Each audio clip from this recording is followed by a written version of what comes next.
Hello everyone and welcome back to Factorio Space Exploration playthrough. And today we are having an exciting goal, and that is to get the final tier of the Astroscience, tier 4.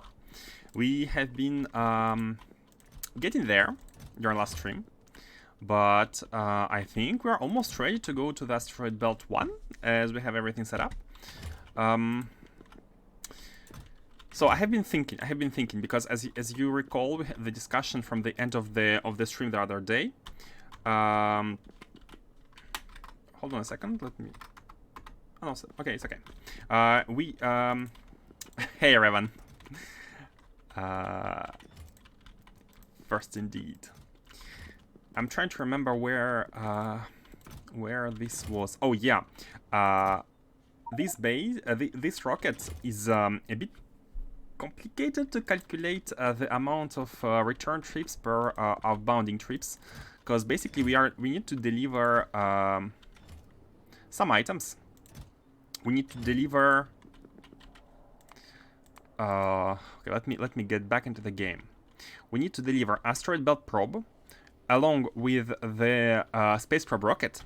So basically 2 slots. They are 1-slot items, I believe, and we're gonna be getting 10 slots of items. However, we also need to deliver enough stuff for the return trip, and also to deliver stuff if necessary for storage there in order to account for a potential crash.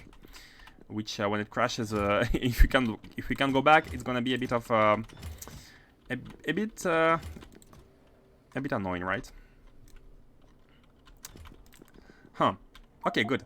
So Asteroid Belt probe, we need to make it, and we also need to be delivering the other one.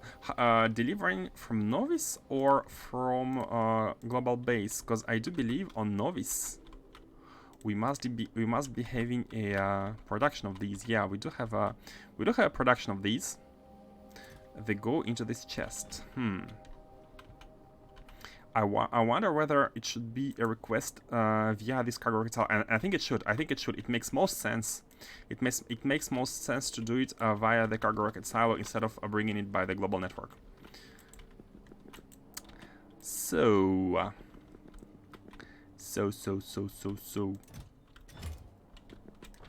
Do we have everything for this one?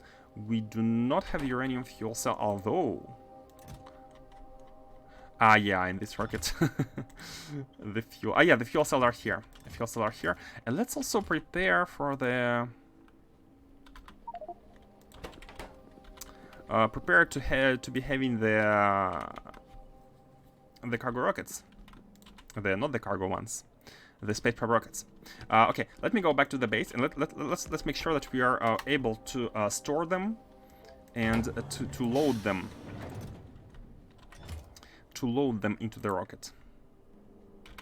Oh, look at the luck! We have landed at this landing pad. It's always kind of random where we land, and it's not always here, but now we're here. It's perfect. So basically the idea would be to have a storage of these rockets, a logistic storage, a passive provider to be exact, which is good like this. Oh, I had forgotten to take the items. Oh, they're here. Oh, perfect. Perfect. There is one here. You need only one, I think. So the idea would be to output them here.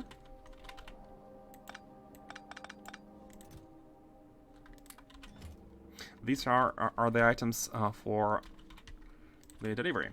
I mean, we could make a full chest of these. We could make a full provider chest of these. It doesn't matter. We don't need to be worried about having not enough of, like living space. I'm saying that, but let's do it as usual. Let's input into the chest up to some amount and not have the full chest. And let's say 100 slots. Let's use 100 out of 500. Okay, good. Okay. And now we are able to actually ask for this item to be delivered to space. And that's all. That's all I wanted to do. Let's Let's go there. Let's go back. The request needs to be done at the base directly, and we need to. Okay, before we go back, let me grab some items that we're gonna be needing already there. And these items are some cannons. We need cannons to shoot meteors, and we need. Oh no! Oh no! Wrong button. Okay, deletion is in order. Since we are at it, deletion is required. Yeah, fine. I'm gonna grab some cannons to shoot the meteors, and we could be also grabbing some landfill or something. Landfill can be grabbed from the space base. That's fine. How many cannons do we need? Let's have 8 as usual. Also, solar panels are gonna be required as well. Cannons are here. Here's the space stuff. Oh, do we have these? We don't. Oh no, we do. 9 and yeah, it's fine. It's fine. So cannons are not here. Oh, here. No, these are the. Oh yeah, installation. Yes. 5, 6, 7, 8 cannons. Good. And that's all. Could be making a mole to make these in space as well, because we are going to be needing them as we expand. Or maybe it's already done. Maybe it's even already done. I'm not sure. Yeah, I couldn't actually go live yesterday and the day before. 2 days I had finished work at midnight during these 2 days, so I really couldn't play, unfortunately. Okay, let's go. Let's go back to space home. Oh, scrap is full. Oh. What's going on with the scrap?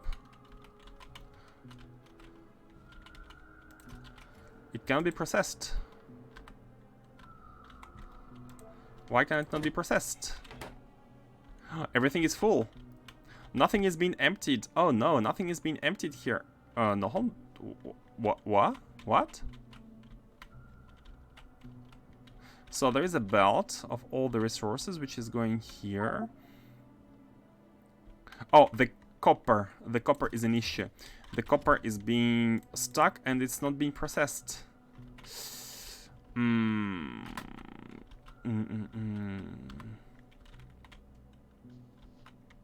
not using copper. What's going on? Why are we not using copper? Let's check the... What? Ah, no, this is fine. So yeah, copper ore, priority copper ore is full. And you know what? Let me even copy the... Let's have 2 priority ones. Let's have 2. This one and this one should be the same. 2 priority trains instead of 1 to unpile it whenever we start using the copper. And while we are at it, let me also do the same for iron. Basically, we have only 1 priority station here, serving the priority.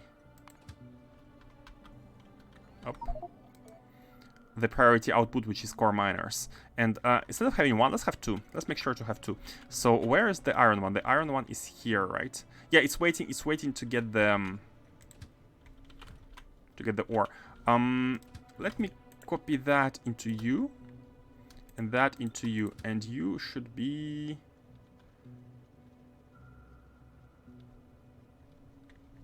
Supply. This is supply organization 1.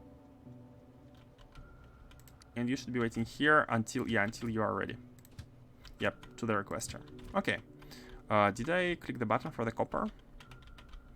The copper train should be here, right? Yep. It's waiting for the requester. Okay, this is done. We just need to be using copper. As soon as we start using copper, we should be having these trains deliver stuff. But we can't be recycling because we're not using copper. Man, that's too much efficiency. Too much efficiency makes it so we are not using it. It's fine. Is it fine? Because the rocket is not able to go back because of it cannot deliver anything. At some point it's gonna get used. By the way, rocket reusability is not advancing, right? It's not advancing because... Oh no, now it's gonna be advancing because the rocket has just arrived. Maybe it's gonna kick in right now or something. Let's see. Anyway, in the meanwhile, let me grab some scaffolding, additional or maybe even solar panels, since we're going from the mall to the space station. Grab some solar panels in order to be able to place them when we arrive at Asteroid Belt 1. And that's gonna give us a lot of power. Imagine, they're at 100 kilowatt each, and the Asteroid Belt 1 is at 100 and something. Let me mark it as as a priority one. It's here. It's at 170, so we're gonna be having something like 1.4 megawatt of power per solar panel, and we have 900 in the inventory.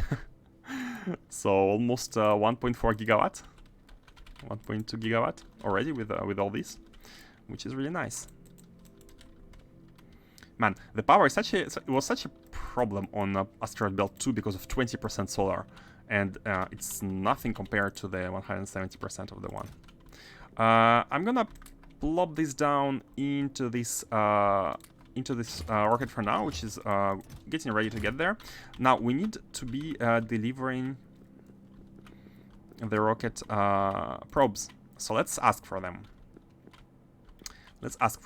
How much do we want? Let's have, because let's not forget it's multiplying everything by 10. Let's have something like 5 multiplied by 10. I think 5 is good. Like have 50 at home. In the space base, 50 rockets, and it should be minus 5. So now, as we have set this condition, we must be seeing the things being delivered. Yeah, and as you can see here, they are being delivered. They are here. Each of these requester warehouses possesses 6 of them. 6 multiplied by 6, 36, about 36. Simply because there was not enough of them produced, which is fine. It's slowly being produced. We don't need that many. It's just a small buffer. Okay, and now we need to make sure that we are able to output it, which we cannot. So we basically need to replace one of these. I think I'm gonna go with this one because, if I remember correctly, it's an overkill anyways. So let me remove the last one. And let's repurpose this one to be the space probe rocket. And let's belt it all the way here. And we can already be making the asteroid belt probe itself. In order to do that, these are the input items. This is everything else, basically. So the idea, we need to insert the exact same amount of these probes as we do with the probe rockets and belt probes. We want exactly the same amount. So I'm gonna try to implement a synchronized insertion. But it can be working based on the demand, so it's not exactly hard. Unfortunately, the rocket here is surrounded everywhere by every angle, and we don't have much space here. So let's do something like this. Let's do something like this. Yeah. What I want to do here is basically put a chest, a small 2x2 chest, which is gonna contain both the asteroid belt probes and these ones. And the belt is the belt as a buffer is a bit yeah, we don't want the belt as a buffer. So in order to not have the belt as a buffer, we need to store these somewhere here.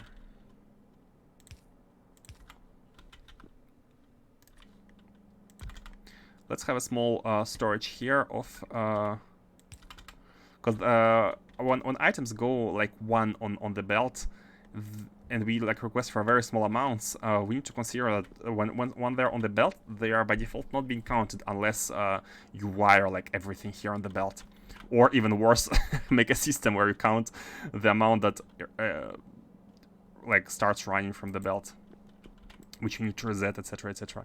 It's a bit more complicated. So in order to make it simple, I'm just gonna put it in a chest right here. Unfortunately, we cannot really connect there. So let's do it like this. Let's go through this chest, which is fine as well. These are all information about the items that are located at the space station, which we are sending back to Novice in order to make sure we don't overload it. And here, basically, what does that mean is that we always want to have 50 of these in this storehouse. 50 of these rockets. Of these, space probe rockets. Space probe rockets? Space probe rockets, yes. And now, we can be outputting them on the belt. They are still going to be on the buffer, but they are not... it's simply going to increase the amount we have here, but it's not important any longer, because we need to count them as soon as possible, as they arrive, basically. Okay.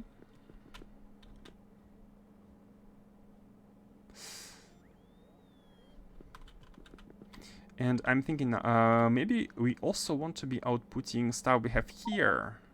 No, it doesn't matter, because only when it ends, only when this is emptied, we are resetting the memory on Novice. So it doesn't matter. We don't need to count the items inside the landing pad and say that we have them, because the memory of items being inserted is not getting reset while there are items here. Anyways, so let's bring back the Let's bring the probes to this rocket somehow. Somehow like this. Yeah, not the best lane. Not the best lane. Let's let me do this. And let's also move this one tile to the top and move this also one tile to the top, so it's a straight line. It's gonna be easier to understand. And we can just do this. So these are gonna be for the probe rockets, and these are gonna be for the Asteroid probes. And now let us simply yeah, it's fine. Let us simply wire these in order to make sure we don't input too much, and using a red wire for item state as usual. Oh, thank you for a scrap robot.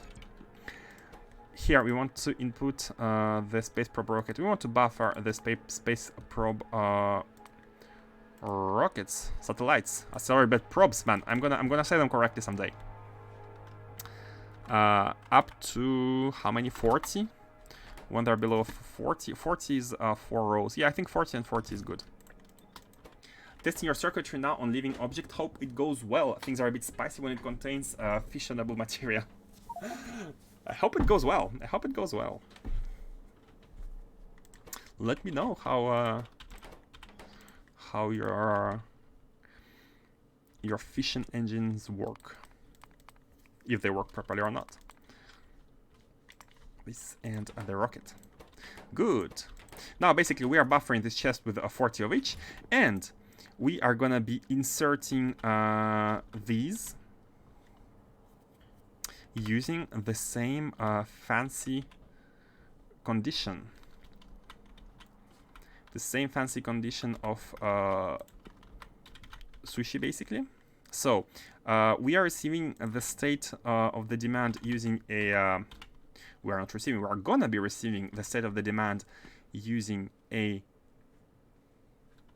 signal receiver, which I'd like to place somewhere. Man, that's too much space here in this belt. I want this setup to be copy pastable, but seeing how there are too many specifics for this for the Astro stuff, maybe it's not gonna be as copy pastable as I'd like. It's fine. Let's put it here. Not sure about the size. The dish. Oh, perfect. It was actually good. Okay, so the dish is gonna be letting us know what should it be called? X Astro Science Delivery 1. I think it's gonna be called X Astro Science Belt. Yeah, why not? It cannot mean anything else. Astro Science Belt. So now it needs to fetch the data and put it into these fast inserters. I'm gonna. What are you? You're nothing. Oh, perfect. You can go anywhere. So let's put it behind here. It's gonna be a central pylon, and it's gonna hopefully reach this. It doesn't reach. And these two belts are a bit annoying. Is it gonna be able to reach it if we place these belts? If we place the receiver a bit closer? The beacon does not need to be here. It can be like below, behind, and yeah, it's reaching this. Okay, good. So now is it good? Oh, now it's good. Perfect. So the receiver here, and let's have the belts go around.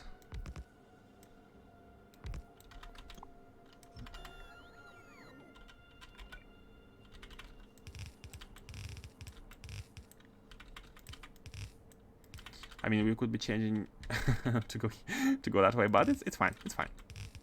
It's not a big deal. It actually looks good.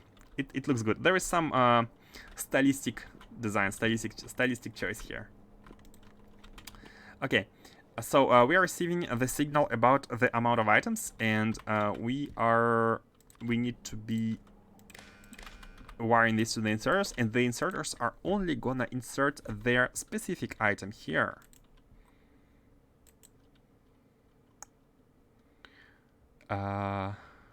Yeah, why not? This one's gonna be no, sorry, not enabled. They need to be filter ones. So this filter one is gonna be inserting the space probe rocket, and this one is gonna be inserting the asteroid belt probe.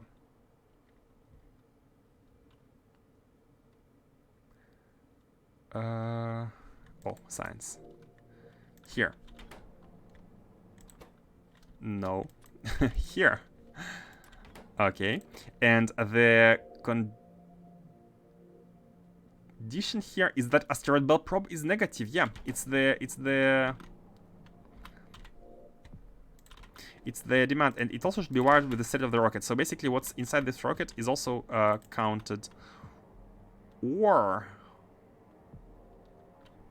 we could be using a memory. Because once they have inserted them, let's see here. Let me check novice. How does it work here? These are inserting. They have enabled when they can. No, not this one. This one here. What's interesting here are these. Yeah, they are wired to the memory, and they are wired to the memory here. Should be having a similar setup. It's basically a sushi demand, so it's also the same as here. It's almost the same as here.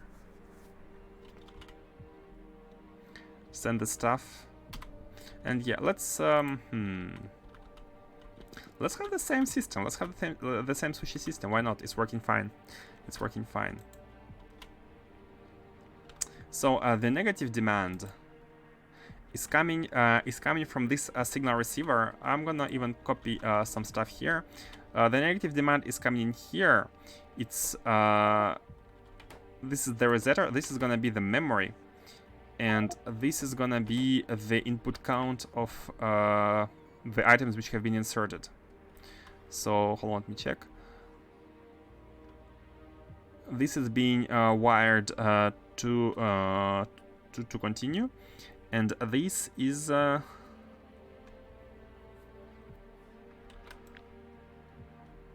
let me copy that first. Yeah, and the green signal is going here. Okay, good. I got it. So it's gonna work the same way here. I'm gonna explain how it works. Basically, the signal which is received, it's a negative signal of the state. For example, let's say the station will say we need like -10 of space probe rockets and a -10 of satellites. It's gonna go here, and this is gonna filter out what's negative. Basically, it's gonna remove all the positive items, and it's gonna send it into basically this is the decider is gonna check whether there is an R signal and filter it out and send it to the memory. But most importantly, the output of this combinator is going on this red wire into here, which multiplies by -1, transforming negatives into positive, and this is gonna be outputting basically what items are necessary and what items need to be inserted, which I don't want to do, but it's also, yeah, these items multiply they're negative and they become positive basically, and the reason why we do it is because we are using them onto set filter option here, and we set the filters based on negative items. So when we receive -1, I don't know, iron, we transform it to +1 and it's gonna go into set filter. And whenever these they need to be also read what they insert in pass mode, and what they insert in pass mode is gonna be wired to the green signal here, and it's gonna be pushed back into this memory in order to remember what has been inserted, and this way is gonna override the demand. So once they have inserted, they are not gonna insert anything else. But here the condition, I'd like to keep it negative. I'd like to keep it negative here, and this is why.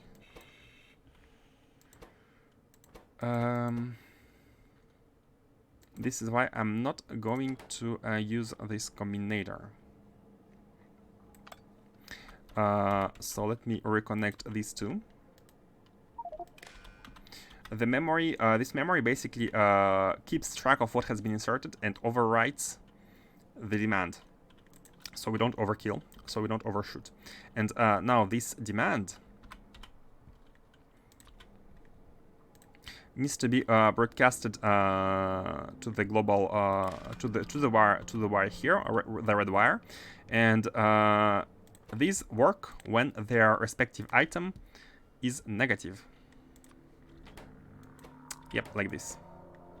They work when they see that this item is negative, and they're pulsing as well when they insert, and the pulse is captured by the green wire.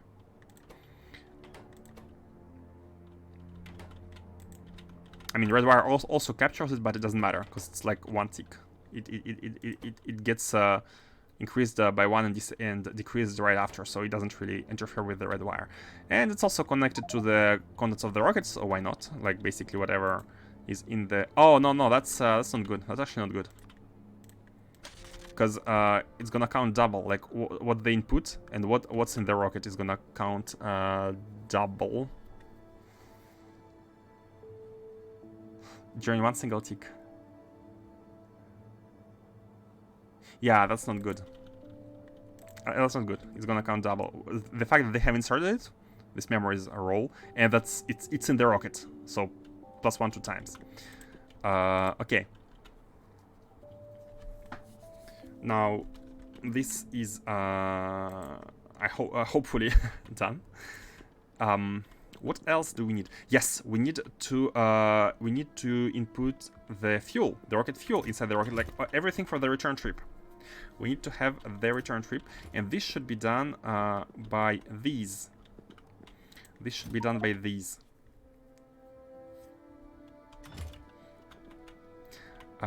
So same here, same as these. I'm actually gonna move these down. These are preloading the rocket, and I'd like to have one inserter here.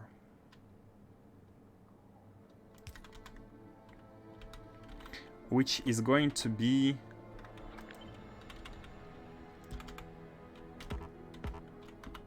no combinators. This inserter is going to be the one which multiplies everything by -1. Not decider, the arithmetic one. Not decider, the arithmetic one, which we don't have. That combinator, I think it's this one. No, it's the decider. Arithmetic combinator, this one. It's gonna multiply the demand by -1. And that value, like positive value of the demand, is going to be read by this inserter, which is gonna be in a set filter mode, and it's also read hand content in pulse mode, and it's gonna work the same as the ones on the novice. So basically, based on the demand, insert the items provided they're here, and count what has been inserted back to the memory, etc., etc. And this will allow us to insert rocket cargo sections packed for this. And at the same time, this can also be used for the fuel. So here's gonna be the fuel input. No, not this one.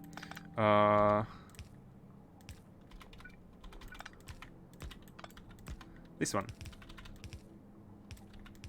This is gonna be this is the fuel input from here, and this is also entities. Oh, both. Logistics. Hold on, let me check. What's that? Wow, logistics. I mean, construction. I understand. They do they ever get repaired when they go back in the roboport, for example? I'm not sure.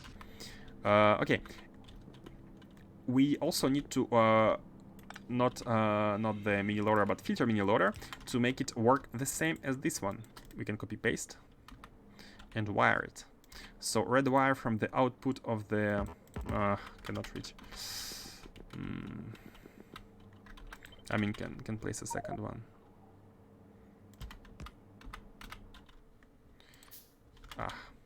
Not end mode. This wire is going here, and it's also going here, and it needs to have a green wire going back to this pylon, which is resetting the memory because it's working in pulse mode. Not enough circuitry for today. Unfortunately, it's not like I could decide whether it was enough or not.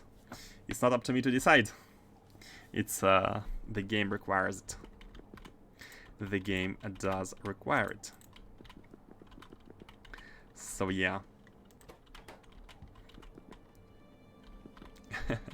The idea is the same. Like right, what I'm doing right now, I'm not inventing anything. I'm just making the same setup for a sushi rocket as for novice.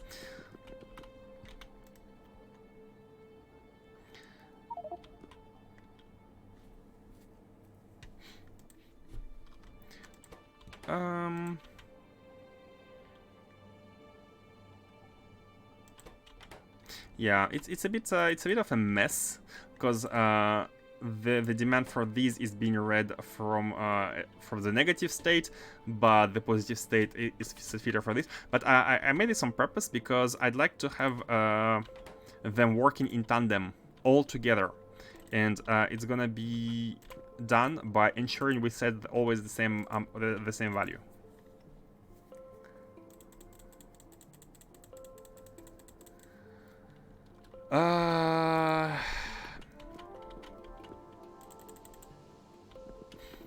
Now how but we need to also wire them to the condition where they should only be inserting when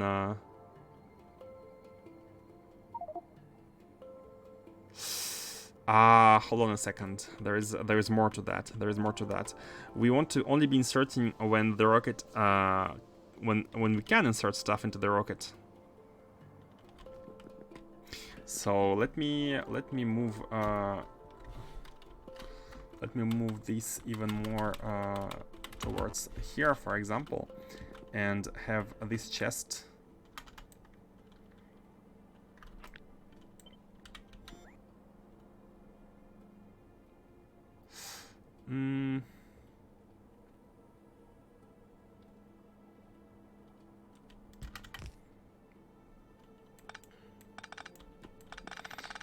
have this chest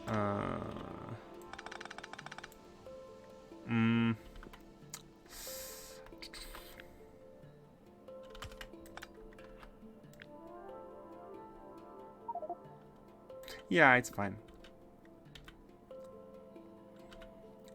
It was like this, so it was like this. So the right hand one is the one for the like this, right? This is the probe, and this one is gonna be the like this. Yep. So the idea is that I mean, now that we have a long belt exiting the okay, let me finish doing this before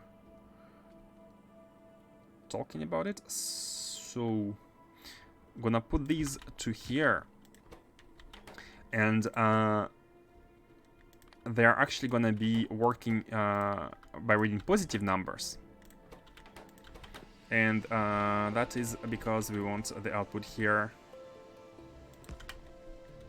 to be coming in from no, it's fine. Negatives, because we continue broadcasting the negative state of the demand. Oh, and do this as well. Broadcast the negative state of the demand and connect them to the wire. You cannot see it, but they're all basically connected with red and green. All these two and these. Now let's not make a mistake in the output on the output side.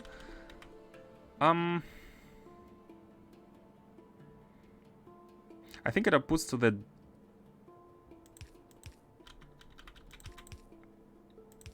top. I think this is gonna work, right? I think this is gonna work. Let me check. Let me check whether this properly works. I'd like to make sure.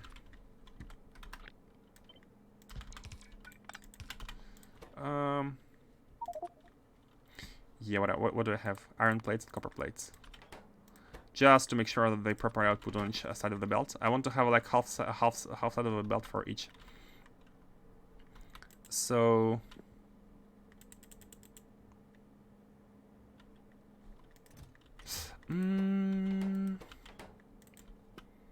yeah, what's being outputted on this belt goes into the rocket. Yes, this all goes onto the rocket. So this is in a necessary condition now.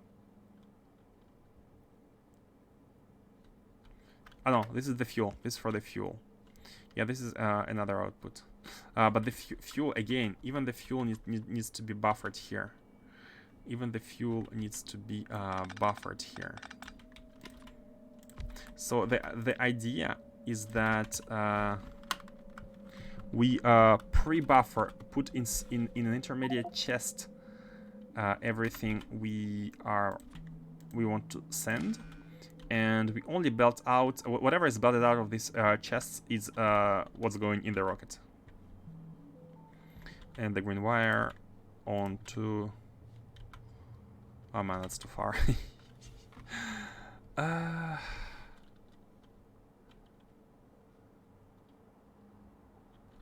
Okay, gonna put it here. Like this. This is going here, and this is gonna be the chest here. And this is gonna be wired. The demand becomes positive in order to be registered into this one. Into its same set filters and pulse, and send the memory onto here.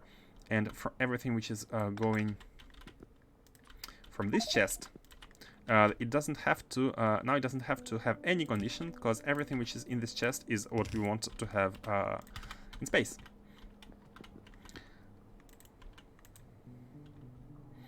And these must be working, must always be working.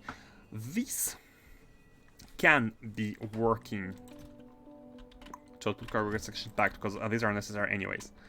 Everything else is optional. And why have I done this? Let me finish this testing. Let me finish this testing. So the idea is that, hold on, if we do this, are they gonna have the same side or not? If we output red and the steel ones, no, it's not. It outputs to the right hand side, to the left hand side, because it's weirdly curved. And if it's not curved, it outputs to the right, to the it's right. So I think doing this is gonna work. This obviously, is this gonna work, by the way? No, because it outputs on the right as well. Yeah, basically we have to do this, right? If we want to have each side. Yeah, we have to do this. I mean, that's what I did earlier, which works. Okay, good. I'll remove these. And you, sir, are going as well into... you're staying on your own belt, and you're also going in the rocket like this. And why I... basically what I did here, I have replaced the direct insertion in the rocket by having a buffer, like belt or chest in this case, into the rocket, in order to make an additional condition on the items which has to go into the rocket, but we need to be sure that they can go into the rocket. And this condition is the same as elsewhere, here. We are checking whether they are empty enough or whether the rocket has finished loading. And only then we are gonna be inputting these items.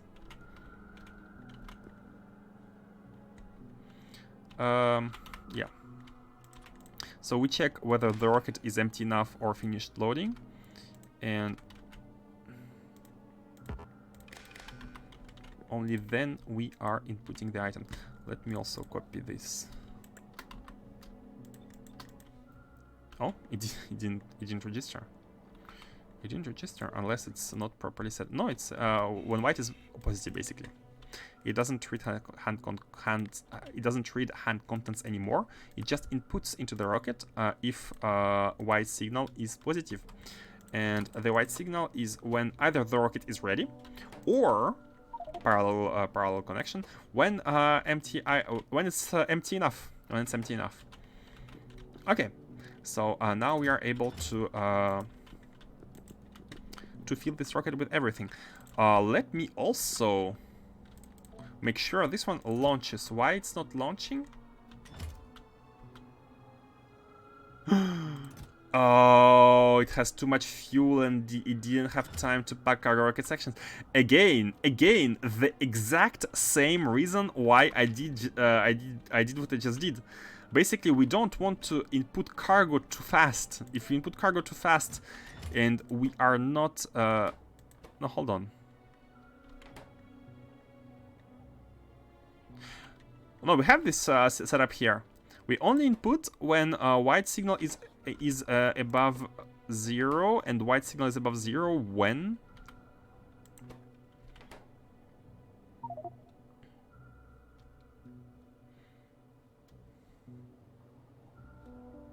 The white signal is above 0 when empty is above 30. But look at how many inserters we have. We have 30 inserters. We have exactly 30 inserters. So basically when we are at let's say 31. How did that happen? Basically, what happens is that they input, they have stack size of 10 by default, and they input items 10 by 10, and therefore they have managed to fill the rocket, before. Basically, we couldn't. There was no empty slots left. There were no empty slots left here. How did that happen? Now they are disabled because yeah, the rocket is not full and it's not empty enough. But 30 is too low. Is too low. Should we have 30 inserters? There should be at least one slot, right? For example, if empty is 30, they won't work. But if empty is 31, they're all gonna take their hand and input 30 items. So we should be having at least one free slot. So how did that happen? That there is no free slots left.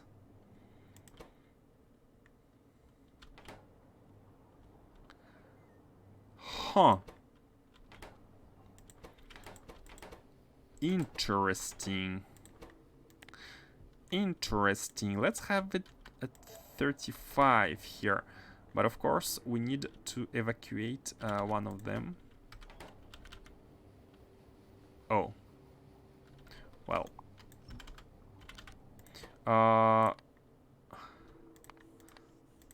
Okay, I have just removed some of the items here. Is it like the remaining swing? Is it the remaining swing? Let's have 60. Let's have 60. I mean, they work so fast that, and you cannot deposit the fuel anywhere.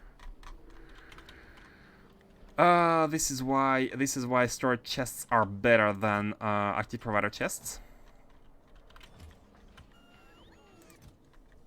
Should we replace everything here with active provider chests, just in case? For example, if the rocket crashes. No, they don't come here. They cannot crash. Yeah, let's have a storage chest just in case. I mean, we need to go back here in order to place it. Let's do it later. So for now, did we solve the problem? No, we didn't solve the problem. We need to make sure that we need to clear up some stuff. So items finish. Okay. Now up. How above? It did put some cargo rocket sections, right? Unfortunately. Okay, yeah, well, whatever. It can put, oh, can it input cargo rocket sections? Yep, it's inputting cargo rocket sections. As soon as, okay, now it's fuel. It's still, okay, it's still cargo rocket sections. Hold on, quickly. It's fuel.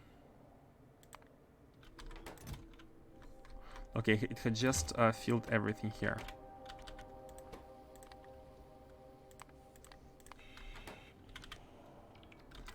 Okay, we have some cargo sections to empty from this chest, which is fine. And this rocket can finally be ready. Man, this is some fixing here. And for the next one, as soon as this rocket launches, the next one it's launching. The next one will empty these cargo sections. Yeah, perfect. Okay, and we could put some cargo sections. Let's make sure that it's not too full. It is full. Why don't you stop working? Why did you not stop working? We are having the same situation here. We have inputted items, but we don't have empty slots.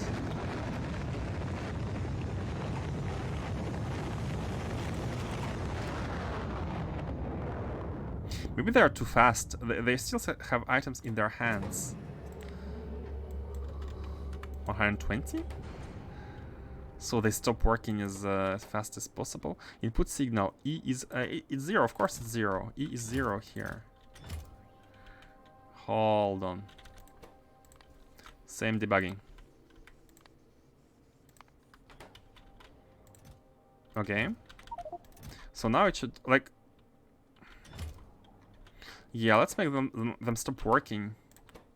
It won't, when E is... when E is lower than 120. When there's less than 120 empty slots, they should stop working. Maybe we need to account for one additional swing. Not sure why it's a problem. Before it was not a problem. Interesting. But at least now it could be filled. So whenever it's full, the inserters can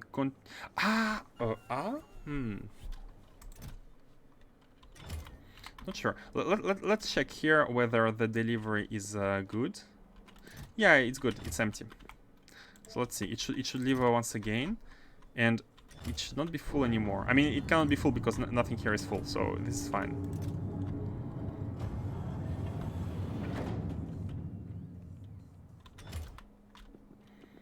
And let's see here.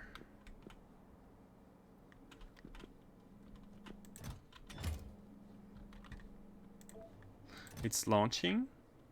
Did it not have space prop rocket sections for in the previous one? I mean the cargo space prop rockets. Did it not have any? I'm not seeing any here. Now I'm seeing them. They have been outputted here. But how? Oh no, they're here. They are in the. Look at it rotating. It's perfectly. It never stops. It's a perfect circle.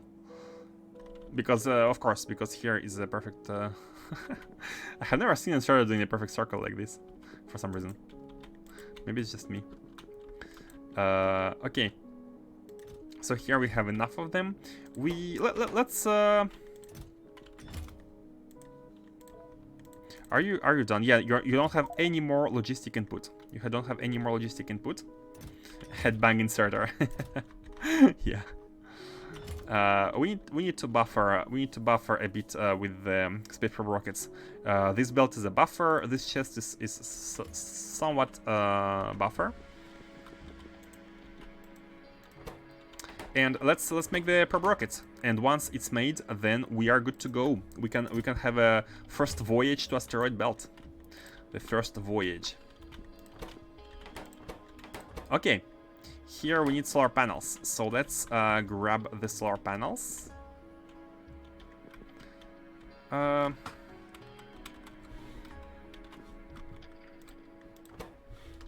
this one can be here, and we can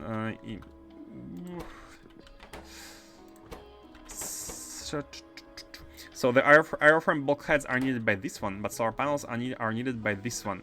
So what could be done here is that we can come from here. We can go like this, and then here, right? And oh, we need to be able to draw from it as well.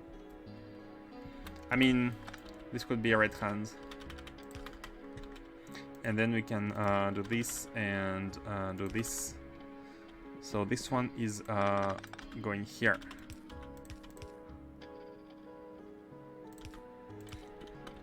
Hello, Kylo234. Welcome to the stream. How do you move buildings like that? It's a mold. It's a mold. It's a mod called Dolly Picker. Maybe I'm mispronouncing, so let me write it in chat. Dolly Pickers. Sorry, no. Picker Dollies. Dolly Pickers. The second one. Picker Dollies. Oh, wrong button. This is it's part of the Picker mods.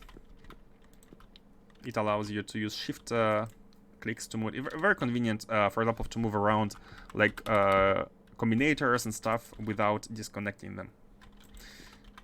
Dolly Pickers. Picker Dollies. Yeah, so, one of these. Okay, so here is glass, and we also have an output of trash. We need to take out the trash. Hey, living in 21st century. We need to take down the trash. Here is the nuclear uranium fuel cell and rocket control unit, which are both going into this rocket. So this part is easy. By the way, is this trash? It is trash! Hey, look at that! The trash is here. The trash is here, so we have nothing to do. Let's the trash can be outputted very simply.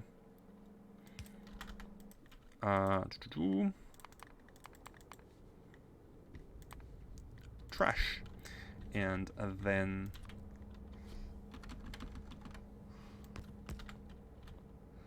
let's do it like this.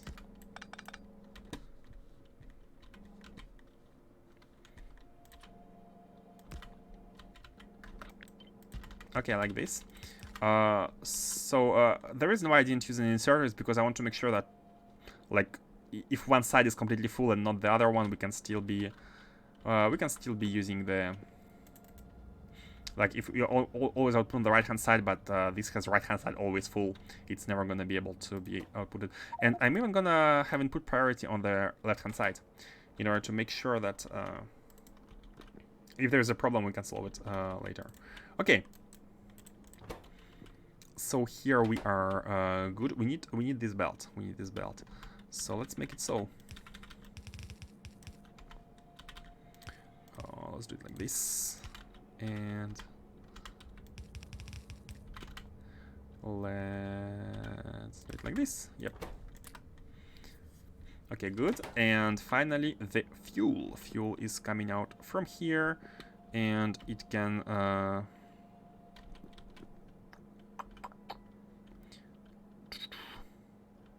Oh, no, not from this chest. This chest is what's needed to be sent.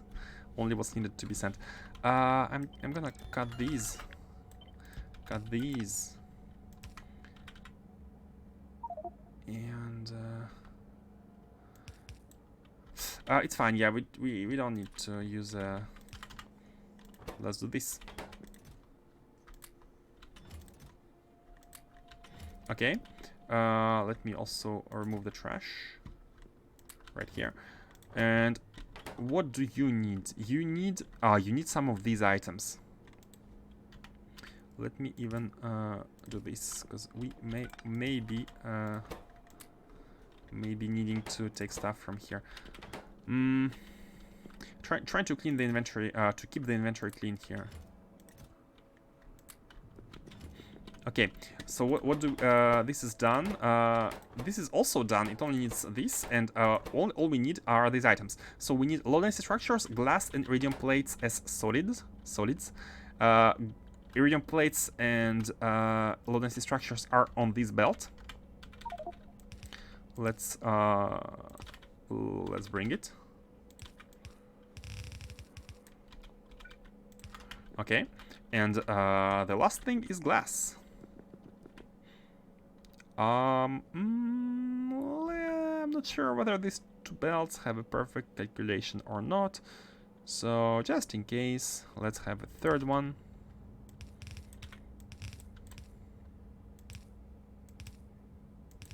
Ugh, not reaching. Ugh. I am in a pickle. Okay. Solved. This is going here, and this is let's move it to the top.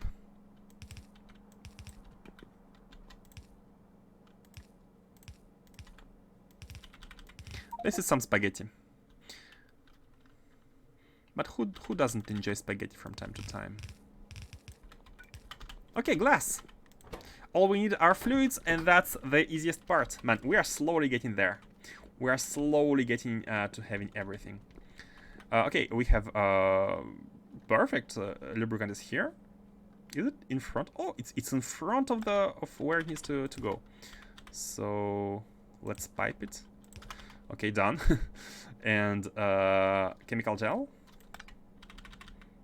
Also go to the left, to the bottom, and go into here, and this is done. Oh, yes, we need blank data cards. Easiest part. One of the easiest. Let me check. This belt. It's being used by which science? Only by the Multispectral analysis. I mean, let's not be let's not try to do anything weird. Let's bring a new belt. Why not? You're gonna come from here.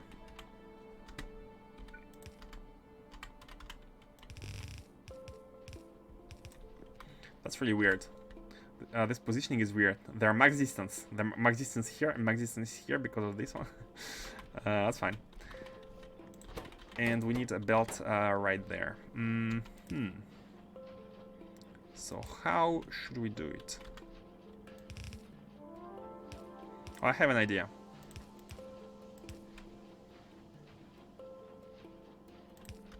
Like this. These three are going there, and this one is going here. Spaghetti continues.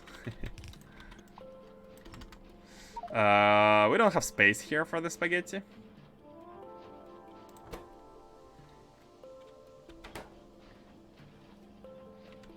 Or do we? We do! Look at this! Oh, we do have space. We barely have space, but barely means we do. Blank data cards. Okay, it's done! The asteroid belt probe is being made. Man, it takes 1 minute to do it. 1 minute. Okay. And sorry? 60. Oh yeah, of course, 60 seconds, but it has a beacon here. Like, this beacon is is making everything work faster. Okay, it's fine. We do have both of these. What else do we need? What else do we need? Nothing. We need nothing. We are ready to get to die in space, to asphyxiate in space. Speaking of asphyxiation, it's been a while since. Yeah, we have 26 life support canisters. Perfect. So let's go. Let's go. Let's make some. Let's grab some platform scaffolding. Put it in the rocket. Oh, we need ammunition. We need ammunition as well. We need ammunition as well. Let's request it using the global network here. And space accelerators are operating at 10 crafting speed. Yeah, right. So basically, it's 10 multiplied by 4 speed plus 300%. 10 multiplied by 4, 40. That's yeah, that one is crazy. 40 crafting speed. Let me call for ammunition, which is provided, I think. 2 rows is good here. Let's have 2 rows here, and it's gonna be inserted using this. Let's make it a filter inserter, so it's faster. And the role of this one is to insert the required ammunition as well as rocket sections packed.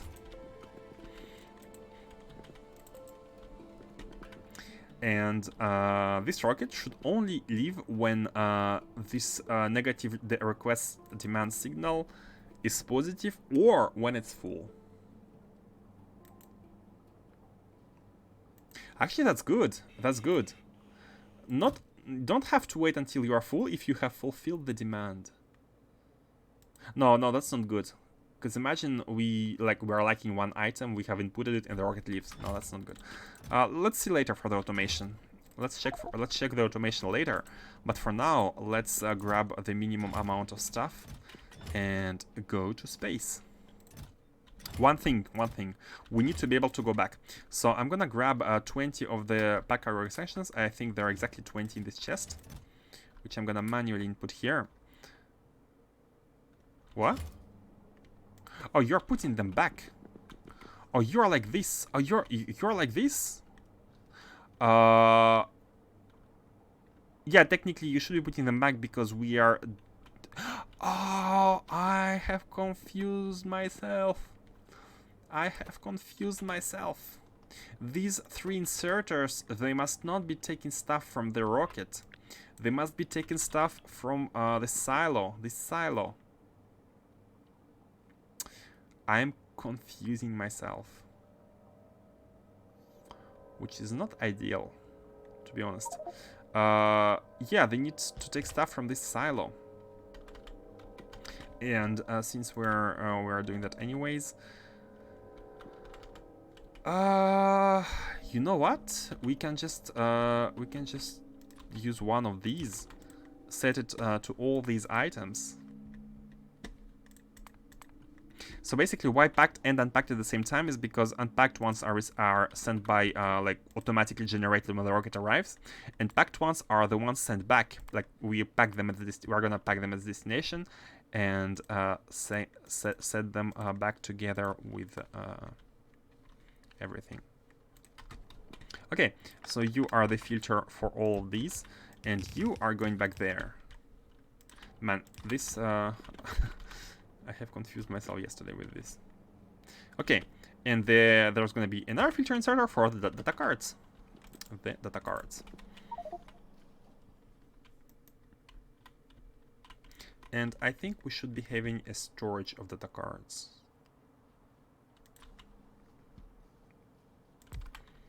Yeah. And that is to guarantee that another rocket can come back. Okay. Do we have enough? And I also think that we need to clear the capsule logic demand and try operating on a single capsule here. I think a single capsule can be good enough because we have more. Let's see here. Let's see about the capsule later. Still not exactly. I'm not exactly having a clear idea of how this automation is gonna work in order to optimize the number of travels. One thing is sure is that we need to send several probes and rockets and satellites. But what I'm thinking about doing is to estimate the amount of the amount that we need to bring a full rocket with everything, including the data cards, and based on that, like input what's necessary. And if it's more than half rocket size, I'm gonna go with one capsule traveling back and forth. I think it's easier than to. I mean, efficiency-wise, we're not losing too much. I'm gonna grab some more space scaffolding, and I'm thinking what we are forgetting. We're colonizing asteroid belt. We're colonizing a new asteroid belt. So let's not forget any items we would be needing there. Space fuel refineries. Oh man, yeah, I'm glad I have realized. Oh, we need fuel refineries here. We need where need to go above. We need fuel refineries in order to be able to produce fuel in space.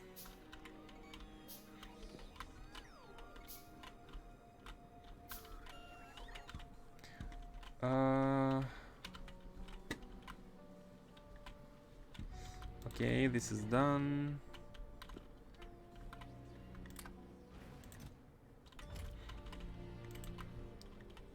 Take scaffolding. Okay, what else? We have yeah, we do have the energy. We do have the cannons. We do have the ammunition technically. I mean, not yet, but we should be having it. Okay, let me grab scaffolding. Do we need modules? I don't think so. I don't think we need modules. Because forgot the most important part. The space probe rocket silo itself. We need one silo. I do believe it's in the mall. I do hope it's in the mall. Let me request it. See if it can be provided. It's not provided. Oh no, seriously? I think I have built it by hand. Man, that's a lot of stuff. Okay, let me put a production facility for it.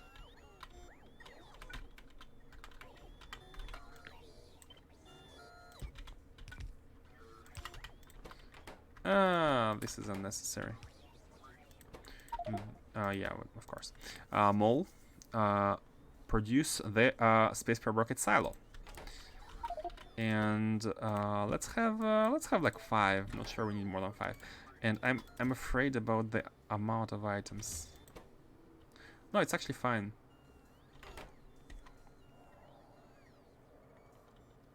Hold on. Oh yeah, I've been looking at the satellite. Yeah, we definitely need this one. Space probe rocket silo, not the satellite one. Not this one. And we have everything. I think we have everything. Yep. Yep. Let's see if the situation with copper ore on Novice has been fixed. It has not been fixed. Seriously, we don't need copper for anything? No. We're not smelting. We are not smelting. Vulcanite issues.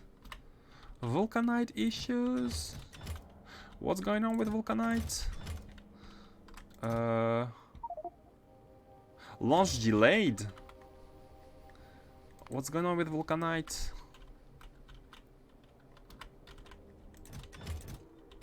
Oh, it's the... Oh no, it's the... it's the ammunition. It's the ammunition. Why? Why are we not letting... Did we have a power outage? Did we have a power outage? Yes, we did. Look at the meteor defense install. Huh? No. Consumption. We can check signal transmitter.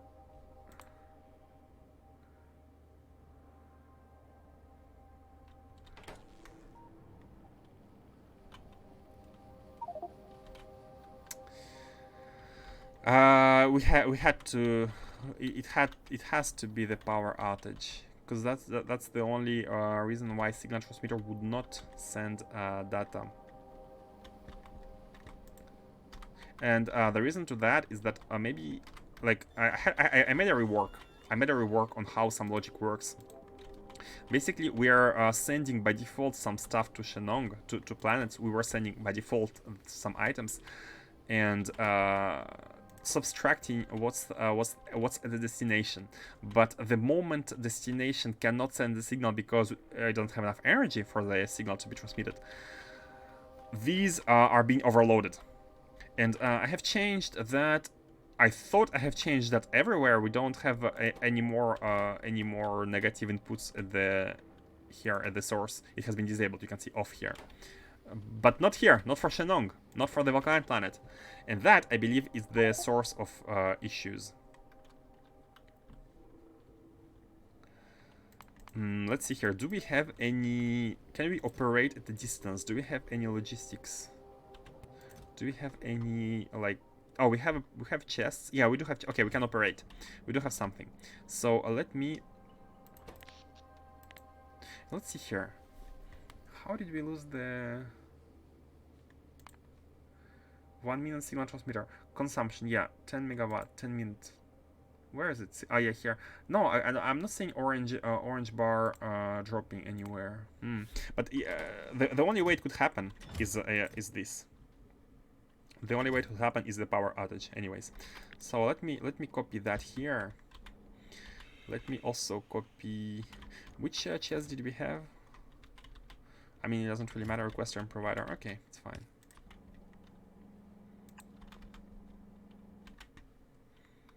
And do we have green arms? We have white inserters. We don't have green ones. I mean, it's fine. Okay, and now just link this to here in order to know how much ammunition we have, which is a lot. That's a lot of ammunition. And now the rocket should be able to come, because this has been emptied. Is it coming? Yep, it's coming. And now it should be able to leave. Yeah, definitely need to go to Shenong and improve the... Because we don't have any constant combinators, right? We don't have any constant combinators. Yeah, I did not put it here. It was the first colony, so of course it's not perfect. Didn't think it through. grew very well the first time.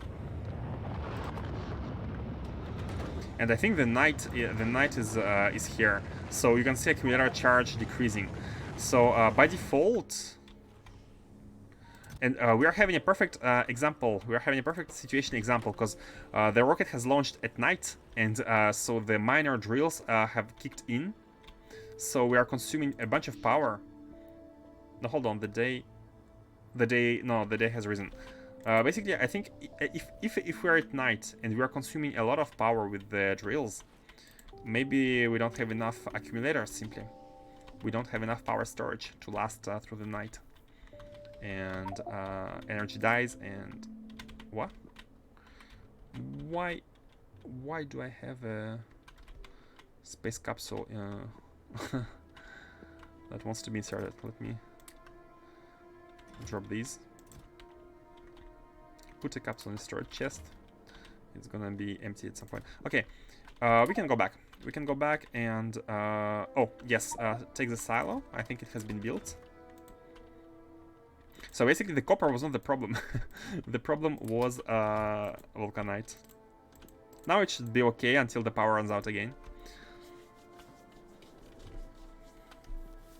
Yeah, not good, not good. The takeaway is you should not load the rocket based on the assumptions made on the planet from which it's been sent. Always insert on demand. Therefore, if you do this using this logic, then if you don't have any demand, if you don't have any signal, no signal means no demand, and that's most important. No signal should mean no demand.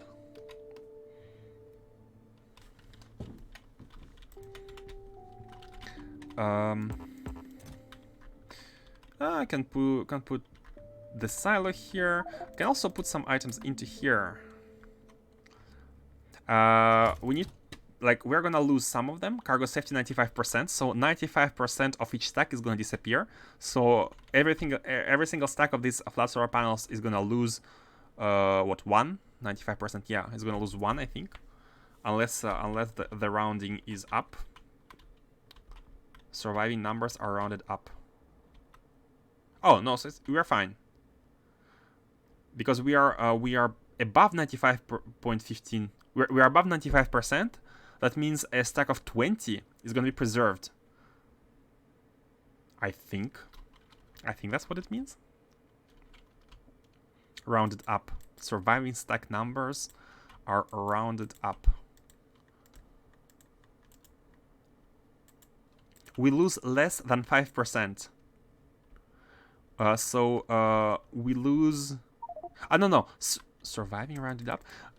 We lose less than 5%. So 5% of 20 is 1. We lose less than 1. So surviving number is 19. Surviving number is 19 point something because we lose less than 1. So surviving is 19 point something, and it's rounded up. So 9 point something rounded up is 20. So technically we should not lose any of the stack of 20.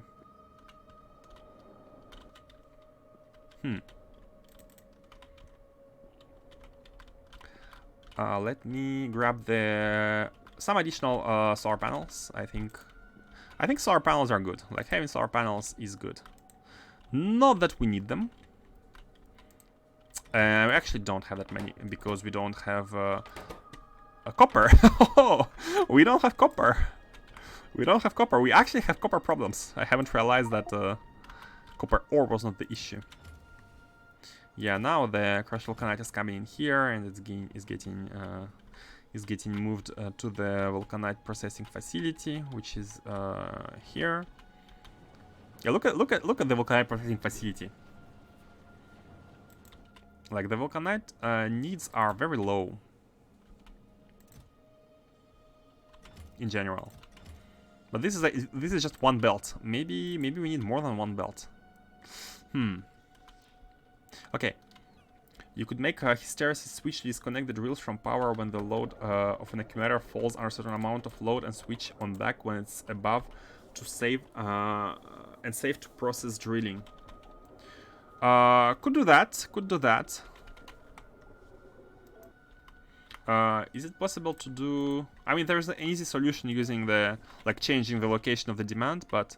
Hey, look at that! We have some crashes here with the stuff, with stuff, but... I think it's not reached. And here as well. Oh man, that's like a lot of stuff not being reached. Yeah, we need to extend a bit this port. In case it crashes.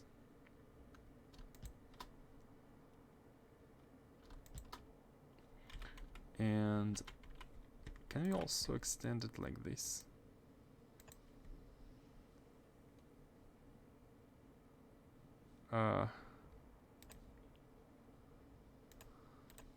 Hold on, I'm gonna read your message in a second.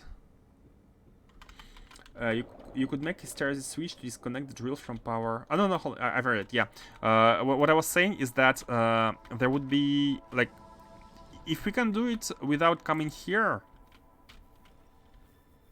Which actually we can, yeah. Which actually we can. We can actually do it.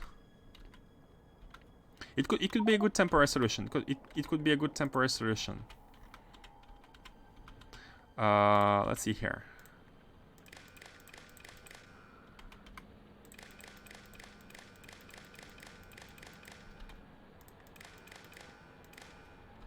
Oh, and these are not working.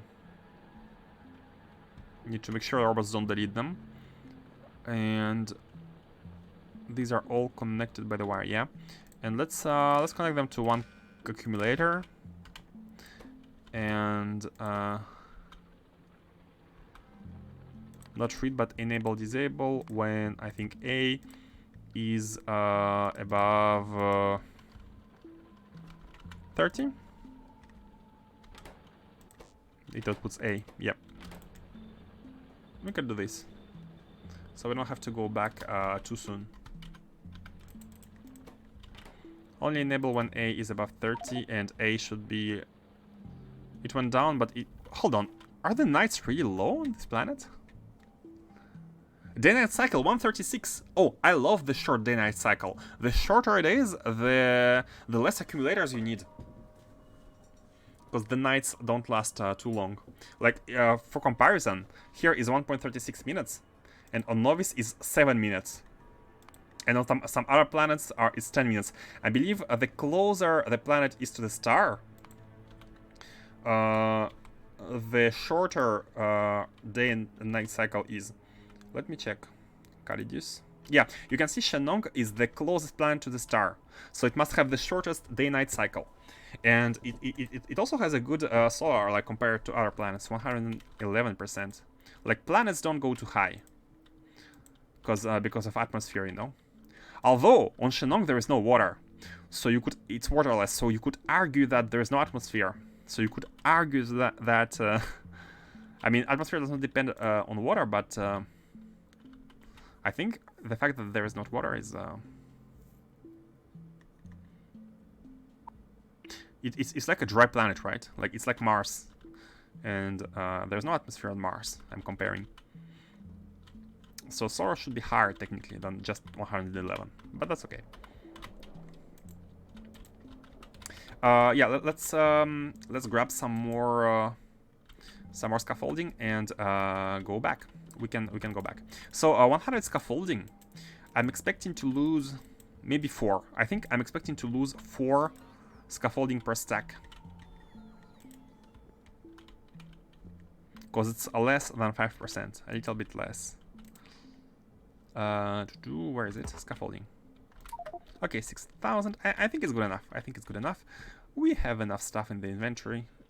Various resources. So let's go crash land on asteroid belt.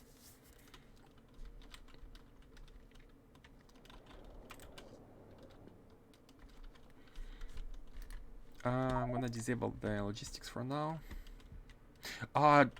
Do we have logistics robots? That's a mistake. Yeah, I'd like to operate using logistics, because if the rocket crashes, we need logistics. So we need some construction robots and logistics robots there. And if that means that if robots can crash, then that means that we need to be delivering. We need to be delivering stuff. That's already a lot of items which we ask from a global network.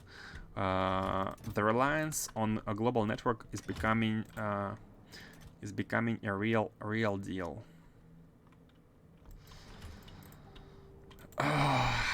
But we need a train. Like we need a train which contains like for example one wagon contains one of these items. So it supplies every sub base without having global network supplying it.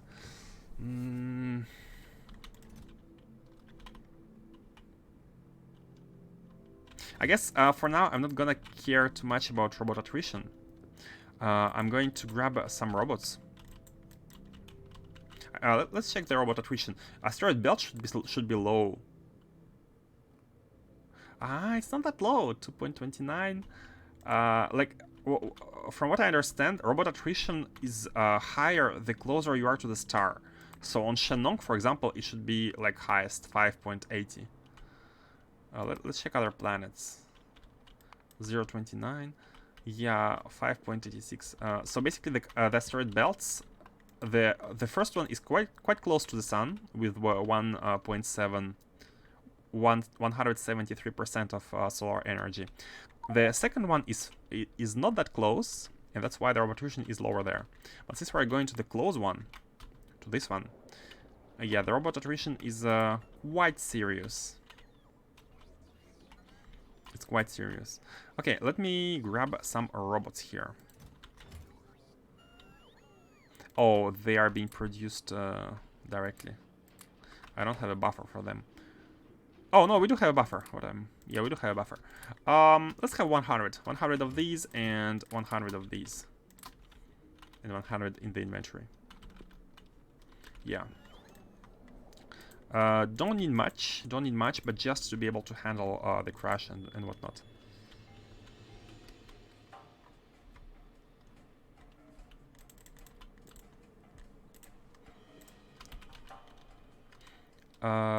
This is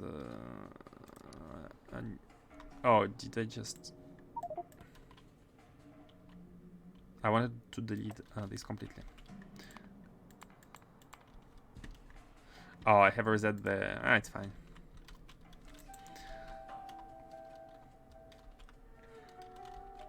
And we are here. Let me drop some of the stuff. For example, this is going here. So hold on a second.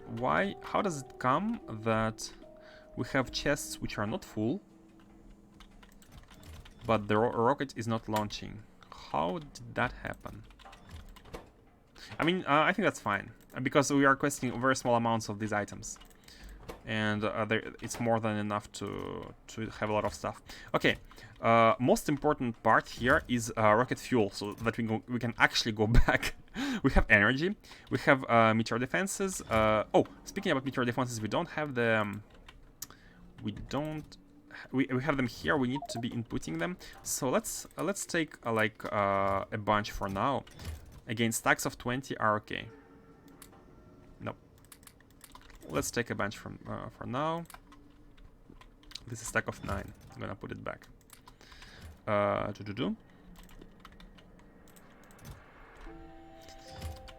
And in order to go back,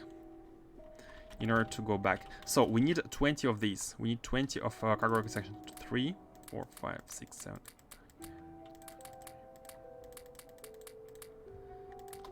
Yeah, now we have 20.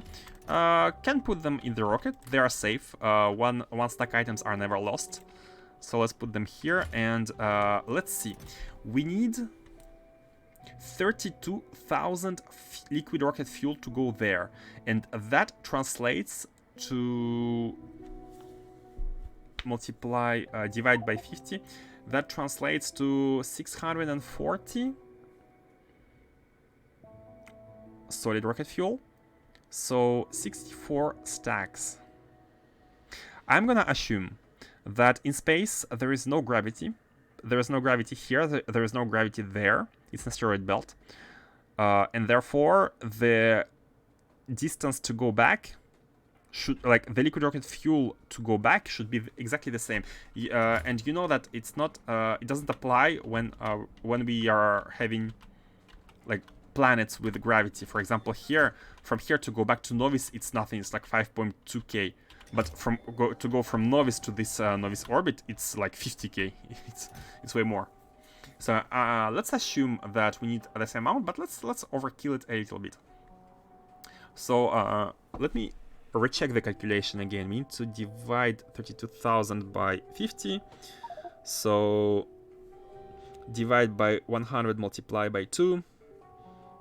320 multiplied by 2. 640, yeah. 640. We do have a lot here. Let's take all of this and let's put it here. So how much do we have? How much did 610? Let's grab 7 up. Should we overkill it? I mean, it makes sense to overkill it. Okay, let's overkill it. We just want to be safe. Like, we have 1.2k of solid fuel, of rocket fuel. We can overkill it, but we can check how much we need later when we come back. And we can come back. We have a rocket silo, we have landing pad, and we're gonna be having capsule and rocket cargo sections and whatnot. So we are good to go. Final thing I want to take are these. So I'm gonna take 10 of each.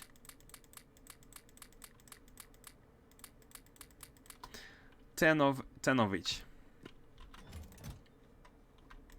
You go there, and you go there. So the reason why I'm storing these is to be able to clean inventory space and to take scaffolding. So we lose as few of it as possible. Let me put back some solar panels. Why do I have these in the inventory? Not sure. Take more of you. Why don't you want to give me scrap? What's going on? Okay, let's go. Too much indecision here. Too much indecision. I mean, it's good to take precautions, but at some point it becomes let's go. Let's go to Asteroid Belt and craft ourselves the Asteroid Belt data cards. I do believe we have everything for that. So as I expect to have stacks of 20. Let's remove. Yeah, stacks of 20 should survive as 20, and these should lose 4. Each stack of scaffolding should lose 4. So let's go. Disable robots and asteroid. Can I use Asteroid Belt 1 general vicinity? Save. Most important preparation step is to save. And let's go. Oh, I forgot something important. No, I'm just kidding.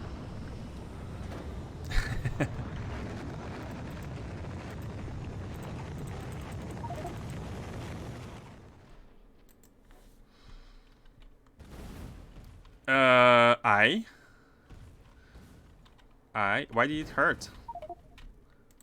Why did the screen blink red? Okay. What is this thingy? Oh! The robot got teleported. Yeah, I think when you change surfaces, the robots which are like your own robots are getting teleported to this surface on their relative coordinates where they were. Should we move or should we colonize right where we are? I mean, we could move at least next to Beryl here. Or does it matter? Oh, there is water ice here. There's 7 million water ice. Yeah, this belt is very, very rich with water ice and beryl. And uranium, apparently. But a running uranium plant on Asteroid Belt 1, which has 170% of solar, is unnecessary. It really is. It really is. So... I mean... Anyways, if we are mining stuff here, we are going to be having space trains, which are going across the belt, bringing resources. It doesn't matter where I make the base, so we might as well make it here in order to not have too long travel distances. Maybe those of you remember the Asteroid Belt 2 traveling. Let's have a base which is not on this patch. Let's have a proper base. Let's have a proper base here, like a space platform.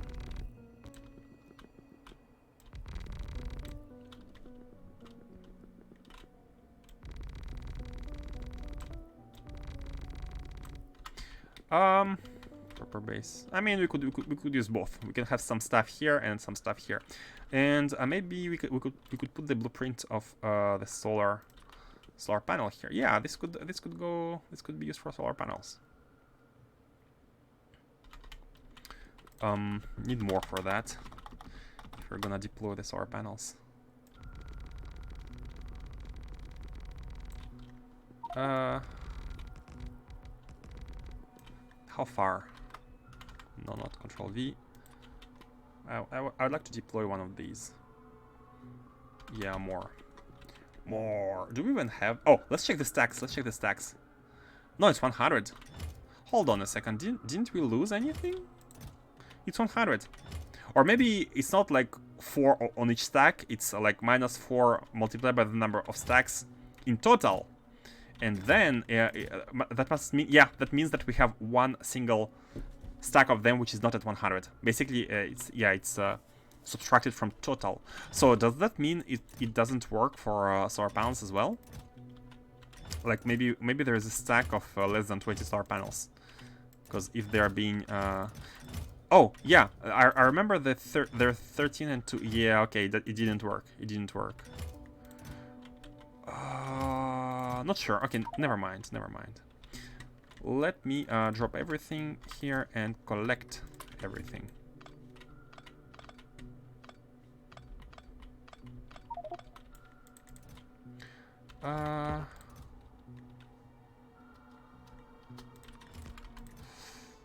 Grab these.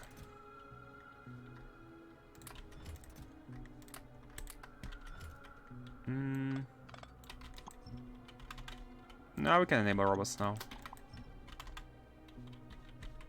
What? Oh, of course, robots are here.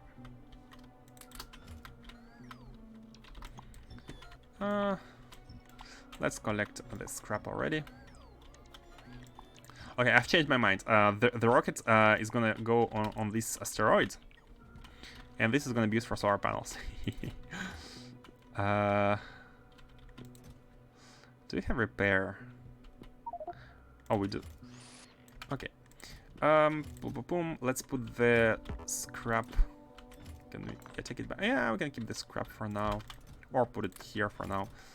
Put these here, and let me take the scaffolding and try to have enough for the blueprint of this. Maybe we won't have enough, but that's fine. The scaffolding is mostly used for solar panels. That's the main use. We have some patches of the asteroids if we need to build anything else, so it's fine. Two more, and we are good.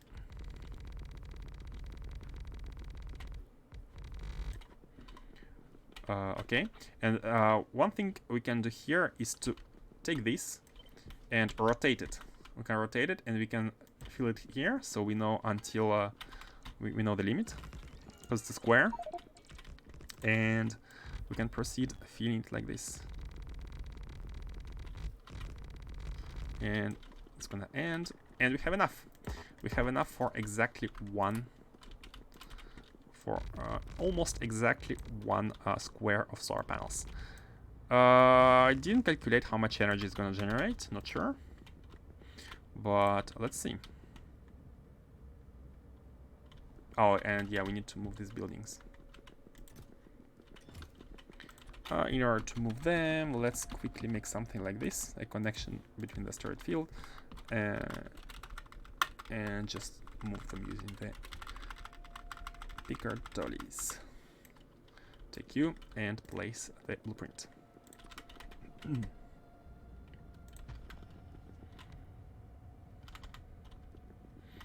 Yep. And this work can be done by global network robots. We need a minimum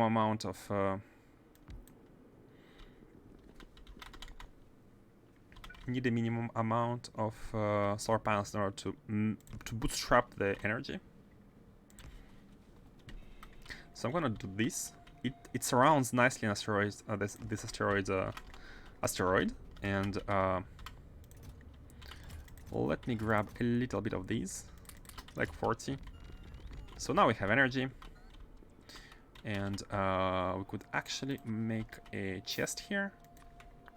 Put this into a chest, make a roboport near the chest. Your real roboport. It's fine. Yeah, it's fine. Man, I like the how they merge together. This is attention to detail, and I like attention to detail in video games. Where is roboport? Can never. Oh, here. Okay. Just do your job. Okay, not these. We need 100 of these as well, and they can work. They can now work. Okay, let's place the rocket silos with an S. So this is for the return trip. This is for the arrival. And this is gonna be for the...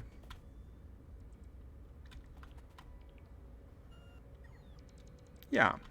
Let me put them a bit towards the... let's play this towards the middle. And by the middle, I mean the future middle of superchargers. Because in case we have an issue with the crash, we need to surround this silo with logistics network on each side. Let me just do this, and because I think I don't have I have deleted all blueprints. Copy that one with tiles. Yeah, now we can delete it and place it back properly. Here. Hopefully this is gonna be close enough, but I think crashes, I'm not sure, but sometimes crashes are pretty far, which is unfortunate. But we could, when we unlock the big construction thingy, we could place it. In the meanwhile, we can be using, by the way, we could be using roboports. Roboports have a higher construction zone. We could be using roboports instead. Should we though? Oh, they have a lower logistics zones. It's fine. Could have roboports surrounded or like near them, something like this. But it's fine. Let's see. So this is being surrounded. Now let us see if the assumptions about the workings of this space probe rocket silo are correct. So how is it gonna work? Do we need a buffer? The items are being deployed from this. Oh, this can be moved, but this can be moved. It's funny. Callisto built landing pad. Yeah, and this one is gonna go to. Did we give a name to the landing pad on Novice orbit? No, we didn't. So it's gonna call it Astro Science Belt. Astro Science Belt. Same as this one. So the idea is that let me try. So take one of you and one of you. Is it enough? I've already taken them. That's okay. So is it enough? Input 1, input. It needs to be built. So do the modules work? I don't think so. Yeah, they don't work. We could be using speed modules. By the way, how is the work here? Oh? Oh! Oh. Yes, of course. These need to be placed. If not, yeah, the tile is not really good. It needs to be surrounded with these ones. It's a bit weird. There are two overlapping squares. One using the superchargers, and the second square is using the these ones, substations. And both substations and superchargers have 64 each, and they are kind of on the edges. Like you can see that the middle of the square of superchargers is the pylon substation. So it gives an interesting layout, which is not pretty to tile. Like we need to have a, I think a square with the overchargers on each side is better. Just need to make it good once and for all. Well, that's okay. And let's see here, how much energy? We already had 1 gigawatt. We have 1 gigawatt of energy. 1.1. We're gonna have a bit more in a second, which is fine. So we can be using speed models here and even a beacon. This is really, it's not a big deal. Let's we should. I'd like to beacon this at the same time as beaconing the fuel refineries. But that's okay. So we have this one. We need to put asteroid belt probe, and let's say auto launch with cargo. Look at that. This is a bug. I mean bug. Visually, there are two different entities, and the launching sequence is just visual.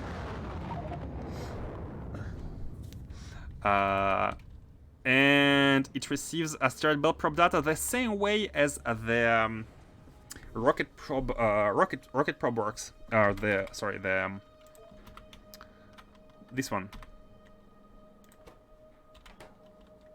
The rocket science pack probe rocket works. Yeah, exactly the same. Exactly the same. One on these, and this is the feedback. Let's have a buffer. 1, 2, 1. And oh, of course, not these.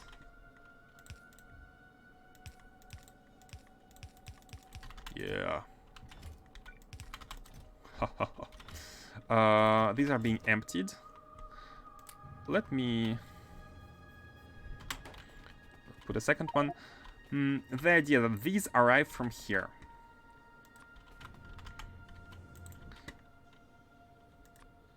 And how should we do it? Where should the buffer be? I think we could be buffering this chest. It's fine. Or maybe not buffer too much. Let's not buffer too much. I'm gonna connect this with the wire and say only input when it's below asteroid. When it's below a certain amount. I don't want to have a full chest of these standing here. Hey Kano, how are you doing? Already doing Astro 4? Yes, I am. And despite some tasks, I have for some reason decided to do this one first. There are some things that need to be done, but there are like maintenance tasks. But I really want to do Astro. I really want to discover how this one works. Hold on a second. Why these are not being? Not sure. And it's really nice. It's really nice. We're gonna be having all the Astro. Don't ask me why I went with Astro first. It's the first science setup which has been done, but so do you have spaceships unlocked? Nope. Without spaceships, all with the rockets, with the cargo rockets. I'm gonna go all the way with the cargo rockets until not sure until when, but I think it's easier. I think it's I mean, I think it's... I don't really know how to automate spaceships. Neither do I know when it's best to start using them. But what I do know is that they have tiers. I do know that they have tiers of propulsors, right? Because I have noticed here the ion engine tech that we can be taking, and I do believe we can already be making a spaceship, and the basic one uses a spaceship rocket engine. And as you can see here, I have noticed that when I briefly looked over the spaceships, there are different tiers of engines. So my thinking is why start building a spaceship with some low tier stuff when we can already be researching better one, because it takes nothing. It takes nothing. Actually, we could already be researching that one. We have Astro Science Pack 3, and we have Energy 2. But I'm thinking, how about unlocking this?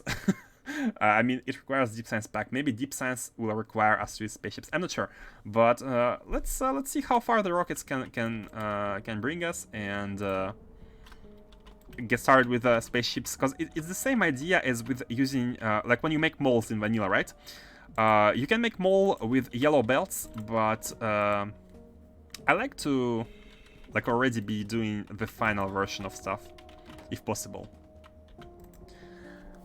It's pretty easy to upgrade a spaceship with better engines, I think, although I barely use them myself. I mean, if you get started with automating spaceships and having a bunch of them, but maybe it's easy. I'm not sure. But for now, I'd like to go to the to see how far rockets can bring us. Like here we have. Oh, by the way, let me check the return trip. Let me check the return trip. We are at 98% cargo safety. Actually, 99% cargo safety. Hold on, and landing chance 98. The crash chances are really low. And here, it was 95%, but maybe it's because we didn't specify the landing pad. Let me check with the specified landing pad. Yeah, it went to 97. The cargo safety is 97, 96, and fuel. Let's check fuel. 32k. How about you? Fuel is 32k, exactly the same. And that confirms the theory that anywhere on any space surface, there is zero gravity for the fuel calculation. There's no gravity. Space-to-space fuel value are the same from any space surface. I used rockets for the asteroid belt probe data as well because it's easier to set up. You already know how everything works. I could be using them for this one. I mean, it's already almost done with this one. But actually, maybe for the next ones, we can be using spaceships. Because I know there's another probe data. I believe it's for energy one. We need to go near the sun to collect it. I think I have I've seen that. So maybe for that one we can try using spaceships. I really wanted I really wanted to finish this factory. Like it's been in the works for quite some time. So I wanted to finish that one and to get started with the space sciences laboratory, where we produce consume everything. But maybe it's maybe it would be smarter to space. I really don't know what are the benefits of spaceships over cargo rockets. But I guess to know that, I need to try them out. You're surpassing me right now because I didn't continue. Space probe data was the last thing I set up. Hey, congrats! I'm sure you're gonna reach it in no time. Oh, sorry, I missed your message. It felt to me like you were supposed to use spaceships for these low throughput deliveries. Huh.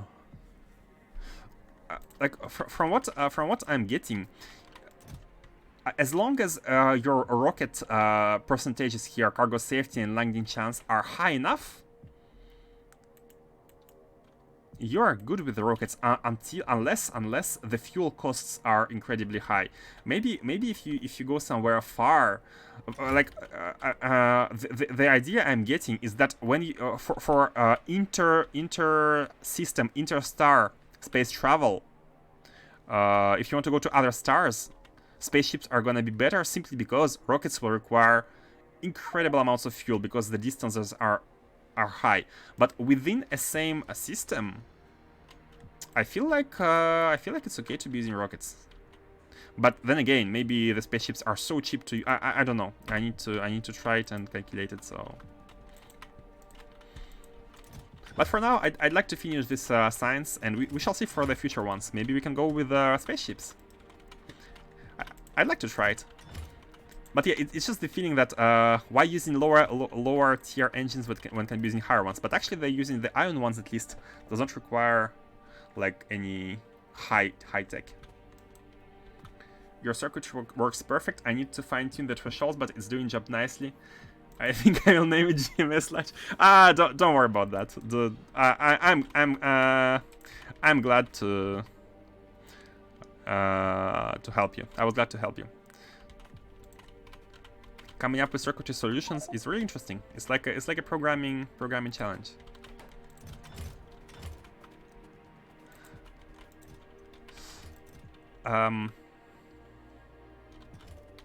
Okay, let me think about how this should work. So we are outputting into this chest up to, let's say up to how much buffer do we want? I mean, ideally not too much, but maybe one rocket of buffer is gonna be good. I mean, the buffer will be in the rocket. We want to send the rocket once it's full, right? So the buffer is gonna be this satellite silo contents. So we don't need buffer here. We actually don't need buffer at all. We don't need a buffer. Maybe like, okay, let's say 2 rows. Let's say 2 rows. 500 is 1 row. Okay, let's have 1000. 1000 is 1 trip. 1 trip. And that's gonna be good enough. And the reason why I want a buffer here is because yeah, actually it's unnecessary. It's actually unnecessary. Let me think.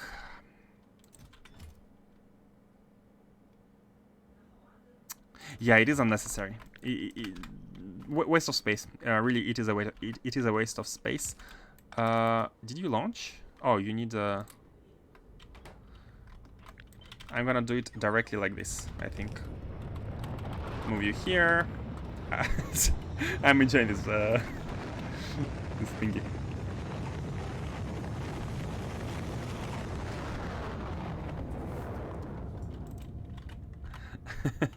Yeah, when you use picker dollies to move out of the place, the building, it gets because they are separate animations.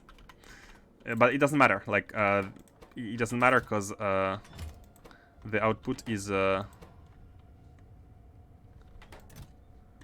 hello? Oh, we've lost. No, it didn't matter. It did not arrive. The output is not here. As you can see, we only have 1000 asteroid data probes, 2 rows, and it's been like this. So we lost. It's fine. You shouldn't be doing that. Never mind. Okay. The idea is that what we need to be buffering, though, what we need to be buffering are the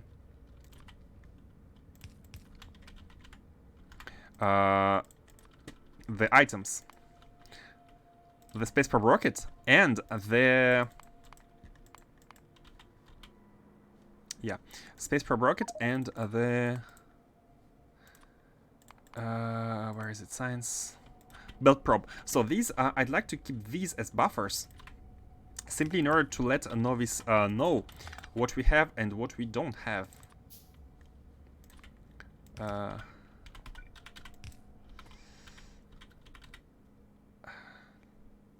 Yep, and here I'm gonna use inserters simply because I'd like to have as few of them on the belt as possible.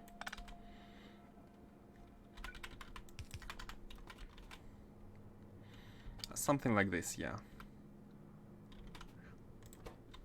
I mean, they could go on the same belt. They could go on the same belt, technically. It's fine. Never mind that.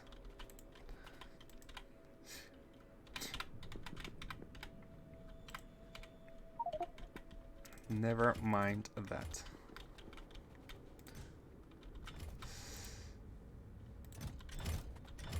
Okay, now let's handle the logistics here. So the rocket arrives with a bunch of stuff, which are all gonna be moved into here. So we move directly the capsule. We move directly the. Oh no, it needs a bit more thinking here. So we move. Because we have build capsules, packed capsules, and unpacked capsules. So the idea is same as all. Okay, let me move this one even more. I'd like to, yeah, let's do it as usual. We are gonna be outputting the capsules here, packed and unpacked ones, and we need a signal receiver here. No, a signal emitter, which needs to let Novice know about what we have.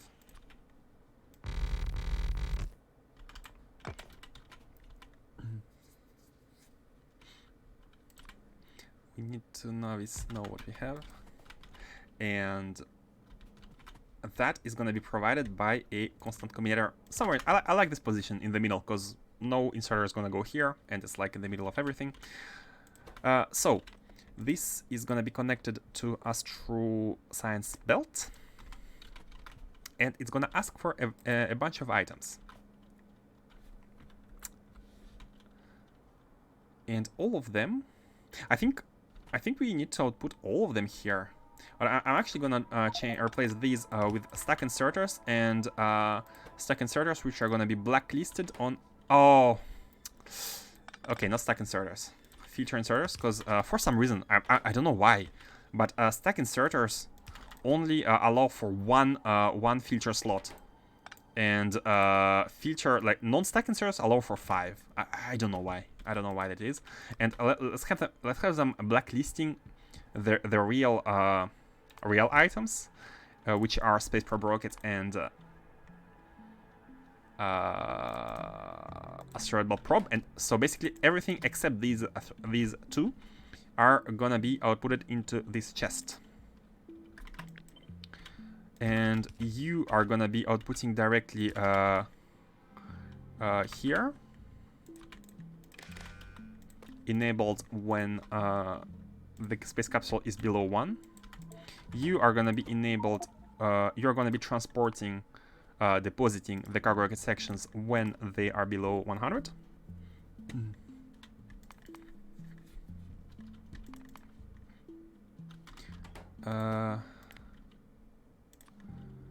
Cargo rocket sections below.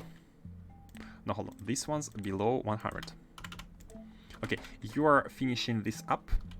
I'd like to have the same as usual conditions on these.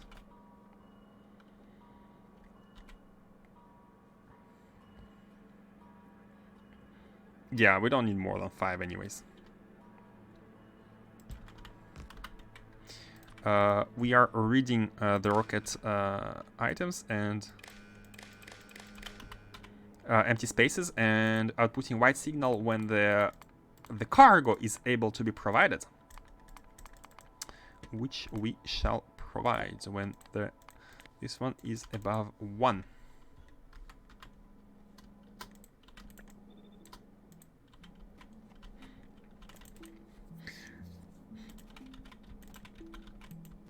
Okay, and here we are done with the basic filling, except for the transformation of packed and unpacked items. So the idea is that we want to have a minimum storage of unpacked items here. And everything else can be deposited into this. It's really, really annoying to have this one next to it. What we want to do is to keep a certain amount. Let's also transform this chest in a storage chest, so that when we can be using robots for some deliveries. And the reason to that is that we need to also be placing some cannons, and I'd like to place cannons somewhere above. Man, this is nice. Oh, it was a meteor. Speaking of which, cannons. Not these, not the baby cannons. The real cannons, which are here, are going to be here. 1, 2, 3. We have enough landfill. Yeah, we don't have to be worried about space. How much do we have? I think we had 10 or 8. Yeah, we had 8. Yeah, perfect. And so this chest has multiple roles. One of which is to output the cannons. It is gonna hold everything that is being that we are asking for. We are outputting. We are outputting a bunch of stuff. So this is gonna filter out the ammunition here, which we need to promptly input.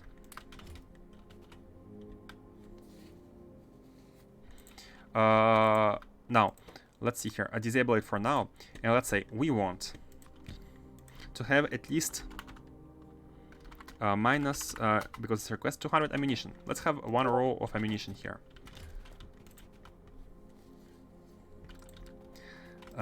Then let's have oh.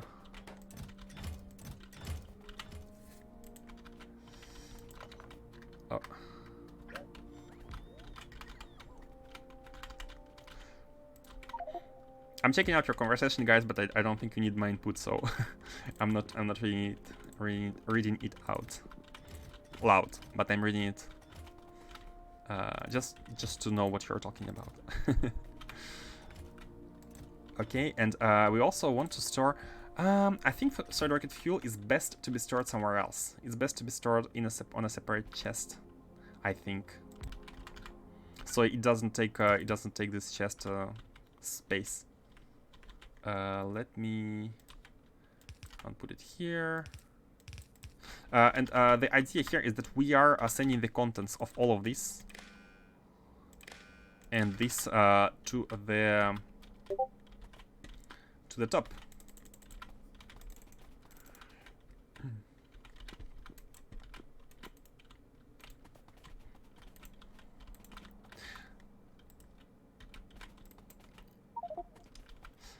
To the top, and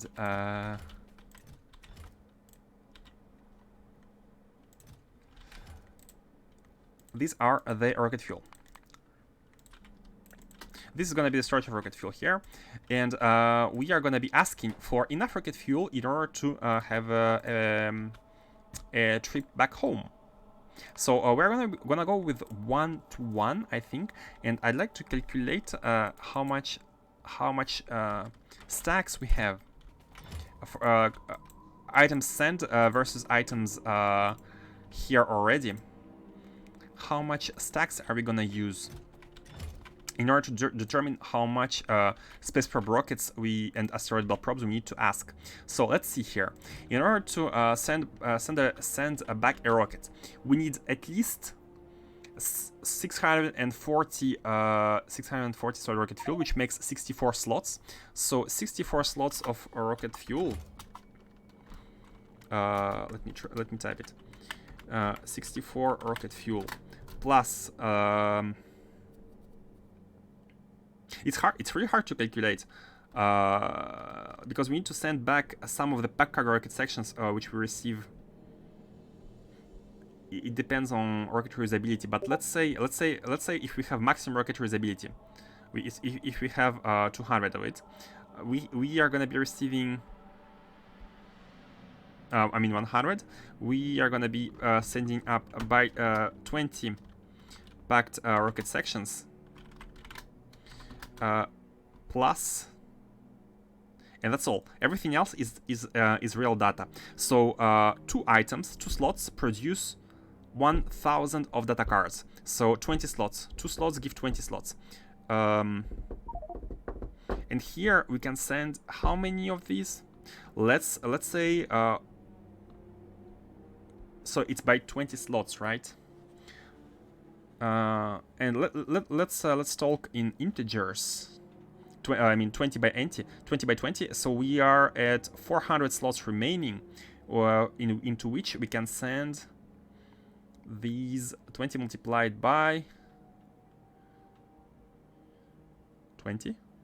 Yeah, we can send we can send exactly 20 times the amount of satellites.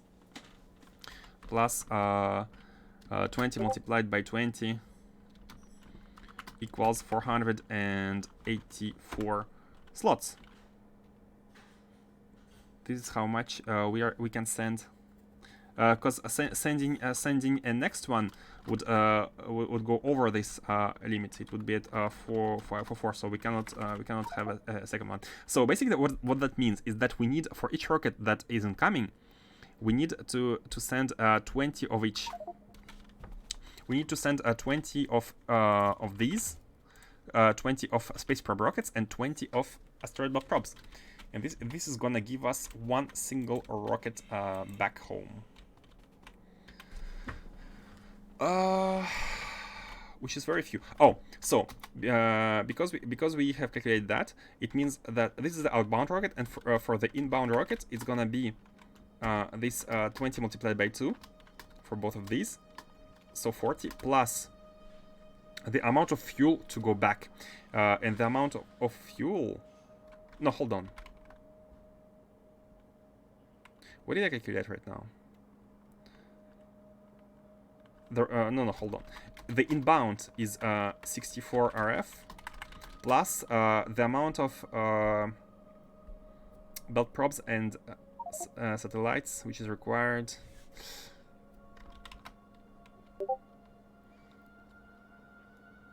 I can't wrap my head around it for now. I'm trying to estimate if, for example, if we can launch several times. Like for each launch of the rocket here, we can have multiple return trips. But we also need to be packing some stuff. We need to be packing some stuff and sending it back.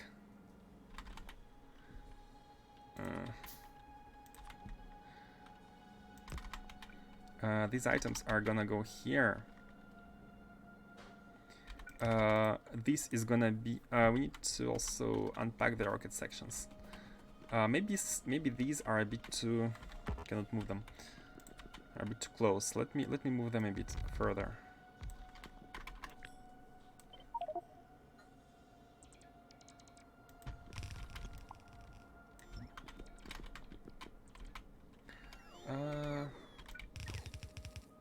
Oh, hold on, Kano. I'm gonna set you there. Teal. Welcome to the Discord, Teal.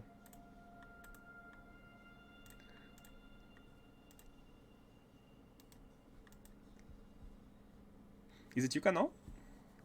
Drop a message in welcome channel so I can flag you as verified. It's a bot prevention. It's a bot prevention tip. Expose your secret identity. So it was you. TIL. Thing I learned.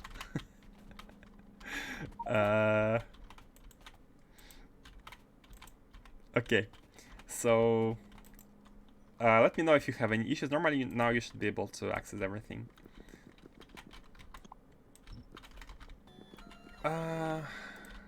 Where was I?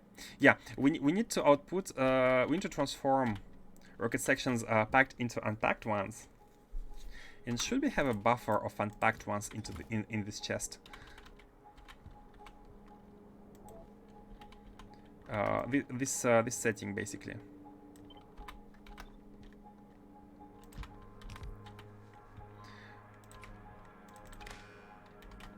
So read the chest contents and read the how much you have here, and this one is the one which should output the packed cargo rocket sections back, but only when we have more than 20, which must ensure that we have a minimum amount of them, in this chest to make a rocket. For example, and that is necessary. For example, if the rocket crashes, then we need to use our existing cargo rocket sections in order to create a new rocket back home. It is me, Teal, destroyer of worlds. I don't know why it sounds funny.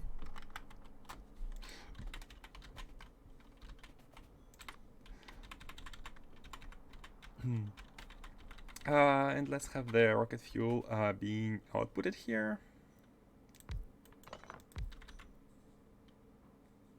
Yeah, let's have one belt going there.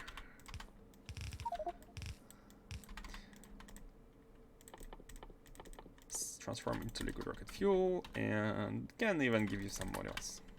Because why not? Let's have also a storage tank in order to prepare faster for the next return trip. Let's have it like this.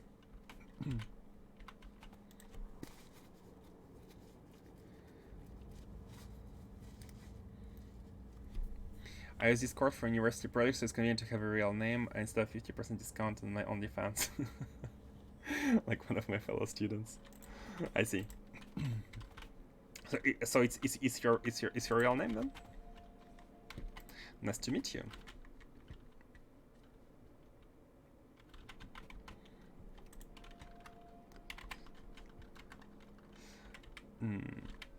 Let's have a pump. I'd like to pump it. Okay, let's pump it. Let's pump it here. Let's have it here.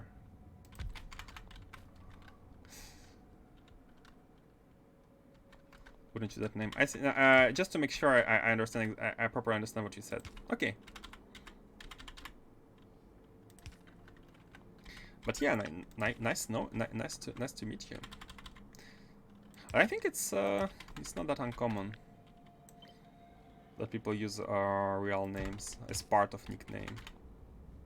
Oh yeah, that's we don't have these machines, so. What? Where are the? Oh yes, of course. These ones are here. Should we let me also move the.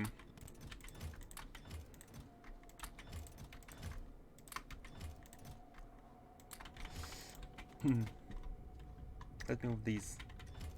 And okay. So I don't want to. No, we can be putting these already, like the pack cargo rocket sections. We can be preparing for the return trip. Let's do it. So we have exactly 20. So all of them are should be used. Let's have them at least 5 here. It's mighty convenient sometimes to stick to one name. It is. It is convenient.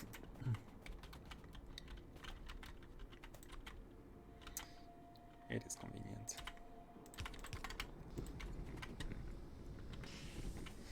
And we are getting ready for the return trip. However, before we return, we need to finish automating the rocket here. And the automation is a bit. I can't wrap my head around it. I can't wrap my head around the fact that the return rocket should travel 10 times as often. Not exactly 10 times as often. Let me show you what I mean. By using the advanced feature of in-game message chat. basically the rocket. For each one probe plus one, let's make spaces like civilized humans, shall we? Plus one, what's the name? Asteroid probe. I can't remember the names. The space probe rocket and the asteroid belt probe itself. Probe rocket and probe. Okay, one rocket, one probe rocket plus one probe equals 1050 multiplied by 20, which are stacks. Data cards, right? Cards.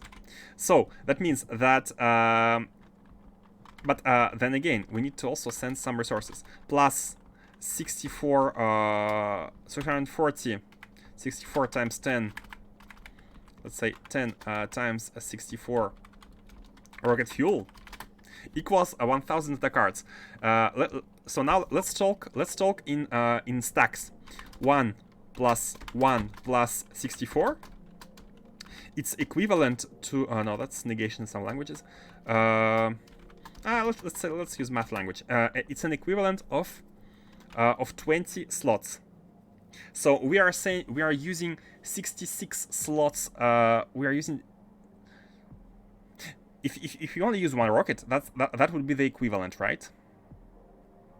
And also plus a variable amount of cargo rocket sections. And right now, I think we complete with like 3 cargo rocket sections, and that is outside of crashes. But we can handle the crashes by having some excess items here already. So basically, outside of crashes, we this number of 3 is going down as our reusability here gets higher, right? We are at 18. We are researching 18, so we have 3 to go: 18, 19, and 20. And each of these adds 4, so 4, 4, 4. And right now we need to add 12 rocket sections, which means 3 pack cargo rocket sections. So 3, which is going to be 0 at some point. I'm gonna note it like this. So that's what if we only have one capsule traveling, we are sending this, and we are receiving back the 20 slots of data cards, right? We're using these slots, but now let's see. If we send 2 of them, we are gonna receive 40 slots of data cards. And as you can see, if we send 10 and 10 here, we are gonna be receiving 20 multiplied by 10, which is 200. 200 slots. So now, because we send a bunch of the probes and rockets together, we are making it worth. Like, we are reducing the amount of outbound trips compared to the inbound trips. And for 400, it's 20 and 20. And that means that 100 inbound slots, about 100 inbound slots, is equivalent to 400 outbound slots. Let's push it to 500. So this is like, we have added 1/4, right? So 25 and 25. Is it 25? Yeah, 25 multiplied by 20 is 500. Yeah. So in order to make a return rocket full of data cards, we need this amount of items. We need to provide this amount of items. But now that we know that, we can simplify again. We can multiply.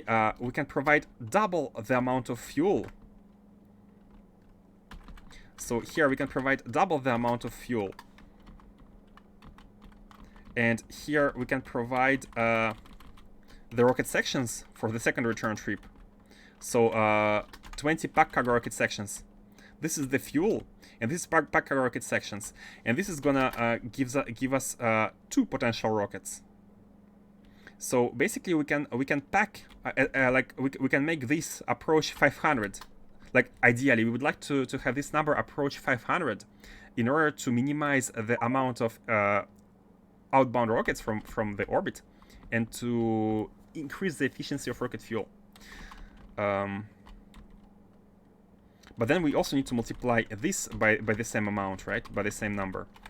And that's a formula. Like why I'm saying this. Like in order to that's why I can't wrap my head around it. Like the most efficient way to send stuff into space.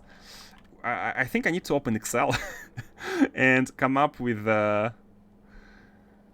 or try to make it dynamic. I'm gonna just like write it to save it. But in order to make it dynamic, basically, we just need to request some items. So one rocket is that much items, right? Is 25 in order to make one full return trip. So let's make sure that we have 25 of each here, and that's gonna be the request, basically. Sorry for the math here. I like math personally. I enjoy solving math problems. I mean, as long as it's for entertainment, like personal entertainment. If it's for like work or previously for school, I enjoy it less. But if I think of it as personal entertainment, then I find it enjoyable. But maybe not as enjoyable to watch for some of you. Sorry about that. Okay, let's get to action. So I'm gonna ask for at least one full rocket, one full amount of data cards, outbound rocket, and this is gonna be that, and the fuel. So as calculated, we need 650 rocket fuel. So that's what we are gonna ask for. Don't forget that we have a buffer. We have a buffer in terms of the storage tank, and also like the belts and what's inside these machines. Everything here is participating to being a buffer.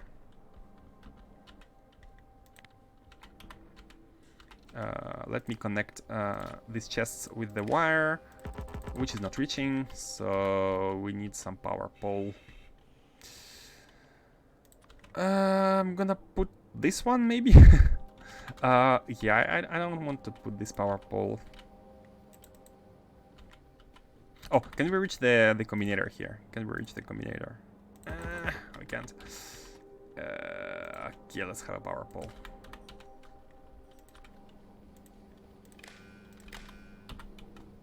Fine. So this is this one basically reads the. I'm using my nickname since first day stepping into internet 16 years ago. Some things do stick, yeah. Personally, I had changed the nickname a couple of times, but just because I found my other nicknames I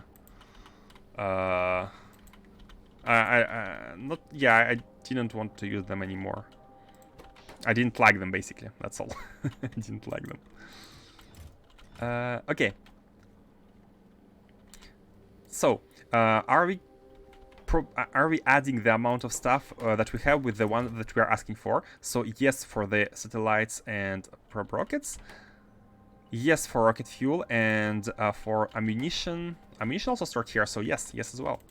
Good. And this is gonna be the request.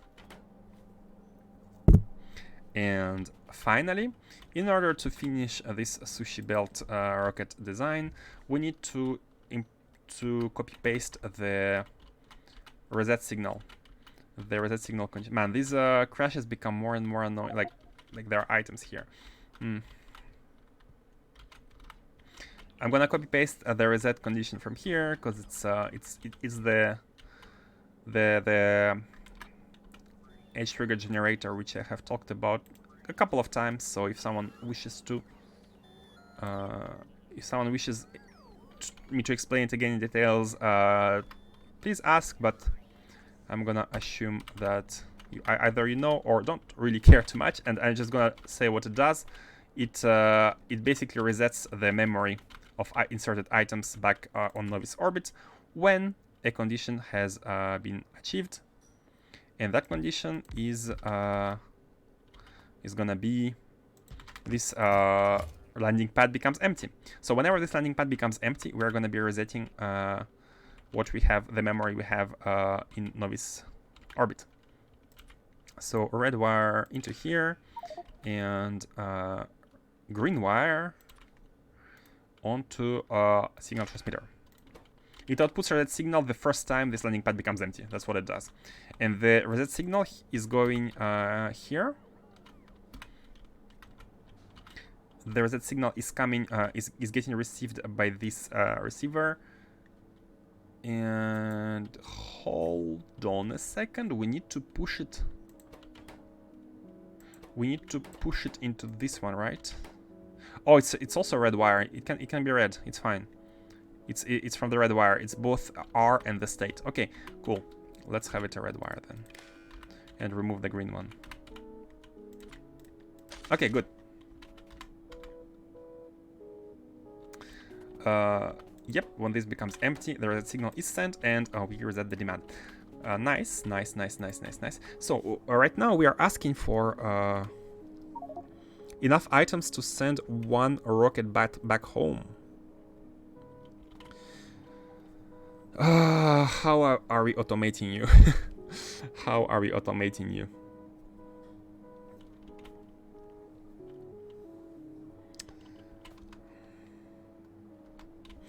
I'd like to give my math some Excel, but I think I'm gonna do it off stream.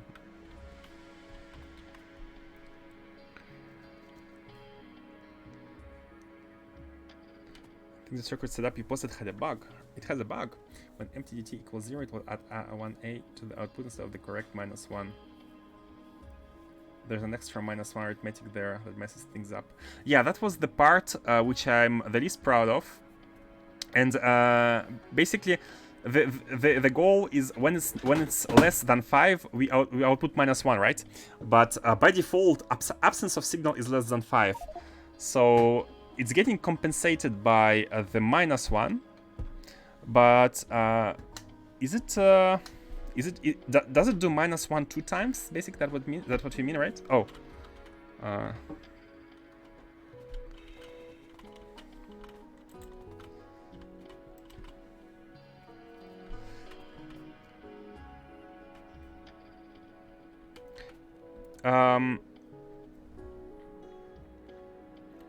Let me I still remember that one, so let me let's have some circuitry here. Let's have some circuitry. So basically there is it's hard to reproduce. Okay, imagine we have a signal. Imagine we have a signal.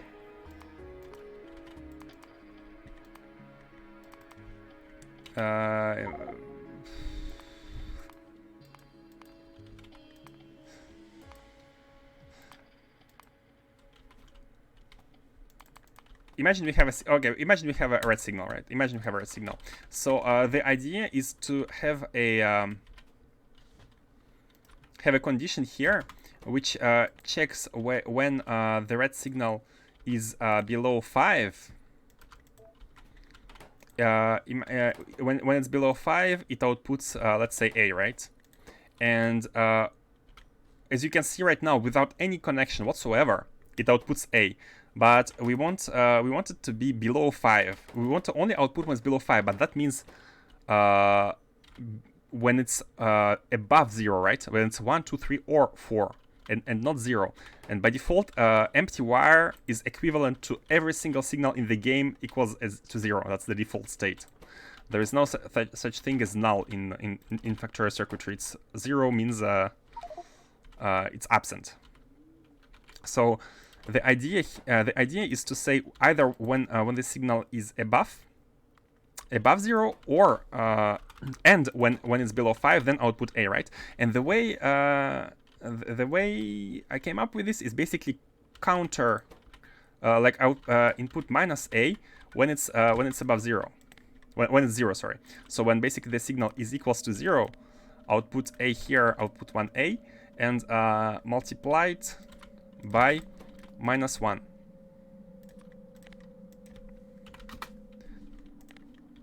Here, in order to counteract the effect, let's connect them.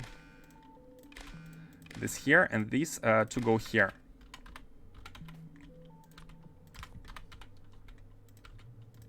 So right now it outputs 1 because here A is 1. But if we turn it off, it should output nothing, right?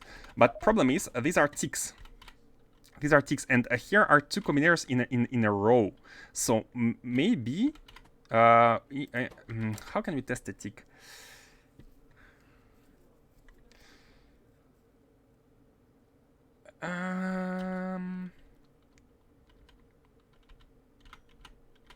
Secret recognition. Oh, there are quite a few people who are circuitry black magicians here, I think, and Kano is one of them, definitely. So let's see here. Let's have some looping.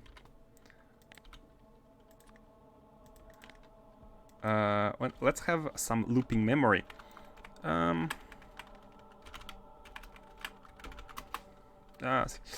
many ticks? Let's have some looping memory.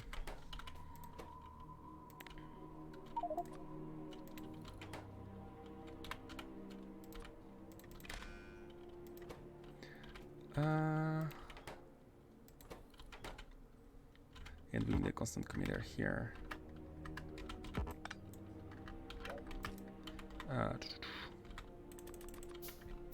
It works fine. Oh, really? Because I think like the counteract here is not ideal. The idea is simple. Basically, when the signal is below an amount, but not 0, output the value. But only when it's a single tick. Only when it's a single tick. Hold on a second. Why this is not working? Oh, it should be red signal. Sorry, it should not be A. So this is basically a looping machine. It goes to 120 and then resets. And let's see here. When let's say when the signal is I don't know, equals to 60, somewhere in the middle, we output 1 here. And this now outputs a tick. You can see it blink. You can see it blink when it hits when it reaches 60. I made it 2 seconds so that it's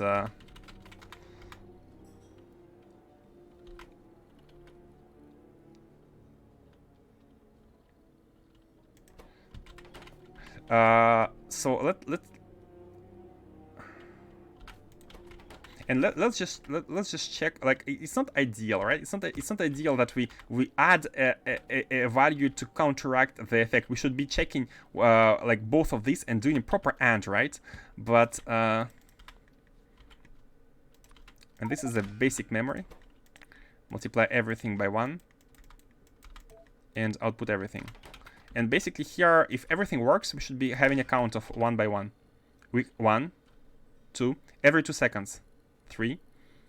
Okay, so it looks like it's working fine. Like, unfortunately, I wasn't sure whether having a chain of 2, because here is direct output, and here is a chain of 2, right? So maybe because of the delay, the counteract actually maybe you are it's not really displayed, but because it's a chain of 2, the counteract happens 1 tick before. So basically, at a given tick, we are having 1 when it's pulsing. So basically we are adding 1, and on the next tick we are subtracting 1 here, and then only then it's counteracted. The sum is correct, but this counteract action does not happen at the same tick. They happen in one after another in a quick sequence. So I think for the end result it's fine, because it's basically very quickly add 1, subtract 1. The result is the same, but I'm not very satisfied with how this counteract action works. The GMS slash. Don't mention it. It's really interesting. Like, at first I was really surprised. Like, oh, I just want to output it when it's below 5, but it's it was outputting every time, because of course. Everything is at 0 by default. Even when this decider commutator outputs nothing, like it's supposed to tick only once every 2 seconds. Even when it outputs nothing, we're below 5. We're below 5 every single tick. Instead of the -1 arithmetic, you can connect to a constant -1a to the decider and then output input count a to a constant -1. But it needs to be it needs to be outputted on the condition when a red signal is 0, right? And we can't control a constant combinator. We only need to output -1 to counteract when this is 0, when there's nothing, basically. Only then we counteract by subtracting the output of here.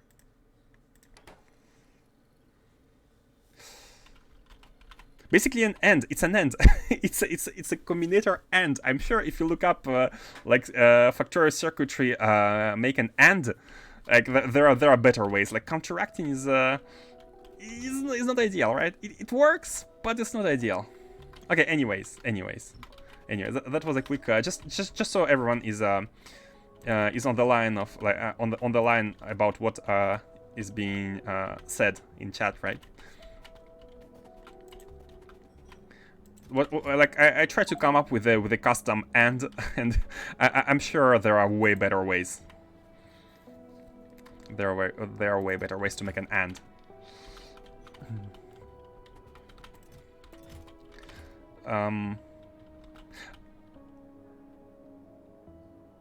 Okay.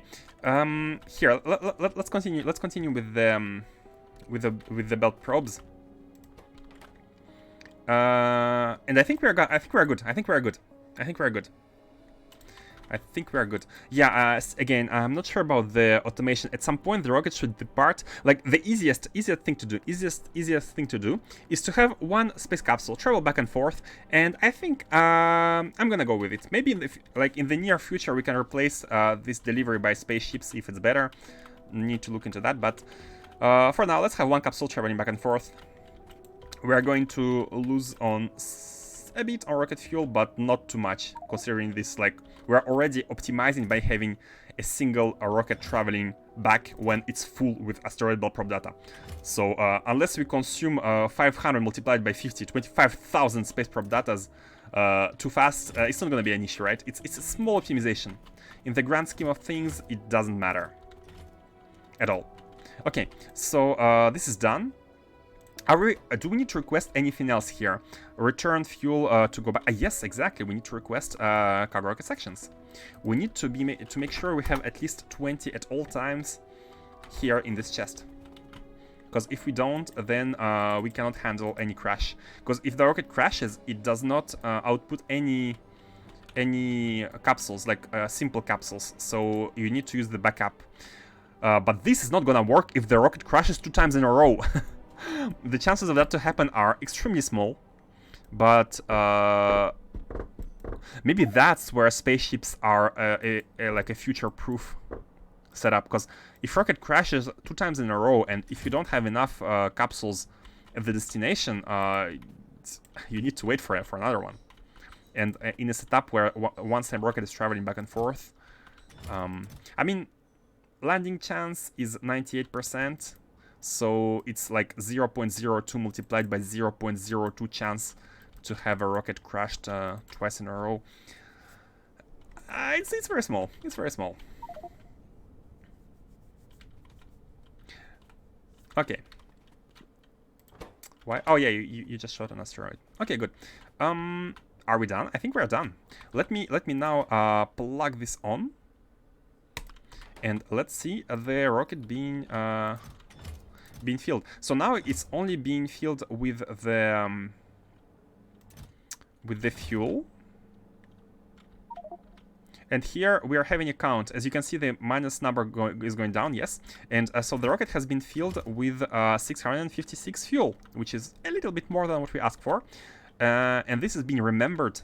It's being remembered in this memory.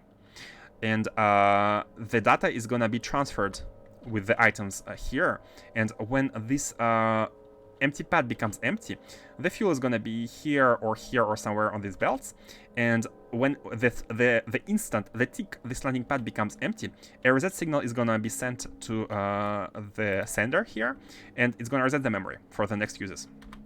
And that's how all the sushi rockets work on this base, in this base. Now, unfortunately, these inputs are not being handled. So let's see why. Let's see why. Let's check this condition here. We do indeed have all these negative items of the demand. So now why these are not inserting? It should be enabled when this asteroid belt probe is negative, right? It's disabled by control behavior. Why?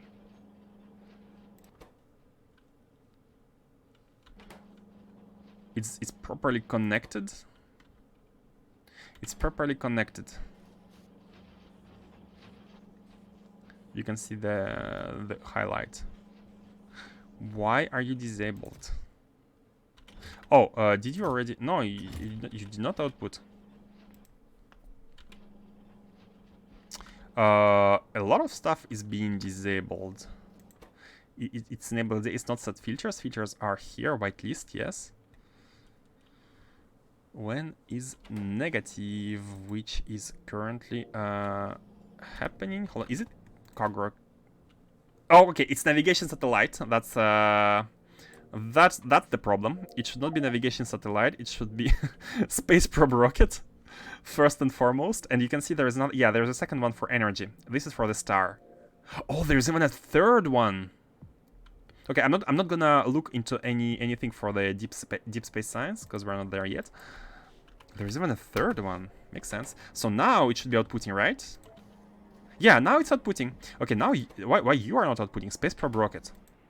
And we are sending -25 a space probe rocket. Oh, it's positive for some reason. Forgot to change probably. Okay, so this is now outputting as well. Now we need to take care of meteor defense and cargo rocket section packed.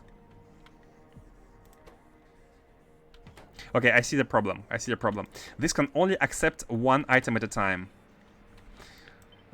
So yeah, this can only accept one item at a time.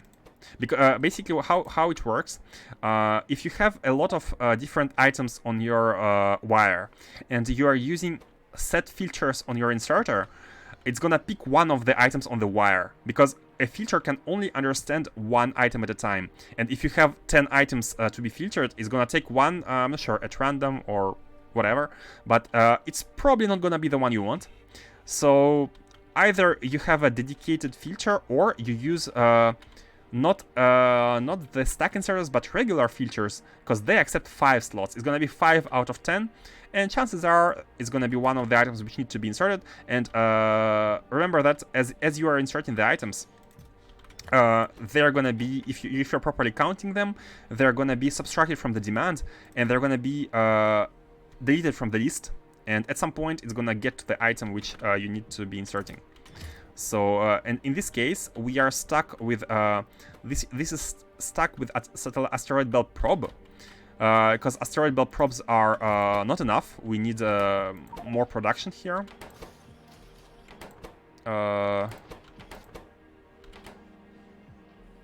Yeah, how many? 10 solar panels. So until the satellite probes are depiled. What's the word? Until we get until we output all the satellites here. Hold on a second.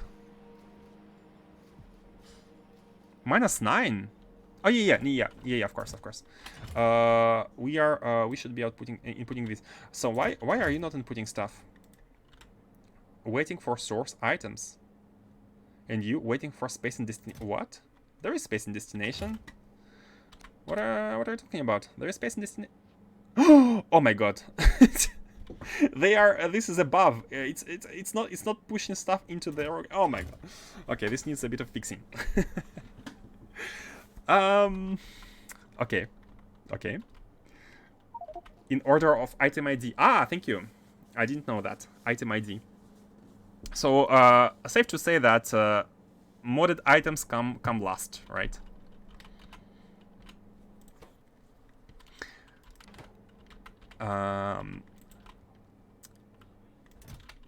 Okay.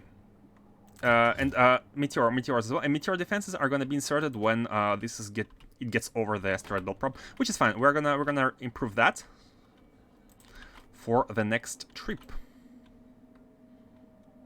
And we need to fix that item. Okay, let's go. Let's go home first. Let's go home first.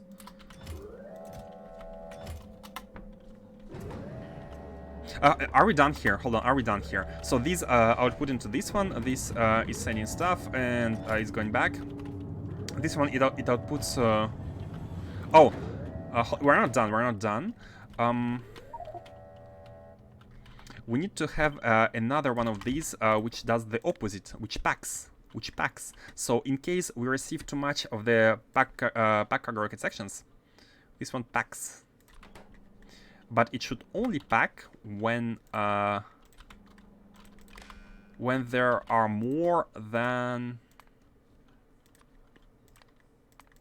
let's say 10. When there are more than 10 cargo rocket sections into this one, it packs, and this one unpacks up to 5. So basically I have between 5 and 10 item sections here in order to make the... It actually doesn't... It doesn't matter if it's like... It's too high. I mean, 5 or 10, it's always going to be 5, right? So it doesn't matter if it's 10, it can be 6, it's going to be the same. Basically, if there... but this one is going to be... These ones are going to be outputting it. Okay, let's keep 10. Let's keep 10. What's gonna happen is that when the rocket lands, these one because we have 3 of them, they're gonna output all the cargo rocket sections unpacked. So we're gonna get above a threshold. They're gonna be packed because we are above the threshold. But as we are progressively inputting them using this inserter into the rocket, we're gonna be running out of them. So this one is gonna get is gonna run and is gonna unpack them once again, which is fine. It's a bit funny. It's a bit like it's an operation. It's a two-way operation. Let's provide a beacon for these. I find it funny, but I think it's okay. It's not a big deal. And the idea is that we need to have just a small amount of unpacked sections at all times in order to make sure we fill this rocket. But everything else should be packed. And when we are no, it's fine. Yeah, when we are above 20 packed cargo rocket sections, we know that for sure we have too much of them. So we can be pushing them back into the chest, and whatever is in this chest behind, it's gonna send back to Novice.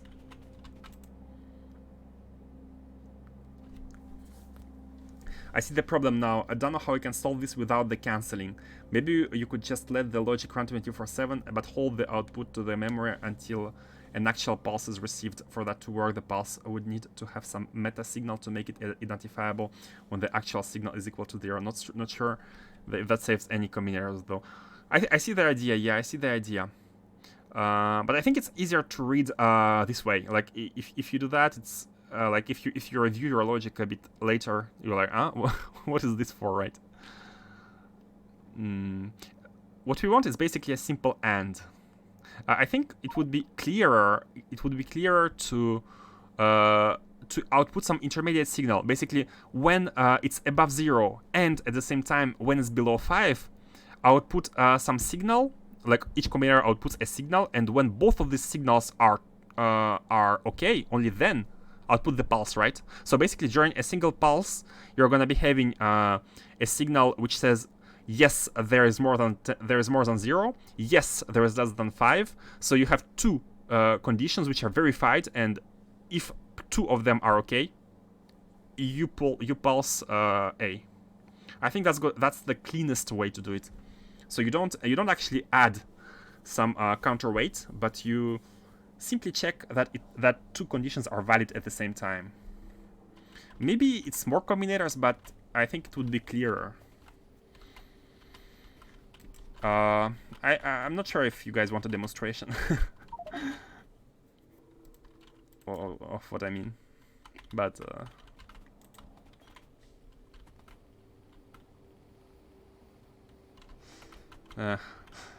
hate seeing all this blinking, but I'm too lazy to fix everything. Let's see here. Let's see here. I'd like to. Yeah, it's unfortunate. Is it? Oh, we have blank data cards issues. Destination full. What are we missing here in blank data cards? What are we missing? They're not being produced. We are missing polished data substrates. And polished data substrates are provided by Novice. Let's see here. Let me bet it's copper. I'm gonna bet it's copper. They are being built here. It's actually not what? No, hold on. The rough ones are no, it's in space. It's not on Novice, it's in space. Not here. Hold on, Novice orbit. Yeah, rough ones are here. So what do you need? You need cosmic water. We have cosmic water issues. Refinery, hello. Refinery needs lubricant. Refinery needs lubricant. We have lubricant issues. Lubricant, hello. You need heavy oil. Yeah, that makes sense. And oh no, what?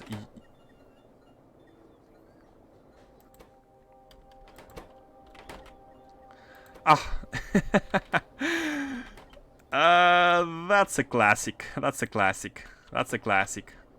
Okay, before I fix, basically, these machines are full, and they need to output to the tank, but the tank needs to be topped up to 10k. But as you can see, this machine is disabled by default by control behavior, even though there is lubricant at the input, and the tank is not full, simply because anything is being used, and anything is false when there are no inputs. So right now the tank content says there is nothing, so it's false. And we need to use everything in this case, not anything. And now it can top up. And let me check whether it's properly set to... It should be everything. Here is also anything. No, it should be everything.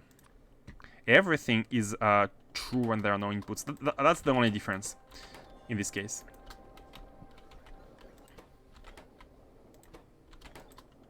Oh! I copy-pasted. I think it was 100k. 100k. Yeah, because the 5 tanks. Yeah. Okay. Now we are gonna be able to deliver cosmic water. Look how fast it's working. Imagine this speed, and you need 100 water for every single processing. So I have calculated that, and these are also super fast, like 0.25 seconds to produce 100. So basically, I did the multi-output. Each building has an output, and each output is connected to 4 stations.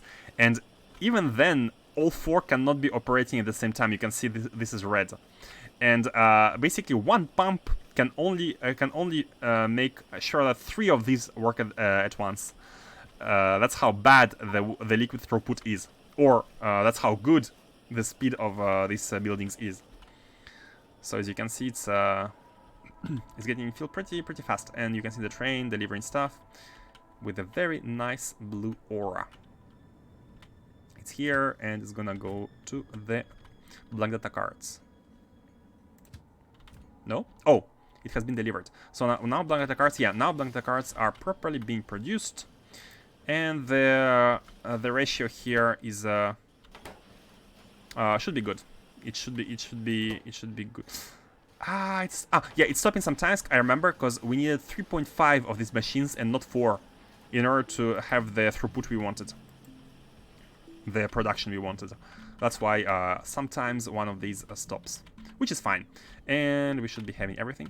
One thing to do here is that these guys, by the way, the cold connection here is not being done. I have only did it for these. I need to copy that one here, which is fine. Is it connected to the network?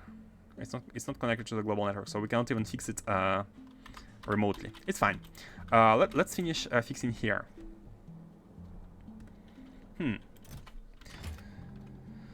I'm afraid we cannot fix here right now. We need to go back. We need to go back to where...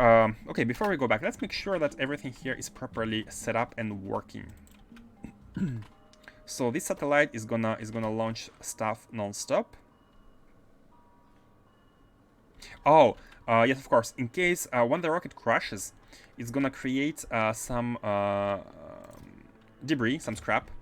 So let's make sure to collect all the scrap here and send it back.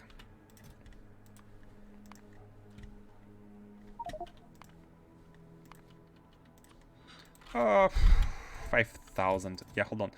500 multiplied by 10. Yeah, perfect. 5,000. And it's gonna be pushed in the rocket back home. And anything else? Anything else? Oh, not only scrap, but also everything like capsule. Oh, no, hold on. Capsule always lands, right? Even if the rocket crashes, capsule always lands. Yeah, the capsule is not scattered around. Yeah, I think it's just these. Oh, and okay, and these items as well. These items as well. All the items basically are here. Let me rename these in. Basically, they get scattered around. Not one. 25, because we sent 20. Okay, let's have 40. The amount it can hold. Oh, look at that! It took from here. Smart robots. I didn't even consider that. And 40 here. So these, whenever the rocket crashes, everything here becomes scattered around. That's the reason why I have put this storage warehouse, is because everything is gonna go by default into this warehouse, except for these items, which are gonna go here. And maybe we should replace the warehouse by requester warehouse here, the storage by requester, so that, like, if this is full by accident, these don't go here, even though it shouldn't be full. Even though it shouldn't be full.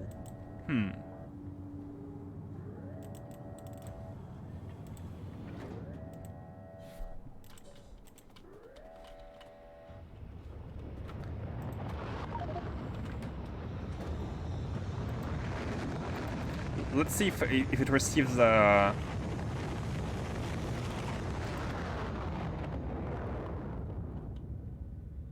now it has cargo. And now we have two rows. Perfect. And it can also send the other one. Yeah, this rocket is gonna fly like once every new moon. It's really like all these cards are gonna take time to consume them, which is fine. Let's bring scrap home, and oh, this as well, cargo pod. Can you scrap it? I'd like to have a cargo pod scrapped. Do we have any recycling facility here? Any recycling facility? No, we don't. That's unfortunate. So, I really don't want to be dealing with cargo pods, but that's fine. Man, this is a nice base. I like it way more than the base on on the Belt 2, because of the like meteor point defenses. Because we went with cannons for delivering items, and cannons cannot deliver enough items to build a meteor defense installation ammunition. They can only build the point defense ammunition, and this is why even this is hurt. Come on, like meteors hit it. Even though it's protected by almost like 4 of them, or like 6 of them, meteors did hit it. Yeah. It's fine. Okay, let's go back and let's pray that everything here is working as intended.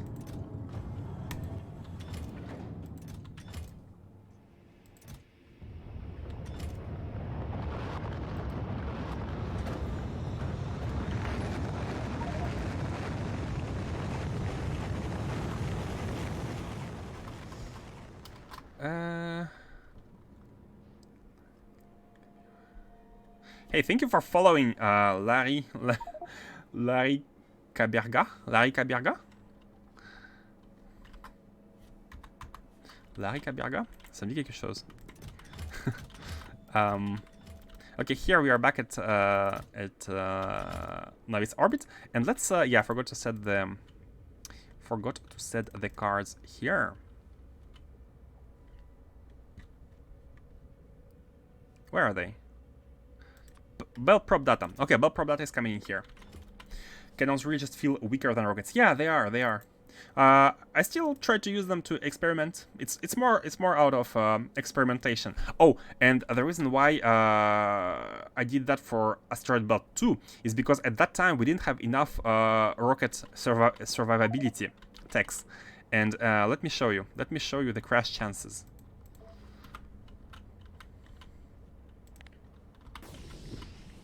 Not this one. This is the one. It's not automated. It's for personal transport to Asteroid Belt 2. And it has 97% cargo safety and 95% crash chance. So 1 out of...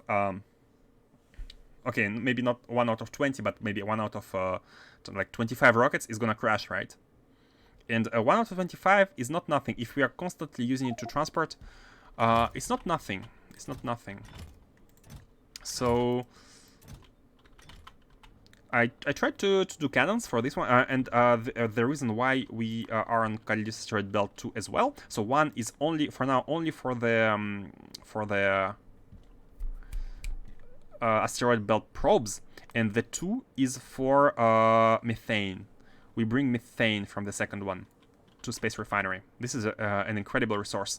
It gives you a possibility to produce all oil products in space.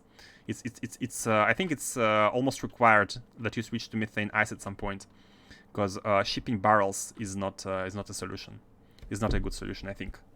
It takes too much. It's not efficient. It's not space efficient. So you are burning through your fuel if you do this.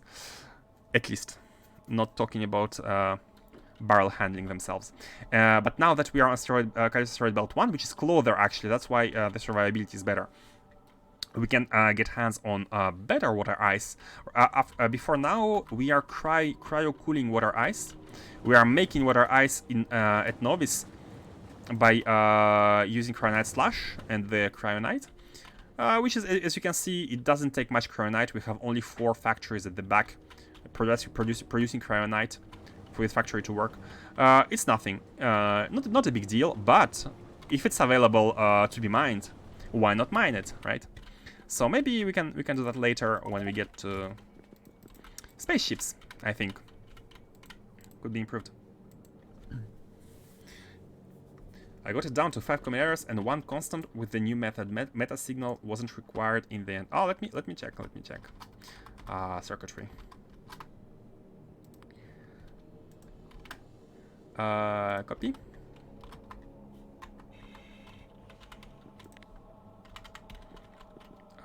Import.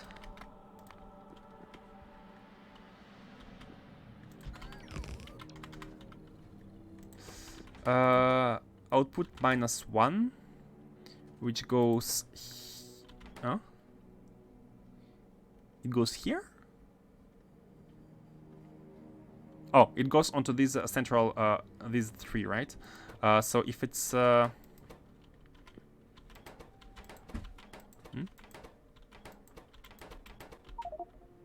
Hold on.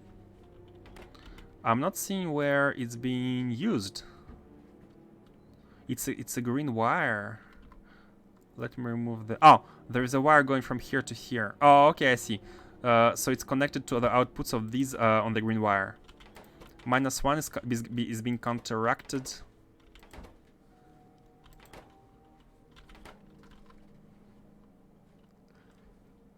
The constant is used only...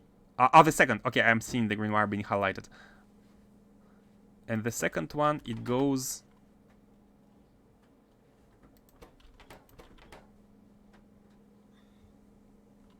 let me space them. I have trouble seeing them. Okay, it goes into here, and yeah, it gets. I see.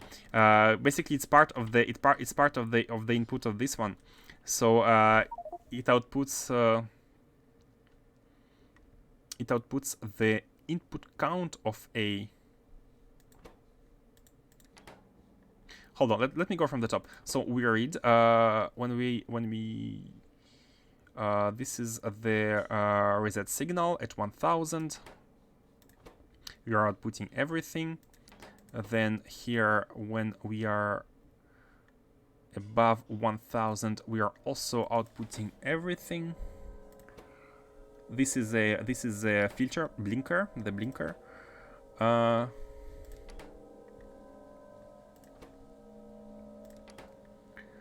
And here, hold on, it's different. It's different than from my logic.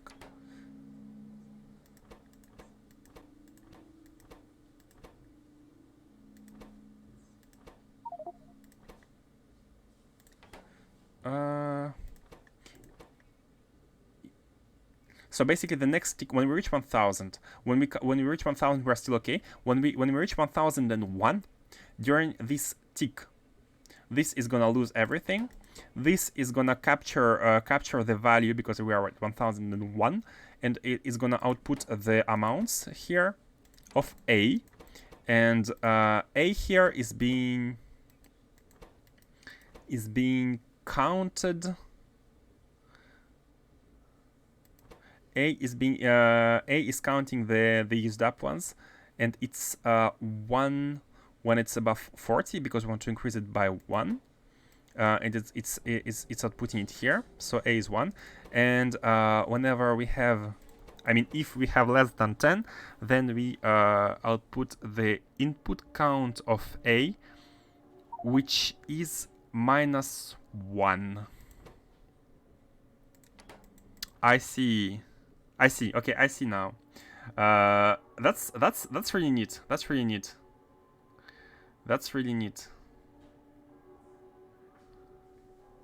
Input count of input count of A, which is -1. Yeah, it's always -1. 1 or -1. That's really neat. That's way more compact, and I think it's quite readable. I did take time to read it because it was very different from my logic, so I wasn't really. I was trying to compare with how I did it, and it was pretty different because like this whole thing, you have less combinators, you have way less combinators because you have combined some features into one, which is very neat. It's very neat. It's very neat. So yeah. If you are still here,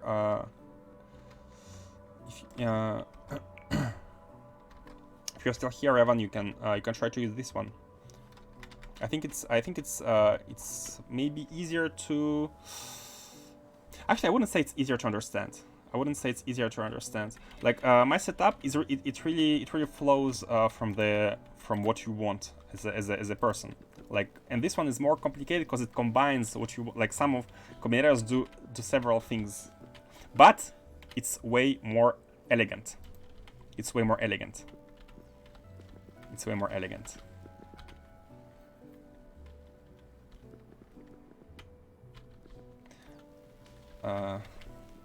Let me fix this here. We can actually move it one tile down. We can move it one tile down. We can move one tile.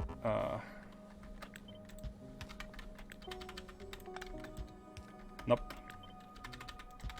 One tile here. And we can move you, your Astro Science belt. We can move you a bit lower. Astro Science belt, cool. Can we move you? No, the input is from here. In this case, we can do this.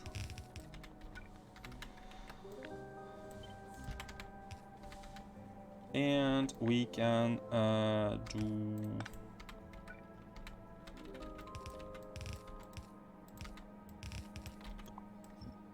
We can do this. And let's put everything back here. Oh, not you. You. Oh, there's too much space for rockets now.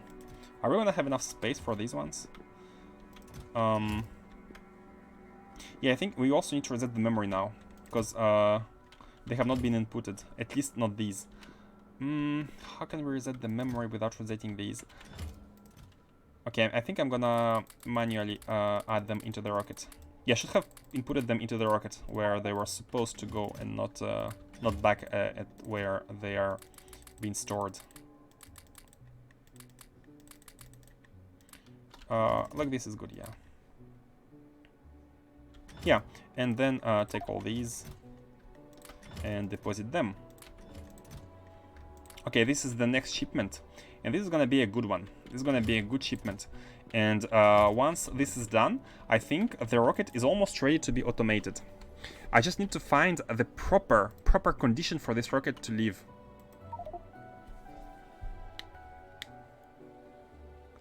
Yeah, I don't really value reliability in this game. It shows. Yep, but I like the mindset of trying to find compact and elegant solutions.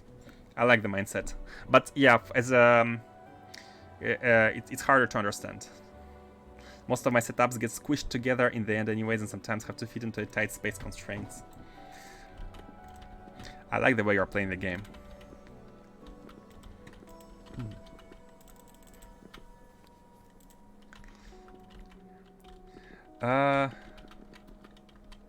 Oh, we need to evacuate scrap as well here. So scrap from this rocket, scrap from this silo. So this silo needs to handle several things, and which are not handled. Oh no, they're handled here. They're outputting all the processed, not processed cargo rocket sections, whatever, in this chest. They go in this chest, and this chest is, as you can see, these unprocessed cargo sections are also. It's a buffer. It's basically a buffer. And in the future, unless there are no crashes, and when we reach 20 reusability, until there are no crashes, these are not gonna come at all. And when there's a crash, we need to top it up. Okay, these are handled, and now we need to output scrap here as well, which is actually not a big deal, because a scrap lane is right here. So I'm gonna do this. Output the scrap here, and do this, and let's use the other one. Let's use the other one. Like this. Oh no! Hold on a second. This one's data card. Yeah, let's not make any mistakes. This one is data card, and this one is scrap. So. And by the way, there is a second. There should be a second lane of scrap, because we have more than one belt of scrap.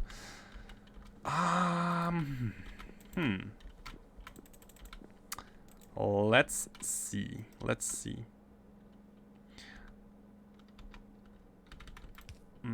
Yeah, we need to do this here, and let's do this, and let's do this. Scrap is okay. I have checked the... No, it's here. Yep, I have checked... let me show you back. This is the factory planner decomposition of Astro Science. As you can see, the output is 2.56 items per minute of scrap, but 2.843 items per minute of junk data card. So yeah, we need more than one belt. But maybe we can unlock space belts, and space belts are faster than these. They have 64 items per second instead of 45, and maybe like we can improve the belting in this factory when we unlock these, and we can handle the full capacity of this factory. Until then, I think it's good enough to be satisfied with 90% of the capacity, considering junk data card output. So let me yeah, output all the items we had here, and now we are really good to go, because this data card should go here, here, and here, and we have handled the most complex Astro data card there is. All we need to do is finish the 3 of them, and we have the extended astronomic catalog. The Astronomic Catalogue 4. Nice. Oh man, that's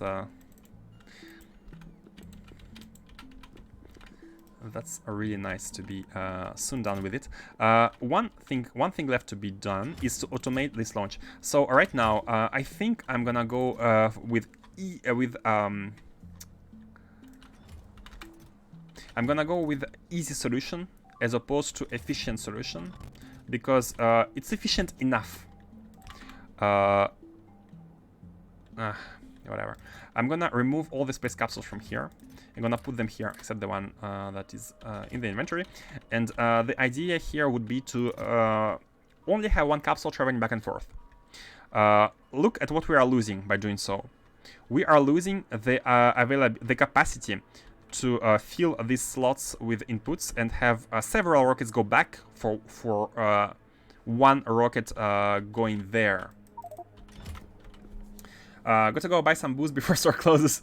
So yeah, see ya. Have a nice day or evening, and thank you for passing by. Great to have you as always. Enjoy your booze.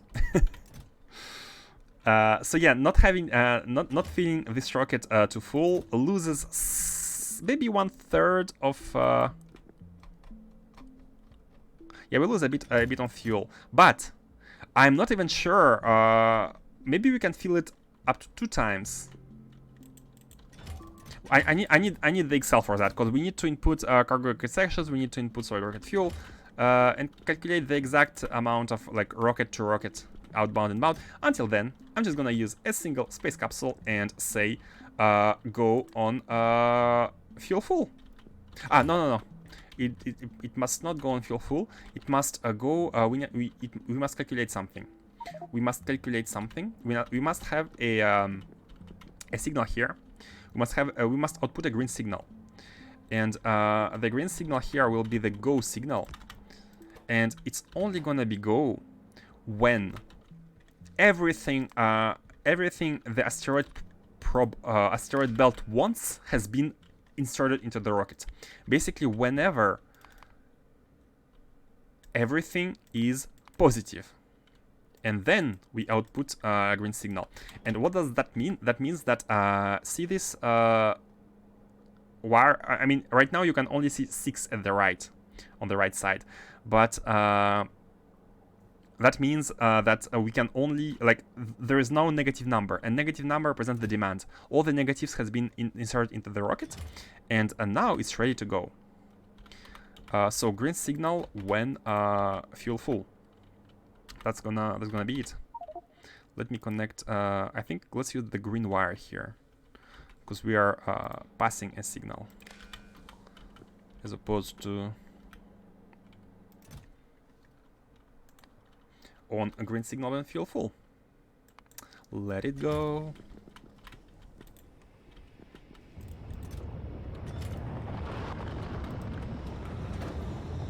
And let's see here. Belt 1. If everything is working fine, I think it should work fine.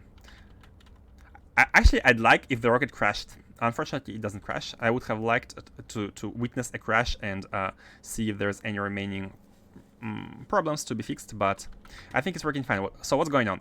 These are outputting everything which is not data to this chest, like all the logistics items. What I call data is space for rockets and asteroid belt probes, and these are outputted into these 2 chests, which are being pushed onto this probe rocket silo.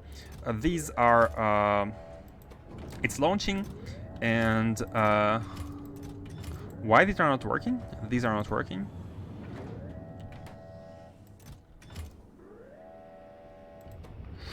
Output is 1 here, and oh, sorry, not superior, not equal to 1, equal to 0. My mistake. So these output datas whenever we have either more than 30 empty space or rocket is ready. They output data. As you can see, we have already 2 cargo sections packed, and that is before. That is before because. Oh, hold on a second. Why why did you output cargo rocket sections packed?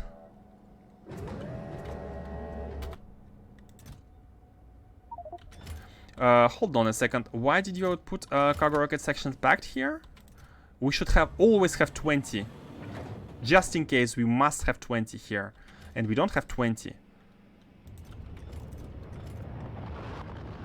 I think the problem here is that it's a mini loader. And mini loaders are not the best. Yeah, let's go back. Let's go back. Unfortunately, we are gonna do an empty trip without anything, but it's important. This is important fix. If the rocket crashes, we need to have enough capsules. I'm gonna use my personal capsule here to launch the rocket. And the demand is -19 and -200. We don't even have the meteor defenses. Why? No, they're here. Oh, this one is not out. Okay, before we launch, let me exit. We need to fix this situation here. The idea is actually let's use the filter inserters here and let's have them wired the same way as this one. Oh.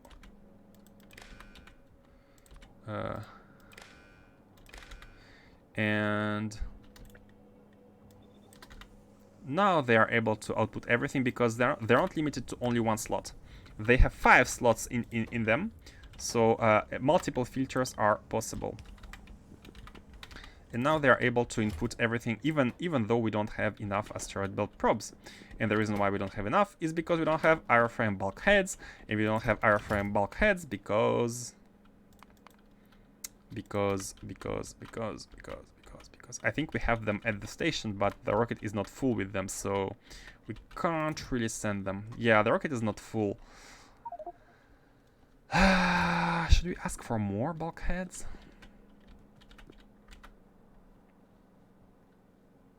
We need 11 per... we need to multiply 11 by 25. But 50 is good. Tonight I will surely dream about combinators and wires. I mean, that's not a bad thing.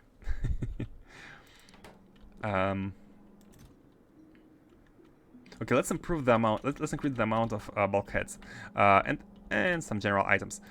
You can see we have empty chests. Empty chests are not good. Empty chests are not good. Let's have more. We know that we have belts. We have belts as buffers, so we can ask for more.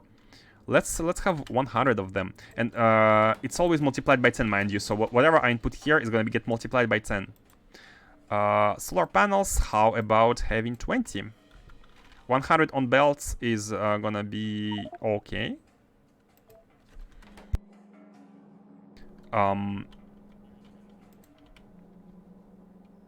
Rocket fuel. Yeah, how about 20? And scaffolding. Scaffolding is good. How about rocket 20 already? What's the ratios? We need 20. We need 2 times as many rocket control units as uranium fuel.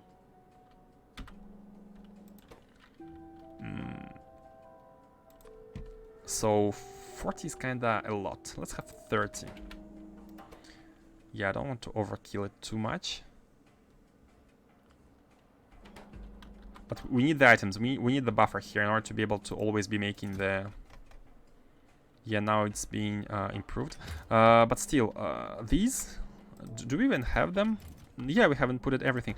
Let's increase again. Let's increase to 200, actually. Let's have 2,000. And 2,000 is divided by 5, 20 divided by... 2,000 divided by 50, 20 divided by 5 is 40.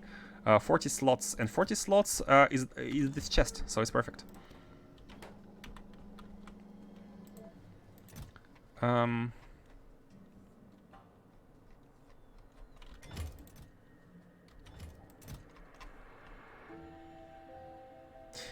Yeah, I think I'd like to launch it as is already. These are yeah, these are okay. We can request more of these, and 300 of these can go into 30 slots, which is also we need to be mindful of the overflow, but Yeah, let's see if it's a problem. If it's a problem, basically we need more storage capacity. But what I want is this rocket to always be launching. I think in the future it should not be a problem if this factory is working non-stop, because these items are gonna be combined with all the items necessary previously, so it should not be a problem. But for now, okay, let's request for more mirrors, because they have stack size of 50. So even if you request like for 30, 300, yeah, even 500 is like one row. It's fine. Okay, now it's gonna launch. Perfect. It launches only one full, and we just need to be mindful of the contents. Okay. The satellite is able to have a continued production. Let's see here. Asteroid belt 1. Oh, we have look at the belt probes here. Look at the belt probes. That's nice. I think I'd like to have to not have a full buffer here, or should we? Because we're gonna be having a buffer inside this chest. Like at some point, a full rocket is gonna come. Ah, it's fine. A full rocket is gonna come here, and this is gonna be full, and we need to wait until it's emptied in order to ask for more. So this is all fine. Okay. I feel like this is done. We need nothing else. Or did I forget something here? Oh yeah, the fixing of these. I'd like this to not be okay. Easy fix. We just need to increase the storage capacity. Let's only output when we have more than 30, just in case. So we are gonna have some buffer here. It's fine. We need at least 20, and that's gonna be an easy fix. No need for inserters and careful management of the exact quantities. Okay, let's do the remaining cards. We couldn't do it before because we haven't unlocked them, but now we have, and now we can finish all the build. So these ones are gonna produce 0-point energy data. I hope they're not very hard. And I think I have put a good amount of machines. Let's see. We need 18. Do we have 18? We have 18. Perfect. Oh, they cannot go near each other. Okay, okay, and we need to be mindful of the beacons here. We need to be mindful of the beacons. I think I'm not gonna touch the beacons. I'm gonna remove these, and maybe the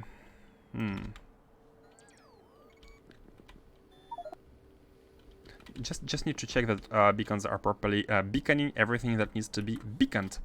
That's so many beacons in a sentence. This has 2 inputs and 1 input, 1 output of liquids, and hold on a second. It has a feedback loop. It has a feedback loop. But let's see there. Let's see here. They output nothing. Like they produce not even half of a belt. So we can be using the belt for outputs. They need this negative pressure data. Let's move them a little bit to the left. The negative pressure data. Where it's this one. It's this one. Perfect. This belt is already providing the card. The catalog. So this belt is dedicated to these cards. Let's do this here, and let's have the belt coming in. I think other ones also require this one. This card. This card is in high demand. So we need to be splitting it. Oh, and this as well. I'd like to drop them without getting rid of them completely. Without having to shoot them. Okay. We can pipe liquids in the end. For now, let's The input one is this one. So the idea is that we do this. Here is gonna be the output. So how far can you go? Oh, that's nice. Let's have it go like this, and let's have this one go. Oh no, it's impossible because of usage of inserters. This, and there's a beacon here, which makes it harder again. So we need to minimize the amount of undergrounds, but I think that means we need at least 2 per, or because they don't reach the full size. That's not, oh, they will reach if we do 3x3 like this. This way they will reach. Yep. And it can be the same. Here they're not fitting. Okay, let's move them a little bit more towards the left side. And this as well. And this can again be like this. No. Tack, tack, tack, tack, tack, tack. And this is the evacuation. And the evacuation is a bit special. This is gonna be the input. And during the evac, we have, I'm gonna keep the underground here for tiling purposes of these ones. But here, what is happening? Basically, we need to be outputting a bunch of items. First of all, we need to output junk data cards. Let's make it a priority. Junk data cards can go on the left side. And then we need to output on the left-hand side this data, the negative pressure data, which needs to go here and be an input priority in order to be prioritized in its own consumption. And let's do it like this here.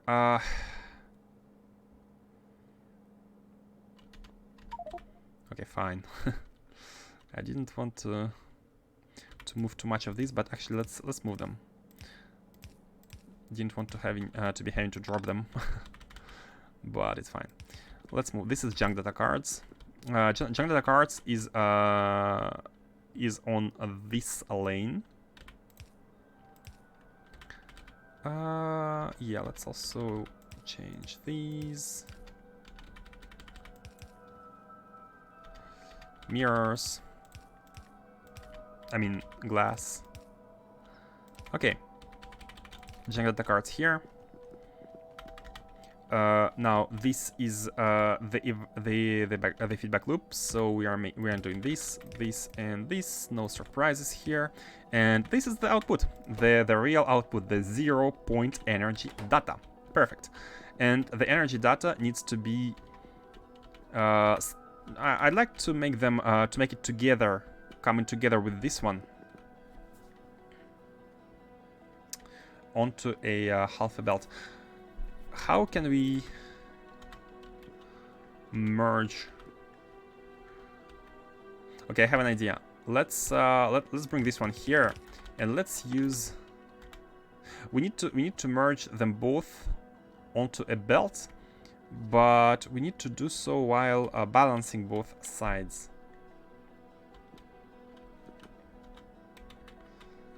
What's the balancer for both sides? Let's have it like this. So here we need to provide that data, and here we want to provide that data. So this is gonna output everything. It's gonna output mostly the left-hand side. How do you balance both sides onto a left one? I think you need to split it onto 2, and you need to split it first, and you want to be taking left from here and right from here. So move.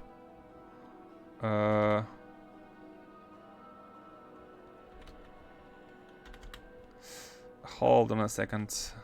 Do I have a balancer for this? No, I don't.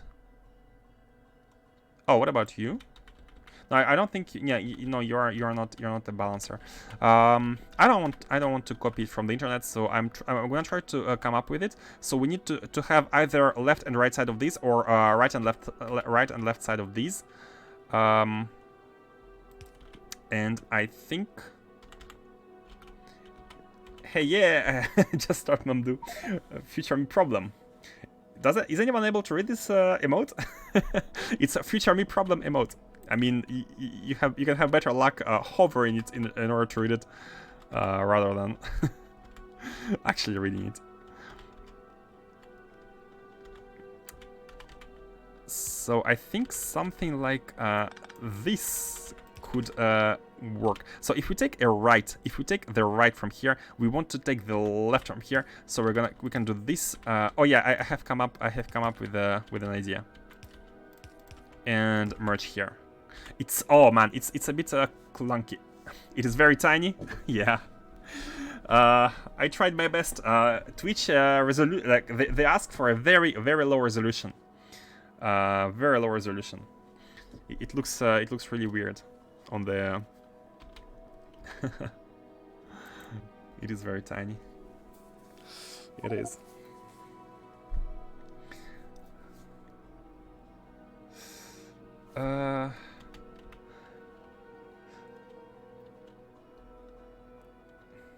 What do you think about my balancer? I think, yeah, we need to block the exit here. So it's basically like this. Man, that's ugly. That's an ugly balancer. I'm sure it's functional. But that's an ugly one. Oh man, and it has only one output.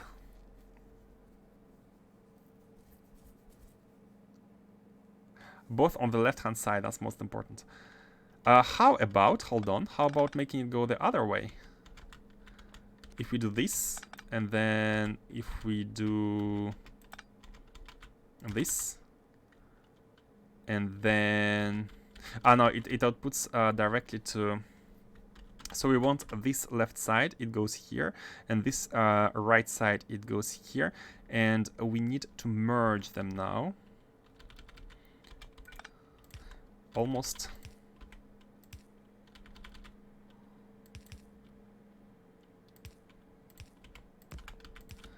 Oh wow, that's an ugly balancer. That's an ugly balancer.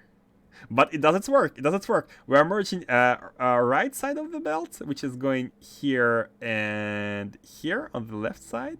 And we are merging the left side of the belt, which is going here and... Oh, no, this is... it's not good. This is not good. I mean, it should be something like this. Left side of the belt. Still left side. I think I'm gonna go with it unless one of you have a better blueprint. Don't hesitate. If you have a blueprint, you can send the link. I'm gonna have a look. Make the splitter a belt. Hey, KG Grandpa, how are you doing? Make the splitter a belt. This one? Try it out. What? This splitter cannot be a belt. We need to merge. We need to merge. Okay, I'm gonna re-explain. We need to balance the left side of the belt with the right side of the belt. So we are isolating the right side of the belt on this left side of this one, and we are isolating the left side of the belt here on this left side, and we need to merge them using a splitter. We need to merge them using a splitter. Oh! Replace tunnels with belts. Replace tunnels with belts. Oh! Like this? No, this won't work. This won't work because This won't work because this side needs to. It will output the right side, and this will also output the right side. Only right side is gonna get outputted with this one. We need to make sure it's the left one. But hold on. We don't need balancer. I have just realized something. We are producing of this card. We are producing only 235 of the cards a minute. So if we consume them, like all the production is not even gonna go on the half of a belt. So that means that we don't need balancing, or we can just do this. Basically, this is gonna be enough. Even simply because when the left hand side finished outputting on this half of a belt, right hand side is gonna output on the half of the belt. It doesn't matter. It doesn't matter. Actually, we don't need to balance. Because we have such few amounts of them that it's fine. The only imbalance is gonna be here, because here is gonna be left side, which is gonna be outputting mostly. So what we can actually do is just like do this. But that changes. That doesn't even change anything. We gain some belts. Or here, since a right side, this one left for us and right for the belt. This side of the belt is gonna be having output priority. What we could do is we could make sure that it doesn't matter. It really doesn't matter. Place that at the exit. Place that at the exit.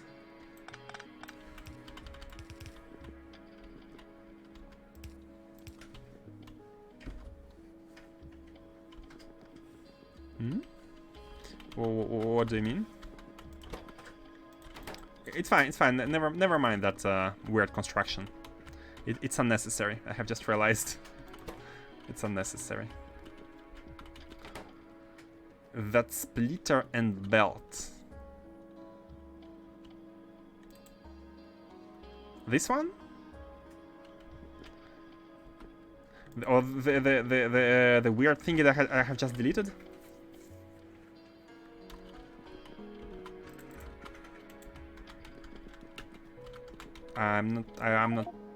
I don't get what you mean. The one you were placing last? That one. Oh, the balancing one? Oh yeah, in the end, in order to make sure the...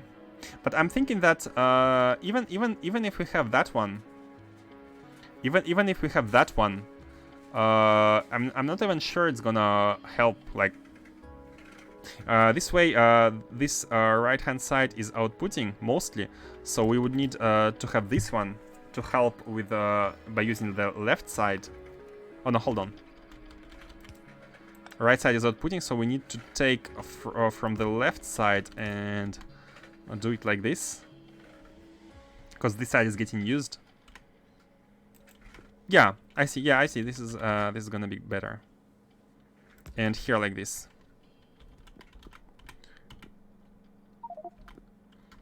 I think like this is the best we can get. Actually, no. Where you combine the two belts here.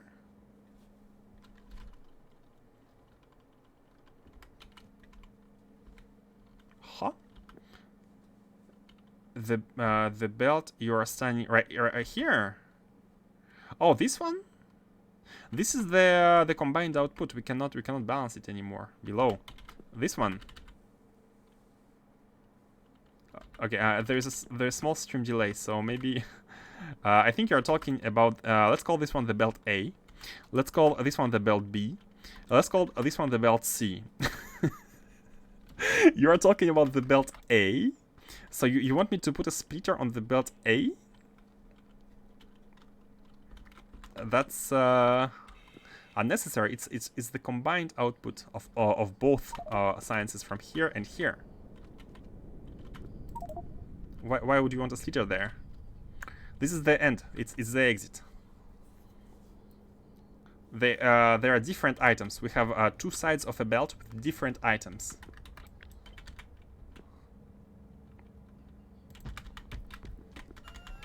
So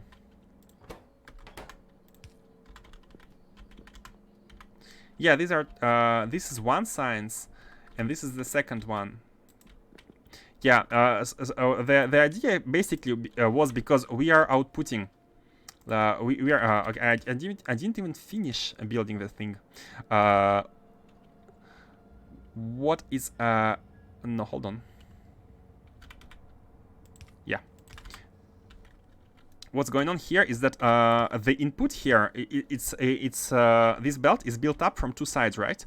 But we are only be using half because we are combining it with the other sides here, and this is why I was thinking maybe we need to make sure that both of these sides are equally used, but it doesn't matter because if we are using this full factory at full capacity, what these machines are producing is a ridiculous 235 items per minute.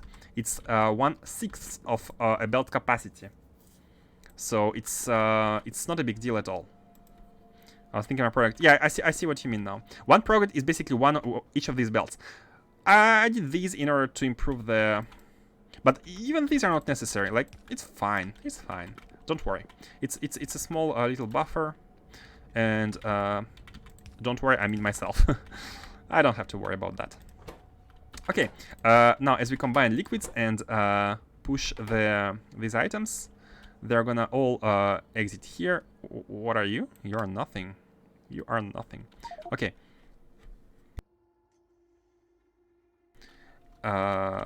Yup. And let me just pray that these beacons are not gonna interfere here. Oh, before copying, of course, we need to connect liquids. My favorite thing to do, thanks to incredible, absolutely incredible advanced fluid handling operations. Let me reorient these in order to match these. You like this? Yep. So the idea would be to have a the belt of hot one here, and the same way the belt of cold one in the middle.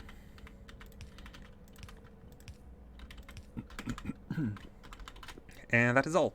Oh no, this is not hot one. Okay, let me make sure I don't make any mistake here. This is a cool one, and this is the hot one. This is the cold one, and the cool one is, I think it's the last. It's the last belt. They're not in order. Where is it? Oh, it's taken. It's taken by the. This lane is taken by a belt. I mean, which is fine, but let's bring this lane. So this is the cool thermofluid. Let me double check.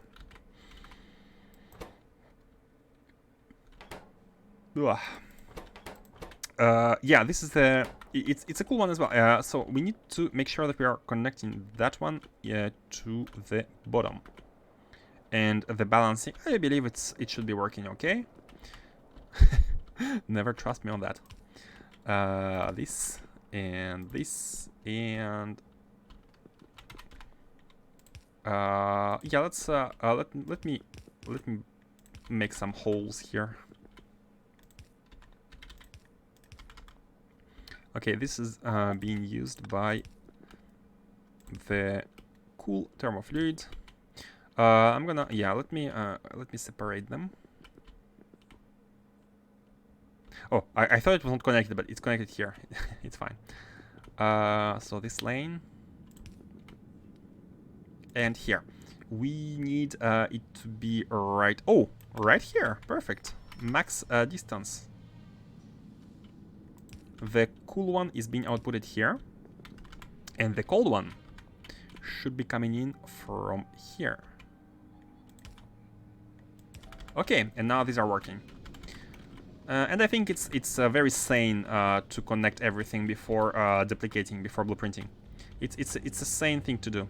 So look at them; they are coming from both right and left side, but the production should be way too slow for the speed of the belt.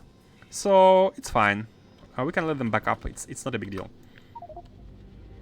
Yeah, I'd like to copy that, but without the beacon and without the.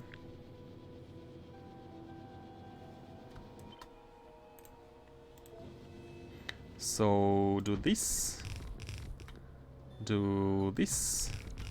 And I knew it. Okay, let me change. How many more?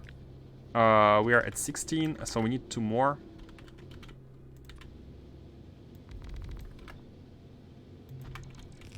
So let's do this. Let's remove a U. And let's beacon them properly. So we are hitting all these. So now we just need to take care of these with tiles. Oh, too far. With tiles, perfect. So we are hitting these. Can we place it in order to hit? Oh, we can't. Oh no. Oh no. Okay, how about if we place that one here?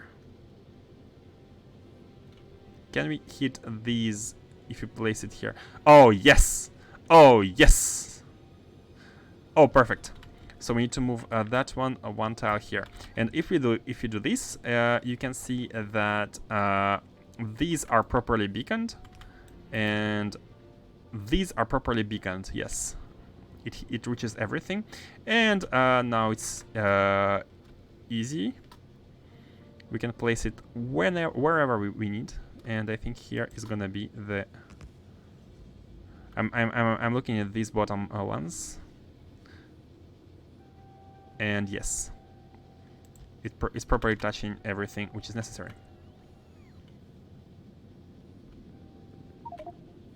Okay, good, nice. Oof. Oh, top ones. Oh, top ones as well. Perfect. Okay, nice, nice. It's 3 different. They need to hit 3 different layouts, so it's a bit weird, but fortunately, they are able to do so. Now these ones. And as you can see, all of them are working, and we have this data. These ones produce dark energy data. Dark energy. Again. Let's not be too crazy. Let's make a tile and copy the tile. So how many machines for the dark energy? 28. Okay, good. That's why it had so many. I like these small machines. I think they're very neat.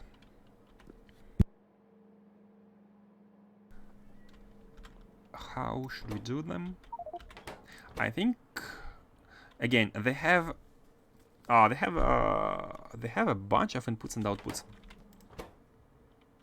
but there is no feedback loop first, and second, all of these can go on a half of a. Wait a second. Why don't you say that you are producing this as well? No, you're taking astrometric and negative pressure to produce a dark energy and blank and junk. Oh no, it says it here. Yeah, it says it right here. So we can have half a belt of these, half a belt of these, and be done with it. Yeah, it's good. It's good. So for this to be, I think I was too optimistic on this belt. Let's see. These ones require nothing crazy. So this belt actually goes only up to here. So we can. This is the end, and this is the end. The end for this belt. This is the last card which requires this the input of this belt. And where is this one? Astrometrics. Do we have a separate belt for these? It's coming in from here. Oh yes, this one, Astrometrics. For some reason it's not being built. I'm gonna check it in a second. We have an issue with Astrometrics not being built.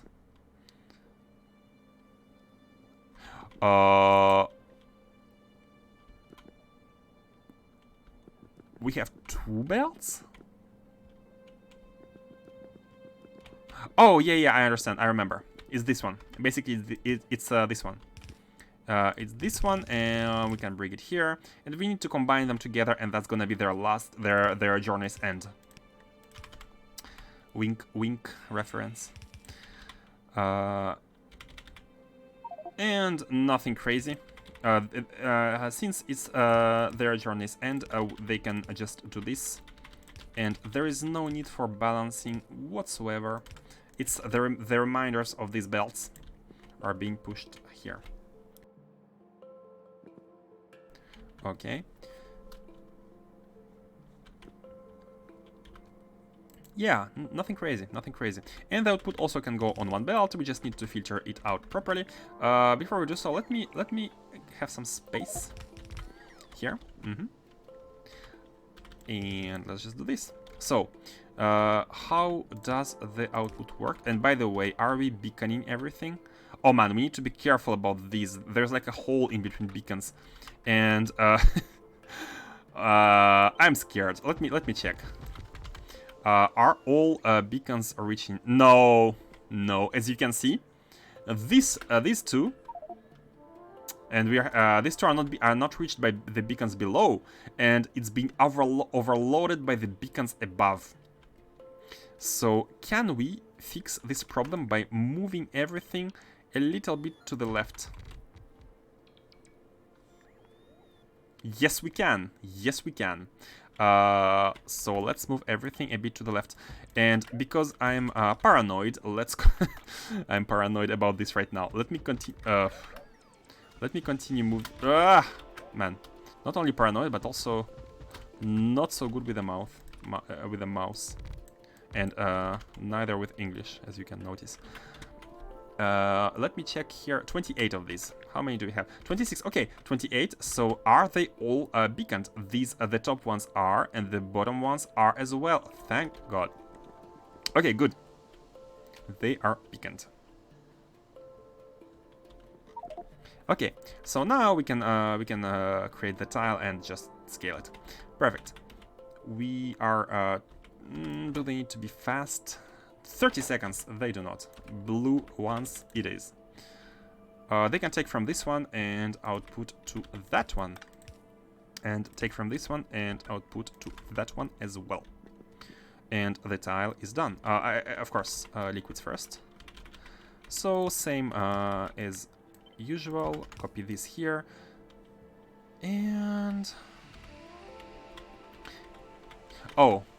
Oh no! Oh no! You're in the front of the liquid output. Okay.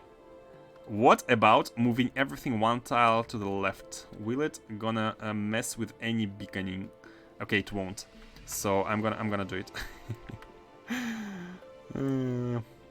One tile to the left.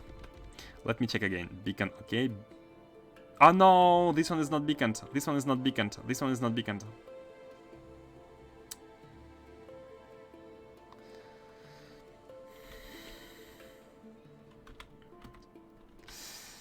So we have to destroy our square grid. I'm so sorry, grid. It was nice having you square. It was nice having you square. Unless we can move them 2 tiles to the right, and I don't think we can. Man, this beaconing. They are anti-compactness. Oh well, time to start the playthrough over from scratch. Unsalvageable. And welcome back, Faustus. Yeah. I'm sure you should be one of the... you should be, of all people, you should agree with restarting the build from scratch because of this. The build, the playthrough. Yeah.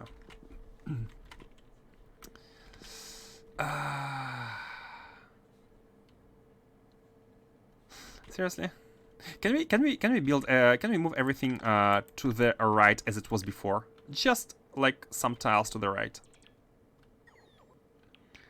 like this. Is it gonna be okay? Like it were. We can move it 1 tile to the right or left if necessary. So let me check. Okay, this one is not working, so we actually need to move it 2 tiles. Actually, that's messing with me so hard right now. What are the borders? What are the borders here? Okay, let me use a deconstruction feature here. And deconstruct the tiles where we cannot put anything. It's gonna be let's be architects. Let's be architects. So we cannot put anything on these tiles. I mean, we must not have a machine which is only connected to these tiles. How about the top one? The top one is this. We cannot have a machine. Yeah, they actually need to fit. Yeah, we cannot have a machine.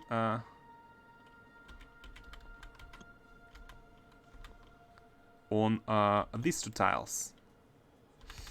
No, these two, right? No. Oh, this only one, right? Only one tile difference. No, not one. Hold on a second. Is this 3 or 2? It's 2 tiles, so which one it is? No, one tile, one tile. Yeah, one tile. Okay, one tile should not be part of the... I mean, the top is not a problem. Basically, because it's one tile, the top is always going to be beaconed. So that's actually not a problem. Move one tile up. One tile up. Hold on a second. If you say just move one tile up, I don't exactly understand what you're talking about. So, oh, you mean the whole thingy?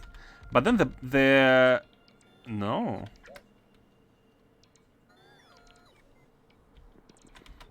Okay, hold on a second.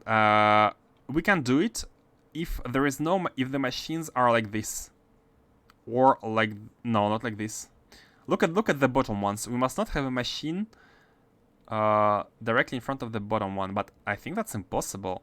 We only have 3 choices. 1, 2, 3. No, this is not even a choice. Only 2 options. No, that's not an option. We only have 1 option actually.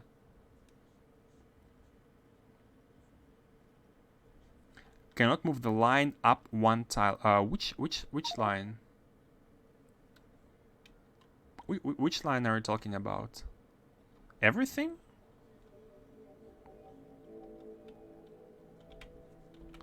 The entire production line up 1 tile. But then these beacons are not going to be reaching.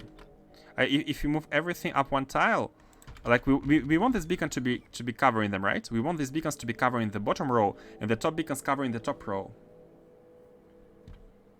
Ah, for the pylon. Okay, I get you now. I get you guys. Guys, I got you. I got you for the pylon. The whole production line up because of the okay. Man, sorry about being slow. Like that. Then like that is gonna work. Like that is gonna work, right? For this output, yeah, I wasn't getting why. Okay. Got it now. And by the way, welcome to the stream, S3BA. Welcome to the stream of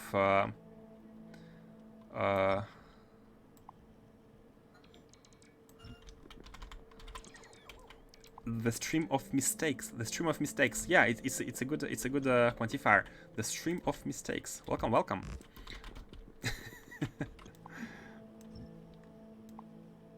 Just to align these.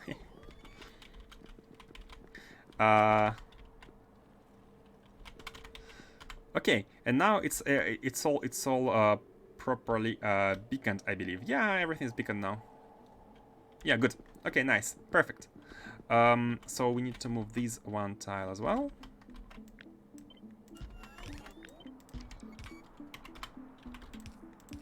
Okay, let's have it symmetrical. Okay, and we are good to go after we input these ones. Okay, good. These as well. Okay, before copy pasting, let's plug everything in.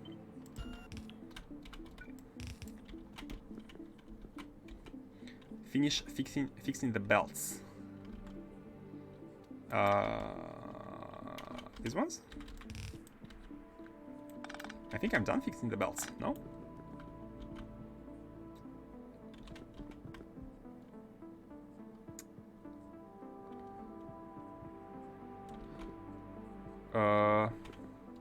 The belt should be fixed, unless you are noticing something I'm not. Ah, stream delay. Ah, yeah. No worries. Okay, we are outputting Blank data card. Oh no, we have a feedback loop of blank data cards. We have a feedback loop of blank data cards. How are we gonna deal with the feedback loop of blank data cards? What recipes output blank data cards? Only you are annoying. You are annoying, but the micro black hole data here requires a lot of blank data cards, right? So we could actually be very cheeky and output the blank data cards along with the so which row is unused? I think one of the rows is there's one of the rows which is cool. I think it's the left one, right? Let me check. The left row for data cards is only used with these. Oh no, these ones are actually no, the left row 2.22 plus. Yeah, no, we cannot use this one here. Unless how much is 1.17 minus 313? Like 860, something like 860. 862. No, we're still above one full belt. You could always feed split it back into blank data cards line as priority. Yep, we need to. I'd like to. I think the way the three lines here are designed is that I think I approach the consumption of one of them up to the maximum. I think. Let's check the second one. So the leftmost one is a no-go. Because it's 2.2 per minute. So we only have 500 per minute. Oh, yeah, you're right. We can just take the priority from this one and the last priority from this one and this one. But let's see here from the second one.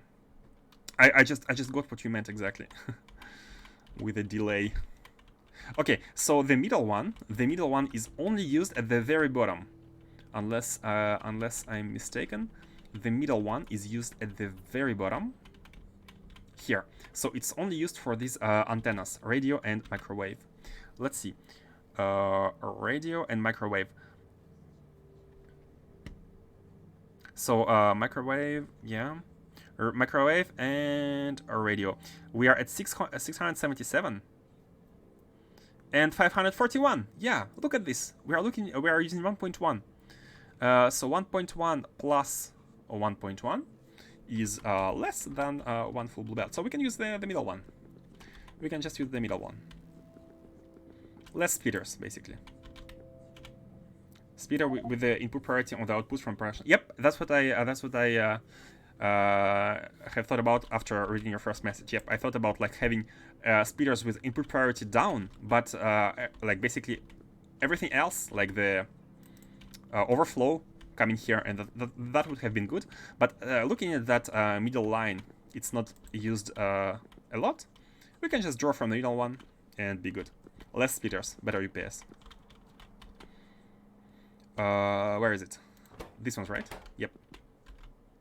So okay, before doing it, we need to decide.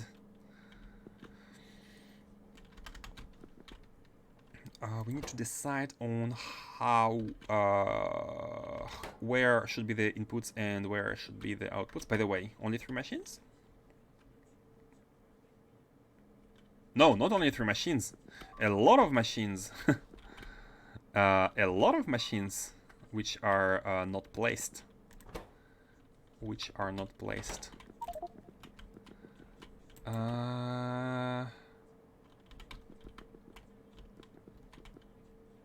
Oh, okay. Before doing that one, let's finish this one. I think it's better to take them, or else I'm gonna forget again. So let's first evacuate. The blank data cards. No, this needs to be the data itself. That one on the left, and here we can be splitting the data cards, the white and junk. So the junk, let's make the junk go on the right. And again, these are a bit too... Yep. Yeah, data can go directly towards the top here. So this is junk.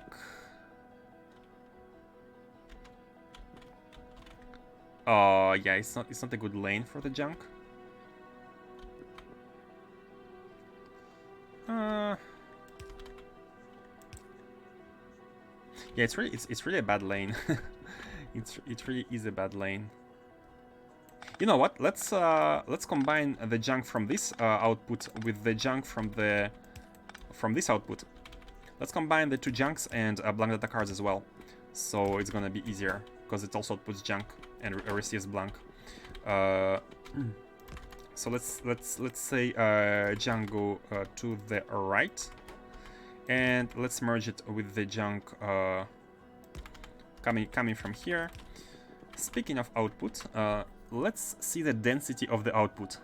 So we have 235 plus 300 plus 75, which is nothing, half a belt, barely half a belt. So, and since I have left some space for by precautions, let's have it like this: one belt of input, one belt of output. No need to worry about beacons. These are big machines. I'm sure beacons are covering properly. And by the way, about particle stream. Particle stream, was one machine sufficient? Yeah, one machine of particle stream without modules. Even I have even removed the modules here. Sand as well. Yeah, one machine of which is enough for everything here. Perfect.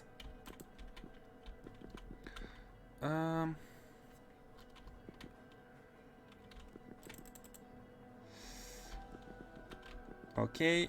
Yeah, let's have a simple input belt and simple output belt.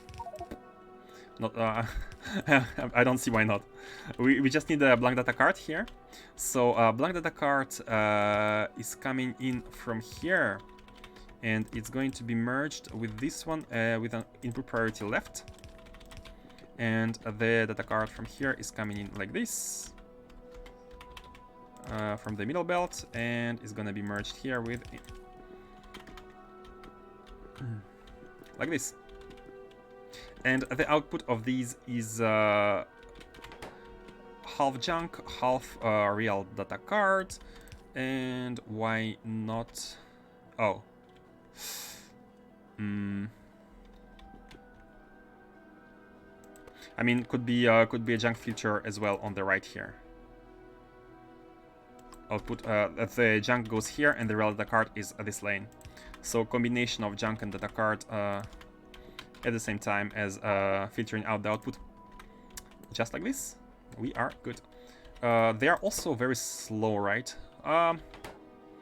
Speed 4, 5 seconds. By the way, they need beacons, right? They need modules. Yeah, they need modules. 17 of them, no way I have removed the modules. Speaking of which, we don't have that much of them left, but these are the last machines. Okay, I was saying how it's important to finish what we started first, so let's go on with this. Oh, no, hold on. It won't let me merge unless they are. No, it's fine. No? Oh, empty space. Okay. Okay, go back. Okay, now they should be working. I mean, after connecting the fluids.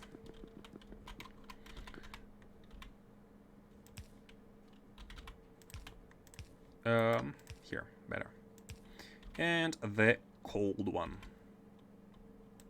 Bam, bam. Start rotating, yes. Thank you. This is now working. Now, we can safely proceed with this one, which is pretty straightforward. Like the tier 4.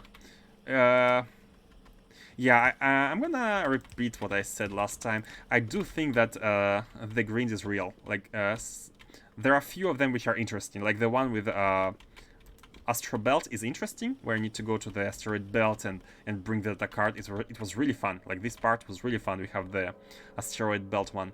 It was the best. But everything else is just plug and play. Like, barely anything new.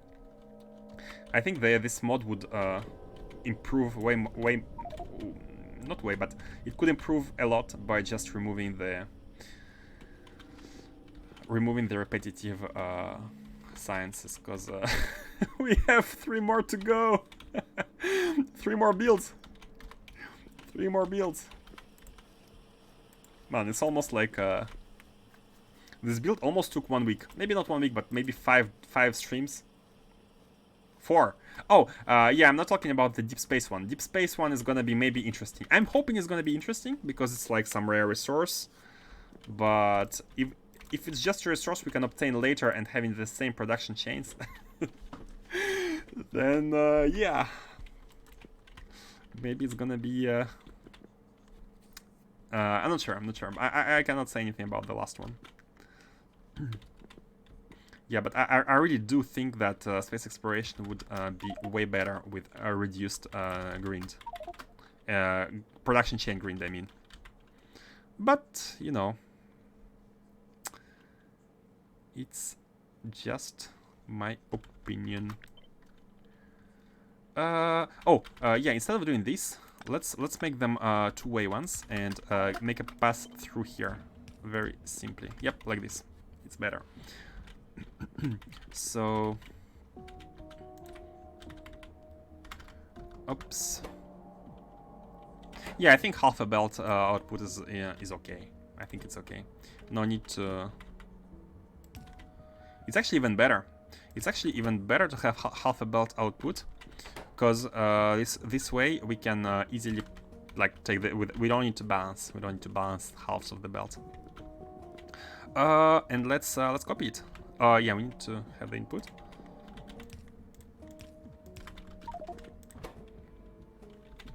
And the cold thermofluid.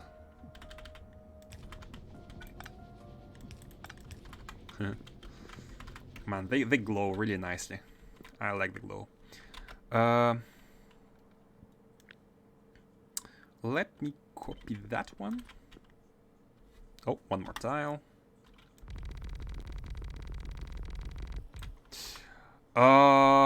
17 is a lot.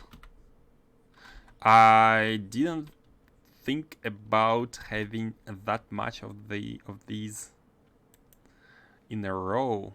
I haven't thought about that. How about? Oh, I just got a nifty idea. But the beacon can only be here. So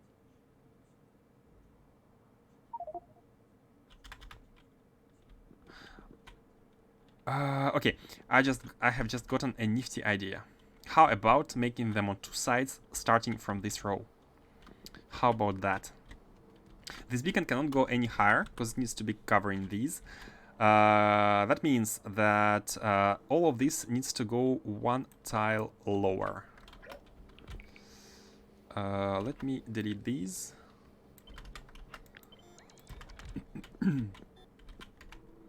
One tile lower. Oh, and that's gonna.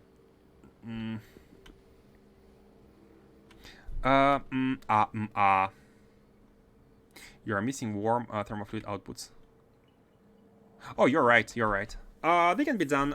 They can be done here. You're right. Can be done here. Okay. Done. Yeah, I don't want to go too far on the left with these. And it's really nice that we have an odd number of the machines to do. 17, right? I cannot find them. Oh, 18. Okay, 18.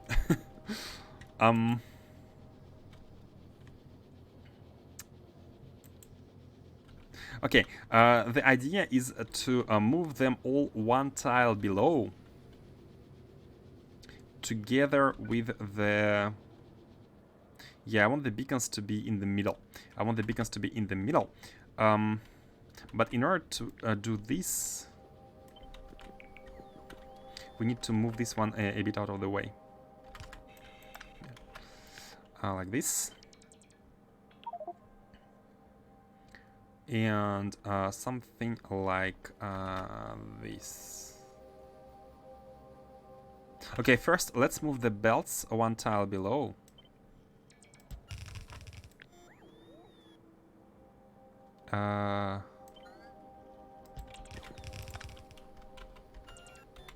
Let's move the okay, let's not plug anything, just so I don't have to constantly empty them.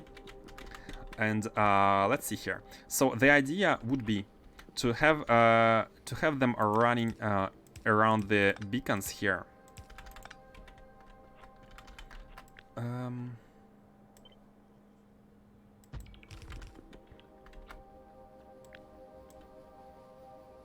To have them running around the beacons here. Do it like this. This can go here. And this can actually go here. And this one also goes one tile lower. And this one is good with this. Okay. I think the way like the beacons are very they have a very wide area, so we can proceed like this.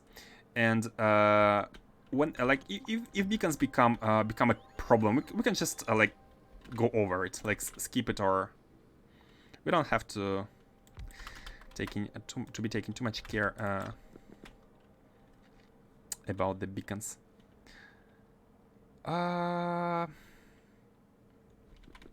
But that means that we need to build it on two sides. So let's let me copy that one. Let me copy that one. Let me place it here. So this one is oh. Yet another problem. That one is easy to fix. Basically just space it out. Space it out. We could also move this beacon to the right. We could also move this beacon to the right.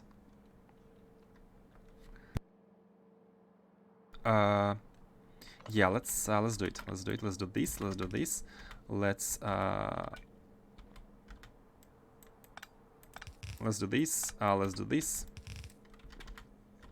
And let's see how far we can move it. There was a beacon with the tile. Oh, it doesn't matter. Let's see how far we can move it. This one buffs that one, so we can move it up to here, right? We can move it up to here. So okay, these need to be moved one tile to the left, and the beacon can be placed here. And now it buffs everything here, and it doesn't block this one. This one comes in here, this one is removed, and we are good to continue. Maybe you're missing, oh yeah, I've read this one. Maybe we need to have some more spacing for the next beacons, but it's gonna be fine. It's gonna be fine. It's way best, it's way better, English please. It's way better to make it more compact horizontally.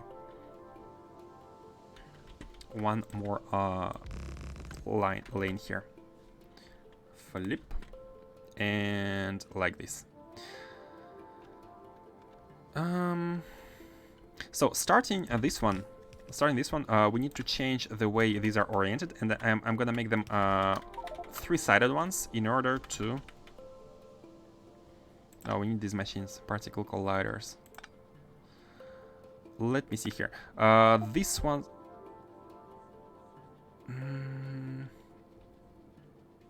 It's fine. Yeah, same. Go here and then go here.